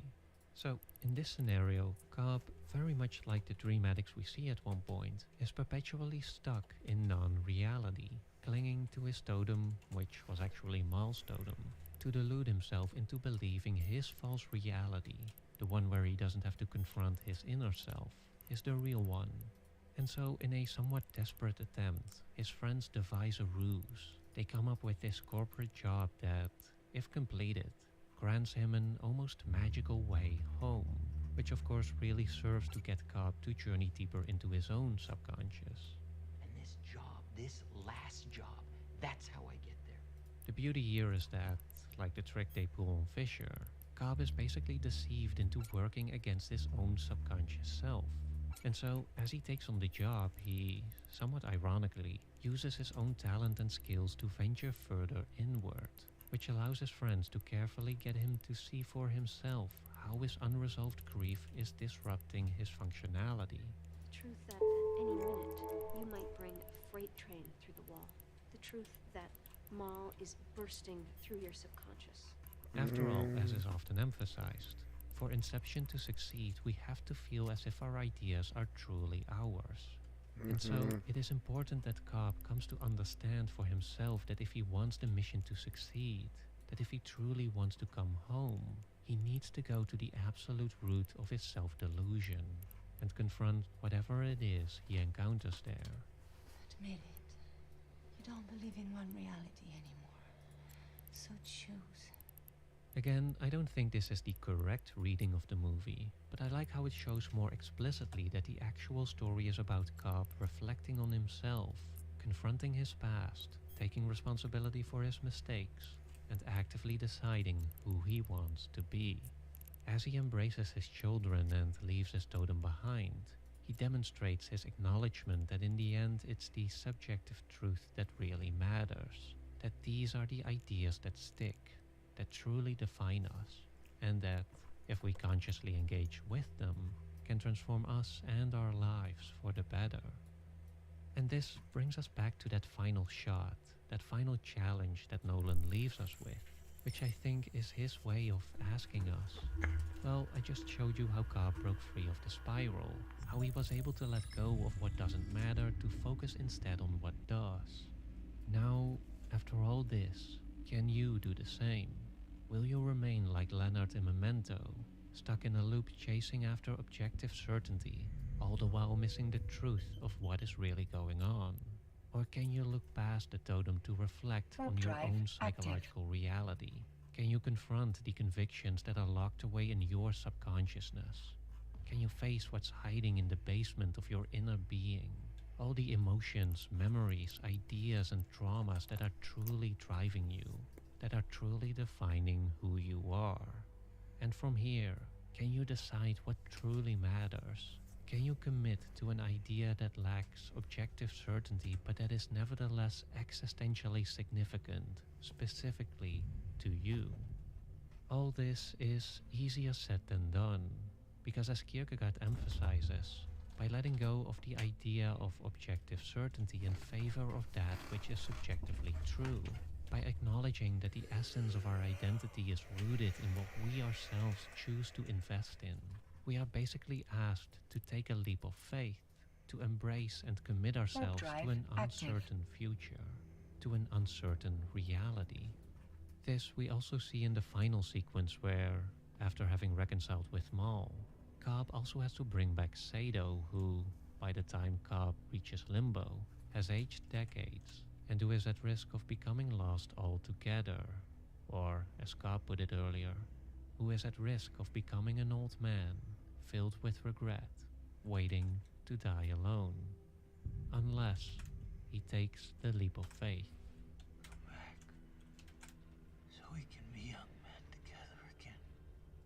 What Nolan also demonstrates in these final minutes, albeit more implicitly, is that all this isn't just a matter of individual psychology. It's a relational issue too, taking that leap of faith into subjective truth. It's not something we just do on our own.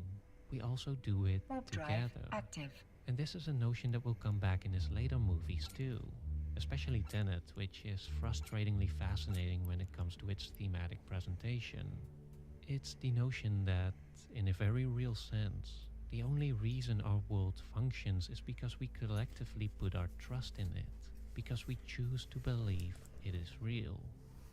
In the end, this might just be the defining factor in Cobb's victory, and what makes the final catharsis such an emotionally powerful one. It's not just that Cobb has reconciled himself with his own inner being, but also that, after having been severed from each other by incompatible beliefs and conflicting realities for so long, everyone is now on the same plane of existence again. They established a new harmony, a new collectively agreed upon reality from which life is possible. It's a good ending, but I didn't like the movie. I think this may have been the one where he truly proved himself as an auteur. He didn't just establish definitively and with clarity his own name, his own brand, but also his vision, his philosophy on the nature of cinema and, in many ways, of humanity in general. At this point, there are clear patterns emerging, stylistically, thematically, and he's so close to being truly set free, to pursue projects that are completely his own. But before we embark on the road to Oppenheimer, there is one more story to wrap up. The Dark Knight Rises. Shit, I have to see Oppenheimer like this week. I didn't know Nolan hit with a new I one. remember watching The Dark Knight And I really Rises like the whole theaters Oppenheimer story. It's really tragic. Active. for the first time. Like most people who were anticipating the conclusion to Nolan's Batman trilogy, my expectations were sky high, which had me a bit worried because I also realized that there was no way the movie was going to live up to them. Either way, I was ready to love it. I wanted to love it. And on the night of its premiere, there was a lot that I did enjoy. But at the same time, I also didn't leave the theater with the same excitement that I felt after experiencing Nolan's previous movies for the first time, which was frustrating because for the longest time I couldn't really articulate why. And so in the years that followed, I watched all the videos about it, mostly the positive ones because I felt the straight-up haters tended to be too harsh and mostly uninformative. But even after seeing in-depth breakdowns about why The Dark Knight Rises is a Now, the start of Dark Knight Rises, I thought was one of the best starts of any movie ever. masterpiece, That's weird because I didn't like the Batman Begins start, but I loved the Dark Knight Rises. But then the rest of Dark Knight Rises sucked. Then it goes to the city and it sucked and I hated it. How it's better than I Actually, yeah, and then I thought him getting out of the prison was actually a very good analogy for life. It's kind of like that whole a mouse fell into into a bucket of cream and churned its way into butter and climbed its way back out again story. And Catch Me If You Can. The end of this movie was really good, and so was the start, but the core center of it, which should have been Batman, I felt was extremely weak, and I thought the Bane story was basically banal. remember how it's deep. But the prison was really good, and the start was really good. And I wish they had kind of just stuck to the sort of Indiana Jones adventure stuff that they were doing. But then they brought the whole city story back in, and all these people and players and stuff, just because I felt like he had to represent all the people that he had in the previous movies, I think. Commissioner Gordon, and I don't know, is Rachel Dawes still alive in that one? I can't remember. I don't know. No, she dies, and then I don't know who it's Cat Lady in the third one, right? Yeah, and I really struggled with liking The Dark Knight Rises, and I saw it the day it came out too. But then I thought, and even after agreeing with, but there was parts of the movie that I really related with, like him getting out of the prison. I could really relate that. That's kind of how it was for me getting out of homelessness. I had to pretty much claw my way out of that motherfucker. With many of the arguments that were being made, whenever I then go and actually rewatch the movie. And here I am today. I've done well, I think. I'm just not feeling it. For some reason, despite having a lot of well-executed individual I did not like this movie. Elements, and despite containing themes and ideas that on paper, I thought the ideas were cool, but the execution was great. But I like Joker more than I did The Dark Knight Rises, even though they're not really the same canon at all. I still thought Joker was a superior movie to Dark Knight Rises. I think by that time, Nolan had kind of drank the Kool-Aid of his own Hollywood fame, I think, and he kind of tried, he didn't try to break his own molds and try to be anything more than he actually is, but I felt that The Dark Knight Rises, I'm not sure how he was going to live up to The Dark Knight either. One of my favorite lyrics of all time was Slim Shady. He mentioned, how am I going to live my last album up? And then that one's a hard one. When you cast pure fire on people, and it's like you just happen to catch a crit on like a fire 4, you can't go fire 5. You just already cast fire 4 when on a tier 2 fight. So it's like you can't go fire 5 on the album that you already cut. So it's kind of crazy. It's like really weird. There's like a limit to how far you can go, and paper could have been quite promising. I thought there were so many parts of this movie that were super promising, and then a bunch of it that was just horseshit that wasn't engaging at all. He has this obsession with heists that I never thought he did very well. Totality of the even the school bus scene at the beginning was very formative, and I thought he did it extremely well. Especially how the guy comes at him with a shotgun and all that. I thought that was kind of really good for Mob Banker. And I thought it was really well done, and I really loved seeing, the Joker's entrance and stuff. That was one of the greatest scenes of all time, I think. And he really pulled it off with all the school bus pulling away and all that. But it still, I don't think, was that good of a heist story, because the exposition on it was 3.5 minutes. It was from start to finish, it was 3.5 minutes. It was this afterthought at the start of the movie. And I was like, why is the bank being robbed? Why is Joker on it? Why would Joker ever risk getting busted in this particular situation? And why would they take a school bus out? Doesn't that kind of imply putting kids at risk and all this other shit that would draw too much attention, And all this other stuff. I was like, yeah, I don't think most villains would be down with robbing a school bus or whatever, and then using it against the community, because it's going to draw undue attention of all the fucking things on the road. It's a great getaway vehicle. But for the bank robbery, fucking wall pierce itself, that school bus was amateur hour. And it really bothered me. And then I was like, cool, the scene was so good. It was so entertaining. I remember that night, right then as that was happening, Century 16 was happening just 1.5 miles from where I was. At Colorado Boulevard, Stadium 9, I think it's called. and they were at Stadium 15, which is just down about and it's a little bit more than that. It's like 3.5 miles down the road on I-25, and like I think out there it would be like Orchard, I think it is. Yeah.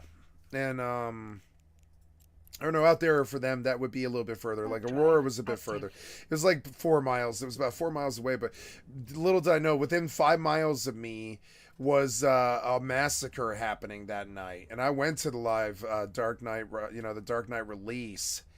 And I remember the opening being really amazing, but the problem was my entire crew, we tried to go to the 12 o'clock one at Century 16 because it was the only one that was open, and we would have been in Century 16. We were going to Century 16 that night. But I'm sorry, we tried to go to the 12 o'clock one. I'm sorry, we tried to go to the 10 o'clock one at Century 16 because it's a lot better to go out at 10 o'clock. You're way less likely to get a DUI at 10 o'clock than fucking, getting out from a movie at 10:15 in the morning. And pretty much the entire crew was drunk for that. Everybody was super excited for the Dark Knight release. So we went to the day of, and I had a poster from that I'll never forget. The next day, I woke up dazed at like 11:45 at night, and all that stupid ass Century 16 drama happened when I was asleep. And so then I was like glued, like hung over. We tied one off that night, and I was like glued to the television as Century 16 unfolded in front of me, in front of my eyes. And for like 3 days, they hunted this jackass in an apartment. In an apartment. I suppose it's sort of like a pertinent time of my life, this whole thing. The whole Century 16 breakdown of what happened. It was actually kind of crazy. It was like the Century 16 news breakdown. It's like a news breakdown is what I'm looking for. It's like the bullet points of wow, they reopened Century 16 in Corpus Christi, Texas. That's kind of crazy. They moved the Century 16. Do you see it? I've been to this movie theater like 40 times or something. It's like, man, they moved the Century 16 to fucking Corpus Christi.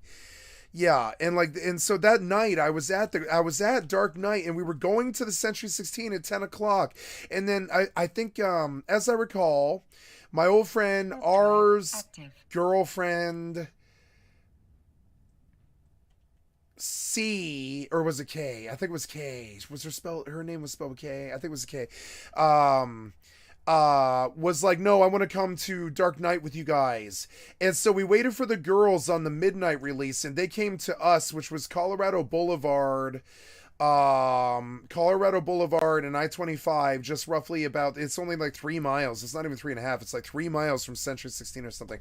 Right down I-25. It's not that far. Right to Orchard. It's like not that far. And like, it was crazy. And so I woke up the next morning, and Century 16 had happened. And then we watched that shit. Take place too. Over the next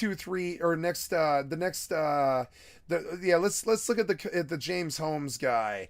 And like, cause he was really a fucking crazy dude. He set up his apartment up there. Like, I had a friend who lived like 2.5 blocks from where his shit set off. And he's in my inner circle. He came up on a street called, let's say it's just like West Side Valencia, right? Even though the Century 16 killer was on the east side, Valencia, but I just don't want to give away like location stuff. We'll call it the west side of Valencia, about 8 or so blocks from the Century 16 set off. And so there was the theater itself. But then there was also, then he also set his crappy apartment up on East Colfax. It was like East Colfax and Mariposa or something crazy. I think they called it the Mariposa apartment because it was like Denver news. It was crazy Denver news. When James Holmes did what he did at Century 16, he also set up his fucking apartment with like pipe bombs and shotgun traps and stuff for all the crazy pigs that he knew were gonna eventually just storm his shit. And so on top of it, he preordained. He was like prescient about the pig response to what it was he was gonna do, and he set them up for failure too. He set them up to die at his house. Now they didn't, because they weren't stupid. They knew that because of the ordinance that he used at Century 16. I remember realizing the next day at like, I don't know, it was like 2 p.m. We were like glued to the television fucking all day, sitting on my wood monitor. I'm sorry, my wood monitor holder thing. It was like a big wooden television hush, you know, with two TVs in it, where we used to play co-op 360 System Link. And so I sat on the 360 that day, and as I recall, I believe I played like, oh god, Halo 3 or something like that. And I played Halo 3 all day while I was like completely wasted out, hungover. We got too drunk that night, and the girls drove home. Thank God, is we had to leave the cars in the fucking like we got there fine because there were sober people to drive there, but then they got drunk in the car, and we did the Dark Knight drunk. I don't know why we did the Dark Knight extremely drunk, like all fucking 9 of us or whatever, and we were like dressed up and shit. A couple of us came as Batman. Like I remember what they were like so nervous about the amount of people there at that theater that night that there was literally metal detectors at the top of it, and they wouldn't permit us to ride the escalators up. Then they made us enter through metal detectors, and because we waited in line for like, I don't know what it was like 2 hours and 40 minutes or something like that, smoking cigarettes in a line. They gave us these flyers that I'll never forget that had the Batman symbol on it. I'll show you the flyer from the Dark Knight movie flyer. It was like a cool limited flyer, right, that they did midnight release for the midnight release. I saw the first release of it just within 5 miles of Century 16. It was crazy. Limited flyer came through, and it looked exactly like that. It looked like this, but it was a long rectangle. I'm looking for the actual image itself. I could probably find it in shopping and stuff, but they gave it all to us. I always thought that flyer was going to be worth like $10,000 one day. But then I did something interesting the next day. I thought about how when I got the flyer, I was like, I bet that flyer will be worth $10,000 one day. And I really thought it the next day. And then I remember having a weird trip about this. I was like, this flyer that I got from the Colorado I-25 and Colorado Boulevard Stadium 9 was just within 5 miles of Century 16, and I can prove it. I have a picture of it, of us all going to it and all this. And I was like, man, this flyer might be worth something one day because it was limited release and they only did it for the midnight release. And the next day, I realized Century 16 happened. We were glued to the television all day while we played out the drama of what happened with his apartment too, because it wasn't just the fucking movie theater. He set up the Colfax Pigs, which is like the worst cops in Colorado, right? He set up the Colfax Pigs for a loss in his apartment with a bunch of bombs and shotgun traps and stuff. Just like Rust. He was like, yeah, I knew the pigs were coming, so, he wrote a manifesto, as I recall, something like that. And he set up for the pigs who came. And that was a Denver drama. All of us in Denver were sitting at bars and houses all over the fucking city, unless we were like forced to go to work or whatever. And nobody moved or did anything. We were just glued to the television while like right fresh, just right after Columbine, like maybe 3 years later after Columbine or something like that. We sat spellbound while the Denver Pigs went in there with their SWAT team and shit and hit his apartment, and they did get blown up. They got blown up, as I recall. They sent a bomb guy in, or a bomb bot in there or whatever, because the fucking apartment was rigged to straight up kill like 5 or 10 pigs. He set it up to kill like 5 or 10 pigs. He wanted to take the pigs, I think, more than he did the movie theater, because it took him probably more time to rig his apartment than he did. And then, so that was a Denver drama for me. We sat spellbound while those pigs stormed that fucking apartment. It was horrible time. And here I am just sitting in fucking low sec doing nothing. What am I doing? Warp drive active. Oh my god. I'm surprised I didn't die. I'm sorry, I thought I was in station, but I was not. Oh well. The Dark Knight rises. Batman exhorts Catwoman to put away her weapon. No killing, he says. No guns. Sadly, in the Century 16 theater last night, life did not imitate that bit of art, and the midnight premiere of that film became a killing ground. Tonight, families are reeling, a young man is in custody, and police are trying to figure out how to disarm the suspect's apartment loaded with explosive booby traps. See, didn't I tell you? ABC's David Wright begins our coverage tonight from the Denver suburb of Aurora. David? The worst fucking suburb in Colorado. No surprise James Holmes came out of that fucking cesspit. Fucking cesspit. Goddamn Colorado shame. Fuck Aurora. I hate Aurora the way... You remember Parks and Rec, they hated Eagleton? I hate fucking Aurora. I've been fucked by Aurora in so many different ways. The one time I ever had a pistol shoved in my personal fucking face was in Aurora, and it's not a surprise to me. East Colfax, stay the fuck away from it. Good evening, Bill. We're just a few East Colfax, that shit's like South Central or... I don't know. Boogie Down Bronx. Away from the multiplex where that massacre took place. At this hour, the coroner is at a local high school with families who have been agonizing all day about their missing loved ones. And outside that high school, as you can see, people are crying. Yeah, this wrecked the community. Showing. It fucked shit up, you know what I'm saying? And so I had a flyer from a movie theater only 5 miles, and I thought, man, the flyer. So the next day, I was like, man, the flyer might be worth like $10,000 to $100,000 one day. And I was like, yeah, as like a war profiteer off a mass murder and shit. I was like, I can't ever sell this fucking flyer. So I made a statement, and I put the flyer on my fucking wall, and I took a pen, and I marred a $10,000 to whatever $100,000 flyer or something like that from the massacre that night, and from Colorado itself. The flyer had meaning to me. It didn't to anybody else, but it did to me. I gotta go to Galente Scout. Go. Sorry. Oh yeah, busy system 21 and local. Yeah, we're gonna die here. I don't expect to do anything here, but you never know. I've gotten some good kills in fucking faction warfare, and I know how to fly this Tristan, so we're gonna see. We're going to definitely see.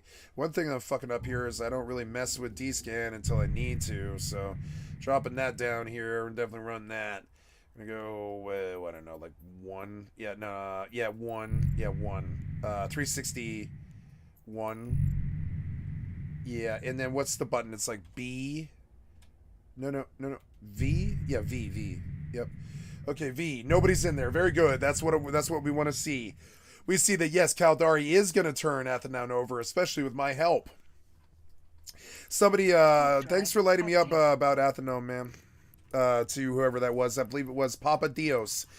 Shout out to Papa Dios. Let's see if he's in the fucking local right now. He's not. Papa Dios is not here, but that's okay. I am, and we're gonna rep Caldari in this motherfucker. You know what I'm saying? Rep Caldari in this bitch. Okay, get these Fed Navy goblins out and start running the D-scan. I don't have any pursuiter scans, which is good. I bet I get the LP pretty fairly easy. Fuck 2. I bet I get it fuck easy too. Yep. Get this LP. Kill that frigate. Go. Go. Get on out there. Go on. Get on out there. Go. Gonna set the orbit to 19K. Orbit to 19K, right? Oh, stop please. Set default orbit for 19K. If you'll notice that the tackle is 24, so we're sitting roughly about 24 orbit. Gonna get back in the circle here while the frigate dies. Come on, man, like just a little bit. Kill the MW and kill it. There it is. Little short bursts and stuff. Then take me out to the ring just a little closer now, and we'll go slow boat out there. Yeah, kill the frigate. And then we V for incoming. We don't have anything. So right now, Governor Lee, hey bro, sorry, just as rather funny. If you coming. Oh, hi, Gov. I'd love to, and I've meant to reach out to you before about this, but I am somewhat of a small streamer, and I don't wish to televise your ops. I've been stepping out on purpose. Am I getting the credit for this? No, I'm not. God damn it, I got distracted. Come on, man. Get out there. What the fuck? No, I'm 14 hours a day, 100 a week. Been at it 18 months. Very dedicated. So I decline, but politely. And thank you for the awesome opportunity.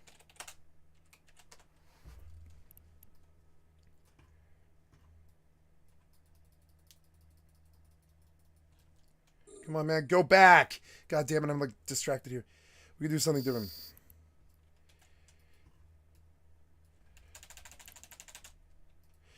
I can let you, sure, anything you don't care about, I'll televise. But I've had other pilots look in on you guys. Made me nervous. They're like, what's Ab Order doing? And I'm like, none your business.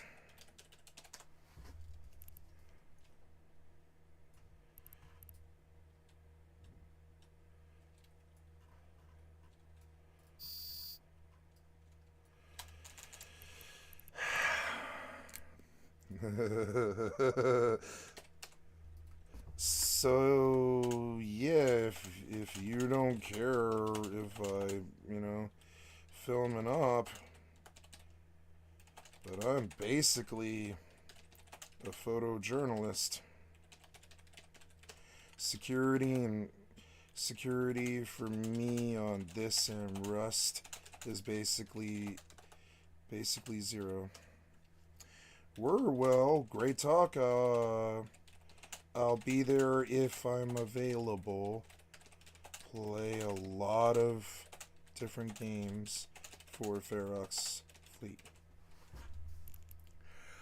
Am I getting the credit? Yes, I am. Yes, I am. Good.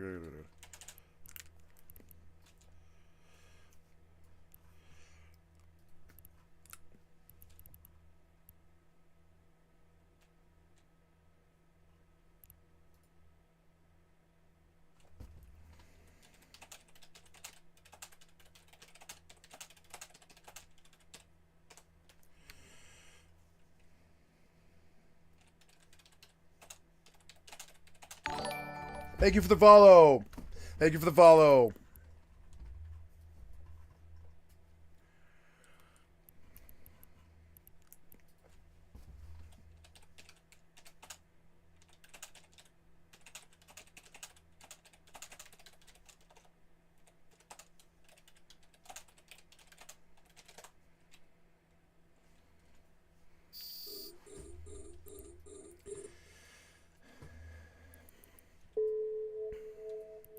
A contract has been assigned to me for Ferox.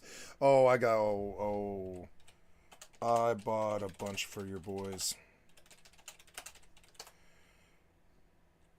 Save it for the new bros.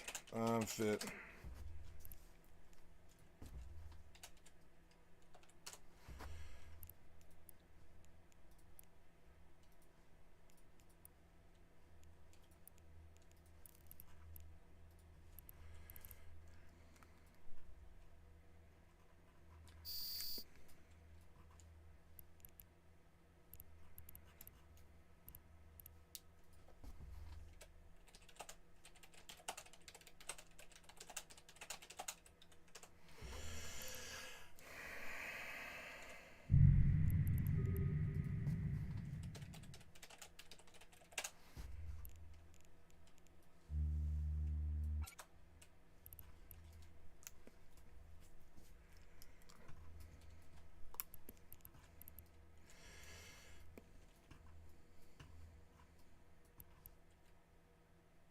Not bad. 89, not bad.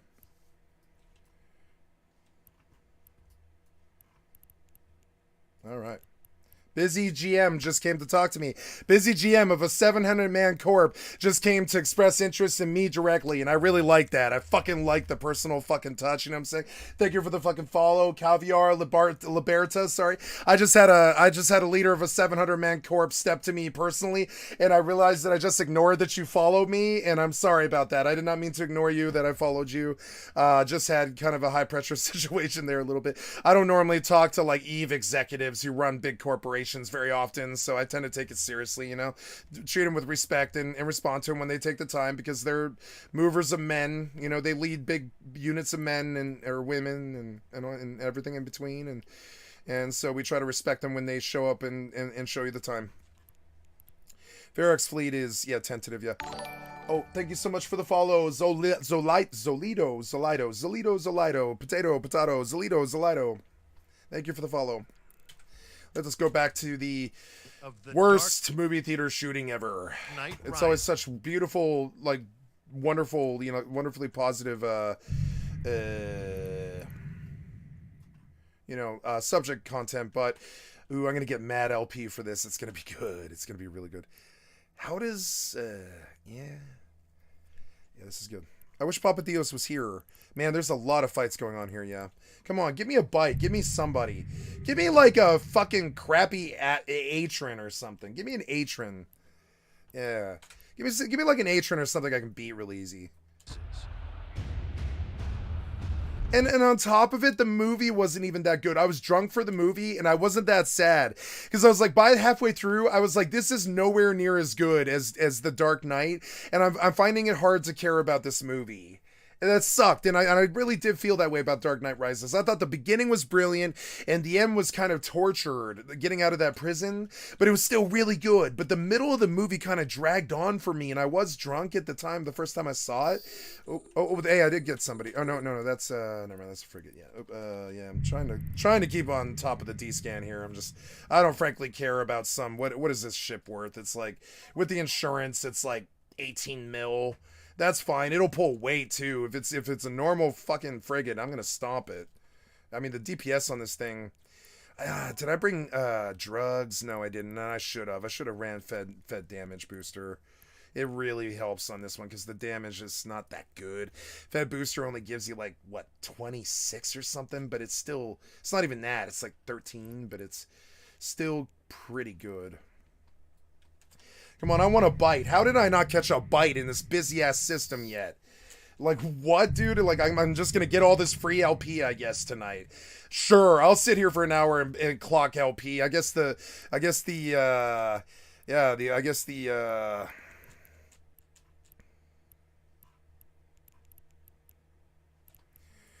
Caldari kind of like banding together, but I don't think,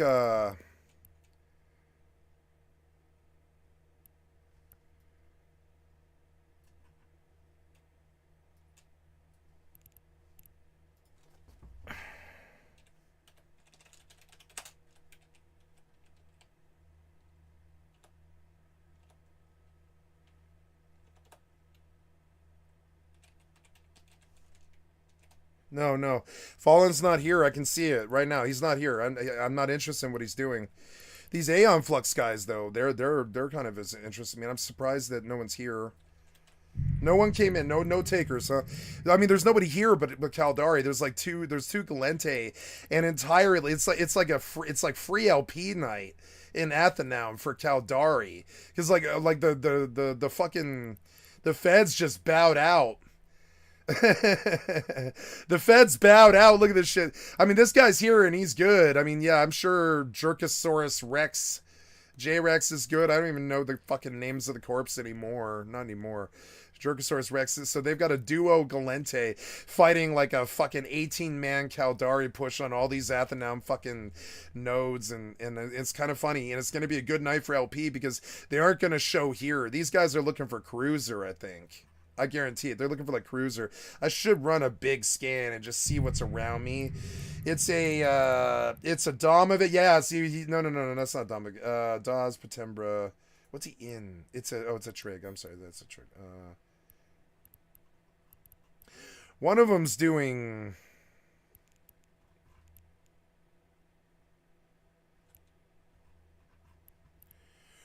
Juvenile delinquents.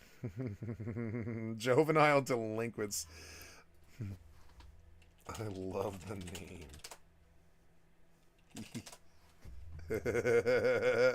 Quite funny. It's good. I like it. It's a good night for EVE PvP. It's quiet. Let's turn some RP music on and just do the EVE for a little bit.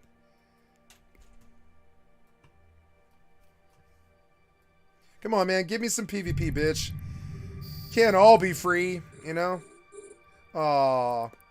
It's just going to be an LP night because we're taking this. It's going to be over by the time I wake up tomorrow or whatever. How much LP is this going to be? I don't know. 15 something?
Music's good. I didn't realize they had done retuning of some of the music in FW.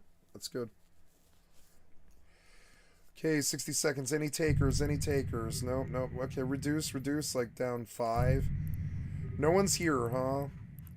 Take all the fucking Rex off the over. I don't know. The Rex are helpful, though. Someone here is running the deployment site.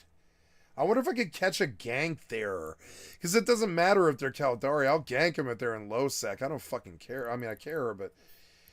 I mean, those boys, are they... There's no way... No. These boys are fighting in... Like, probably the medium... No, the open. They're fighting in the open. I should maybe go to the open. It could be a slaughter. If it's like 7 Caldari on a fucking battleship or whatever, it actually could be a slaughter in there, and I might be missing it. I should be technically... I'm going to call back drones here. I mean, I'm not going to get anybody else here. I reduced to 1. Yeah, nobody's in this, right? Yeah, that's all me. Yeah. I don't know. Did these things ever drop anything good? I can't remember. I don't know. Pull back the drones. Nice. How much? 15,000. It was 15,000. That was so fast. 10 minutes. 15,000 LP. Not bad. So, okay, good. Let's get the fuck out of here. But first, let's, like, check these wrecks and stuff. The Caldari supply depot destroyed. Their war effort is weakened. Location has been secured. Good. We're at 89.4 now. So if I do a bunch of these, Fed midshipman worth. See, those stack up. That's how I get out of the bad rep stuff if I catch a kill here. No one's going to come in now, so it doesn't matter. We're going to go do the RP of, like, flying to these things. Yeah. The looting is garbage, guys. You got to fix it. I really don't like that.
I should be checking my Rust base, but I don't know. I haven't been able to not be on Rust for like, shit, 13 days or something. It's nice to take a break.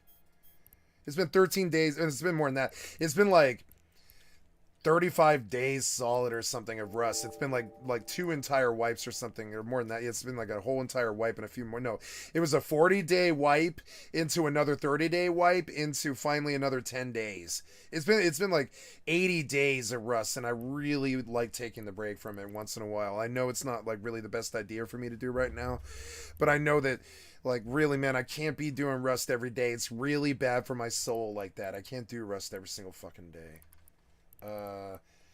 Let's check the open, but I feel like I'll just die if I do that. But I mean, what else can I do? I can take the small. Screw it. Take the small first, and then we'll go see what else pops. Active.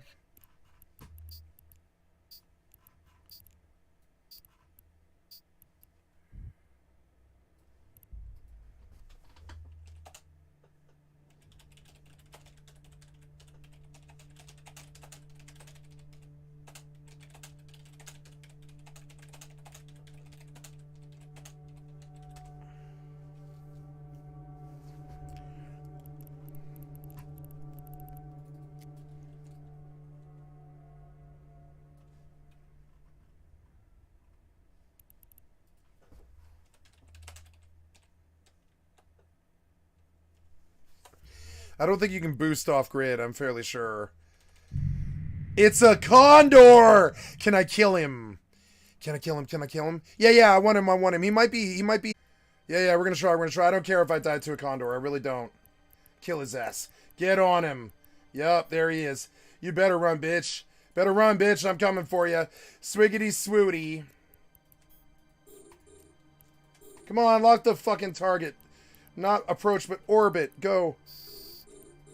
Oh, he ran. That son of a bitch ran. God fucking damn it.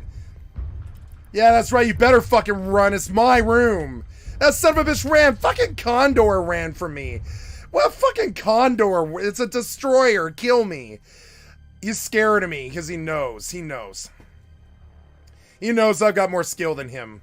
And he's like, yeah, I'm new to this. You're not. I'm leaving. Yeah, you probably should. I mean, I'm sorry, but I mean, I thought I was going to lose it, but no, I just scared him off the node, and I don't care. Fucking deal with it. Come back if you don't like it. This is my shit. This is my shit. Get the fuck off it. My node. My system. Scare a fucking destroyer away in a frigate. He sees the paint, he sees the hours and the days and the years, and he's like, oh, nah, because this guy's a scout for somebody else, and I just take the node because of it. He thinks I'm a scout for a crew. And I'm just going to take his money because of it. Watch. Lock it. I don't want to lock it. What are you talking about? Just... I'm in the thing. Aren't I? Like, yeah, there we go. 9 minutes. Come back, bitch. You know you can win that fight. Come back. I'm not a scout. Just come back and fight. Look at him run from a duel on a fucking entirely lower tier ship. I don't know if I'm losing to a fucking, like Tristan and a Condor. I feel like I'm going to alpha the Tristan and a Condor. But I don't know. Maybe that's me. I don't know. What's the Condor like in 2023? I mean, I don't even know. I'm perfectly set up. Don't move. We'll get it when I leave. Who else is going to come in here? Like, come back in here, bitch. Come back in here. Come on. What was his name again? I can't remember. It was like Lianos Tesla or something. Yeah, he was Lianos, wasn't it? It was Lianos. He was in a... Oh, so Lianos something. Mercury 24. What's he say? He says, you could have killed that last dude. I only just got to your site. Haha, I had time to scoop my MTU and everything. Yeah, I warped in too far on the other side. I was about to warp out and back onto a wreck when you left. Now, why did you include this conversation on your bio? You guys do this all the time. He's Jerkosaurus Rex, and he probably doesn't like that I did this to him. But I mean, there's fucking 20 Caldari here. What are you going to do? What are you going to do? You're going to push this? You're an idiot to push it. I'll just call in my homies. He knows it. I'm going to be like, if he comes in here, I'm going to be like, free Osprey in the small. And he knows it, too. He knows I will. I'll call him on it. He's probably looking at my name right now. And then they see that I'm a streamer, and they come on, and they're like, hey, he's talking about me, and I am. Come back in with the Osprey. But see, the difference is, I'm going to light you up. I don't need to light you up. They all know you're here. Some of these guys live here. You can see it. Some of these guys live here. But I mean, like, overall, like, you know, you're at the disadvantage in your own system, which is frankly sad. Where are the Galente at? I would defend this if I were them. I mean, I've already made a significant difference myself already. I really love this shit. It reminds me of the great glory days of the Final Fantasy XI campaigns, my children, where you and your party would doff your armor to go to campaign, and you would warp all about Vanadiel, and you would fight many, many mobs for many, many campaign credits and void dust. And every city had its own campaign, and it was all kind of fighting each other in a war of PvE as opposed to PvP. Who can kill the most raid mobs the fastest? It was so good. It was so good. It was like, yeah, 3 cities, three fucking different factions. Which one can kill the can kill all of the Yagudo, Templars and the Laval S.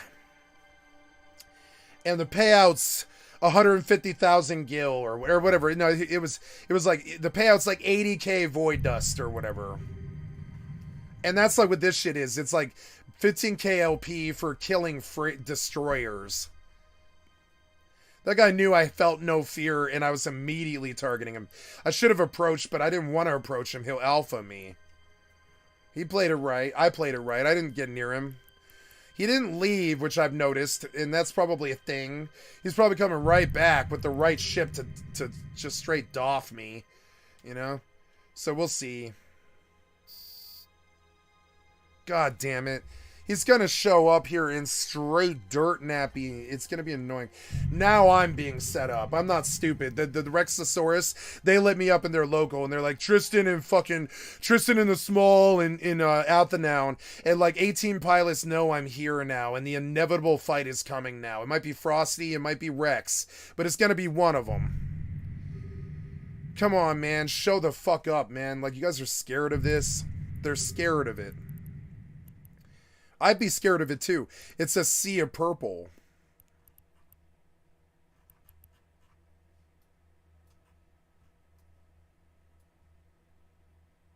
I mean, I picked a good night to come here. He said something in the chat, and I was like, is that really what it sounds like? It's just basically free LP and a bunch of Caldari are there. So, like, no matter what, they're really, really intimidated by us. They're not likely to step on things like small with me. So I just collect like 100,000 or 150,000 LP fairly quickly over a late Monday night session into 4 a.m. Downtime's coming in an hour. I'll just go to bed then. Hour and 5 minutes. I'll get my money till then. I wish the music would cue if somebody came to the entry. I think that'd be so dope.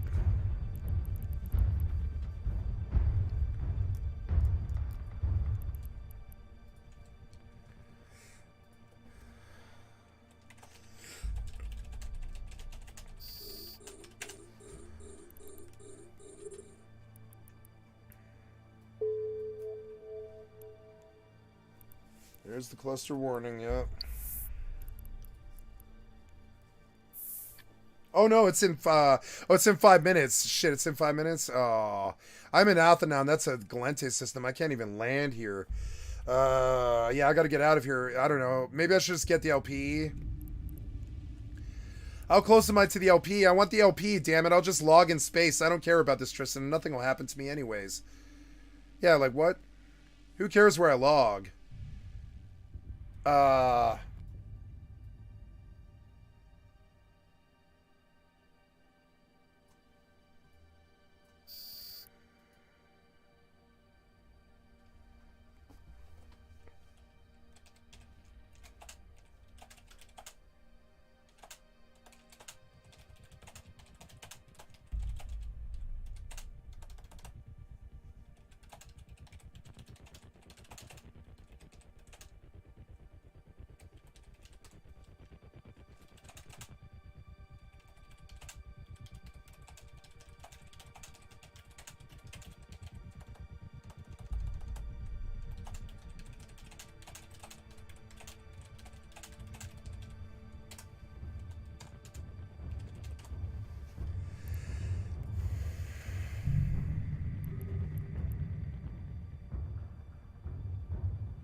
Nice. Did I get it? I got it. What was it? It was what was it? No, what was that? It was some LP loyalty points reward. It's gonna be 15 or whatever. No, what is it? What is it? Yeah, I got a promotion. Yeah, 15,000, right? No. It's unread. It's Caldari State promotion. I've been promoted to what? Oh, I'm a second lieutenant now. I got promoted like today for this. No, that wasn't today. That was a long time ago. So yeah, but I mean, what did you pay me in LP? I don't know. I don't care. Get me out of this situation now. Yep. So get me out of this situation now. But see, I need to consult the map.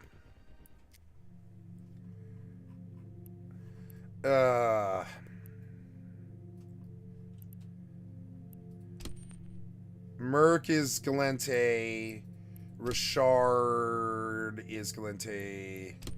Arderon. Perhaps I should look at the faction warfare. I'm not gonna get out of this, am I? Where am I now? I'm currently in Athenown, which is on this map is I don't even remember. It's like where am I? Can you center on me, please, or whatever? Yeah, like it doesn't seem like you're centering on me for this map, and now I don't know where Athenown is in this whole scheme of things. I can't remember. Oh, there. So, no, I'm deep in Galente. I'll just have to log here and come back. I mean, how long is downtime? It's like 15 minutes. Fuck it. I'll just get on Rust, and I'll check Rust for like 20 minutes here, or whatever. And I'll come back. I'm not ready to go to bed yet at all. I'm going to go late. I don't care.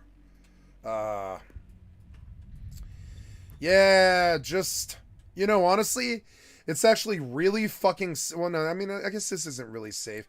Let's warp to the planet. Well, I mean, I don't know. Do I have, safes here? No. I'll set up safes here. I should have done that in the first place.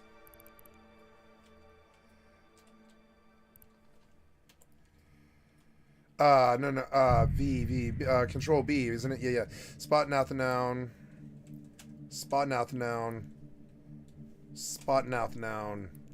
Good. Then take me back to the other one.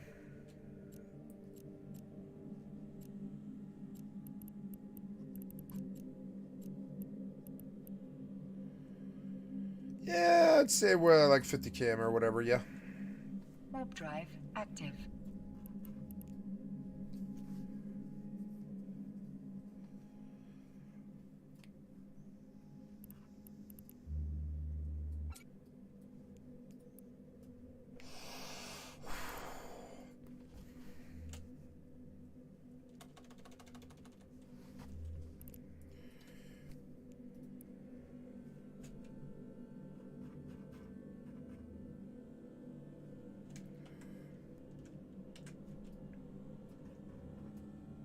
So fucking cool looking.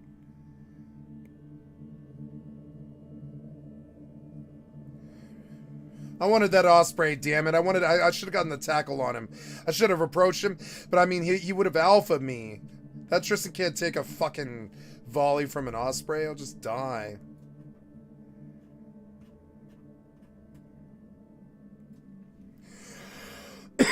I mean, I told it to safe log me. I mean, I don't know. This is a save point. There's no way anybody's gonna fuck with me, I don't think. I could be scanned down by like a, but I'm coming back in. Fans across This is too dark. I don't want to talk about this anymore. I just remember this fucking story, you know. This one has too much memory for me.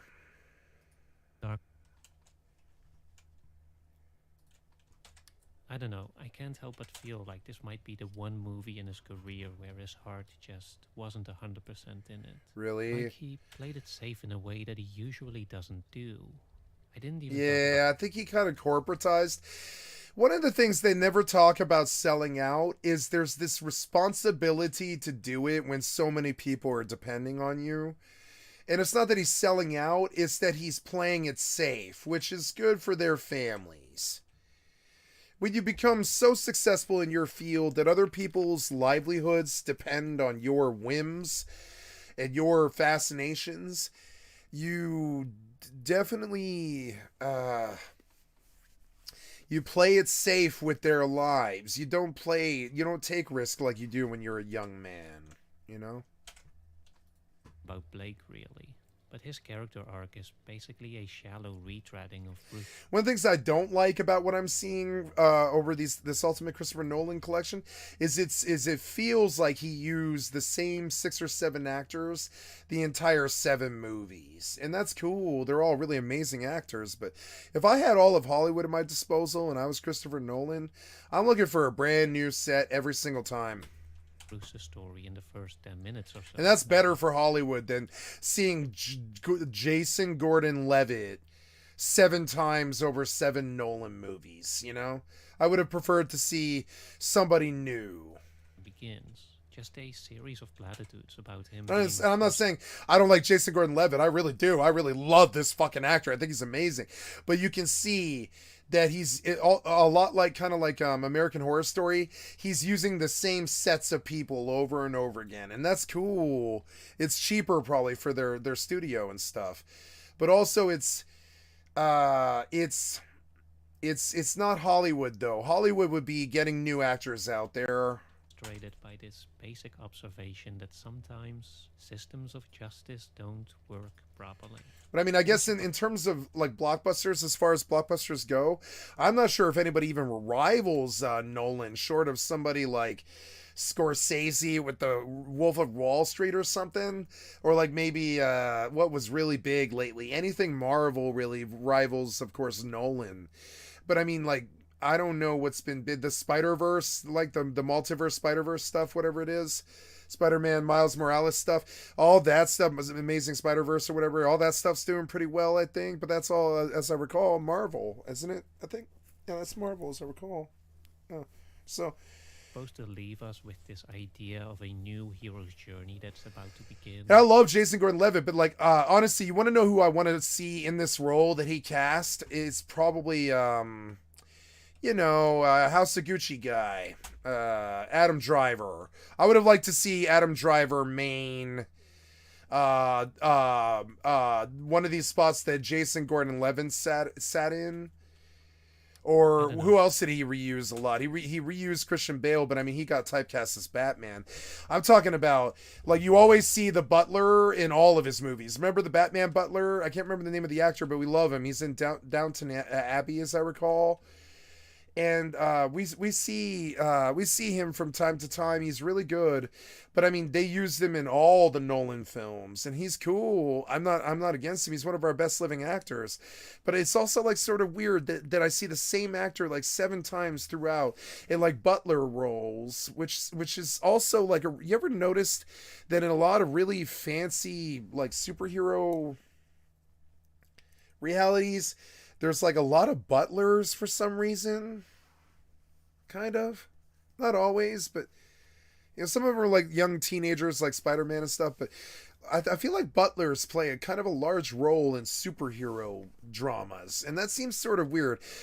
Butlers and pirates and like adventurous tropes, I can't help but feel like this might be the one movie in his career where his heart just wasn't 100% in it.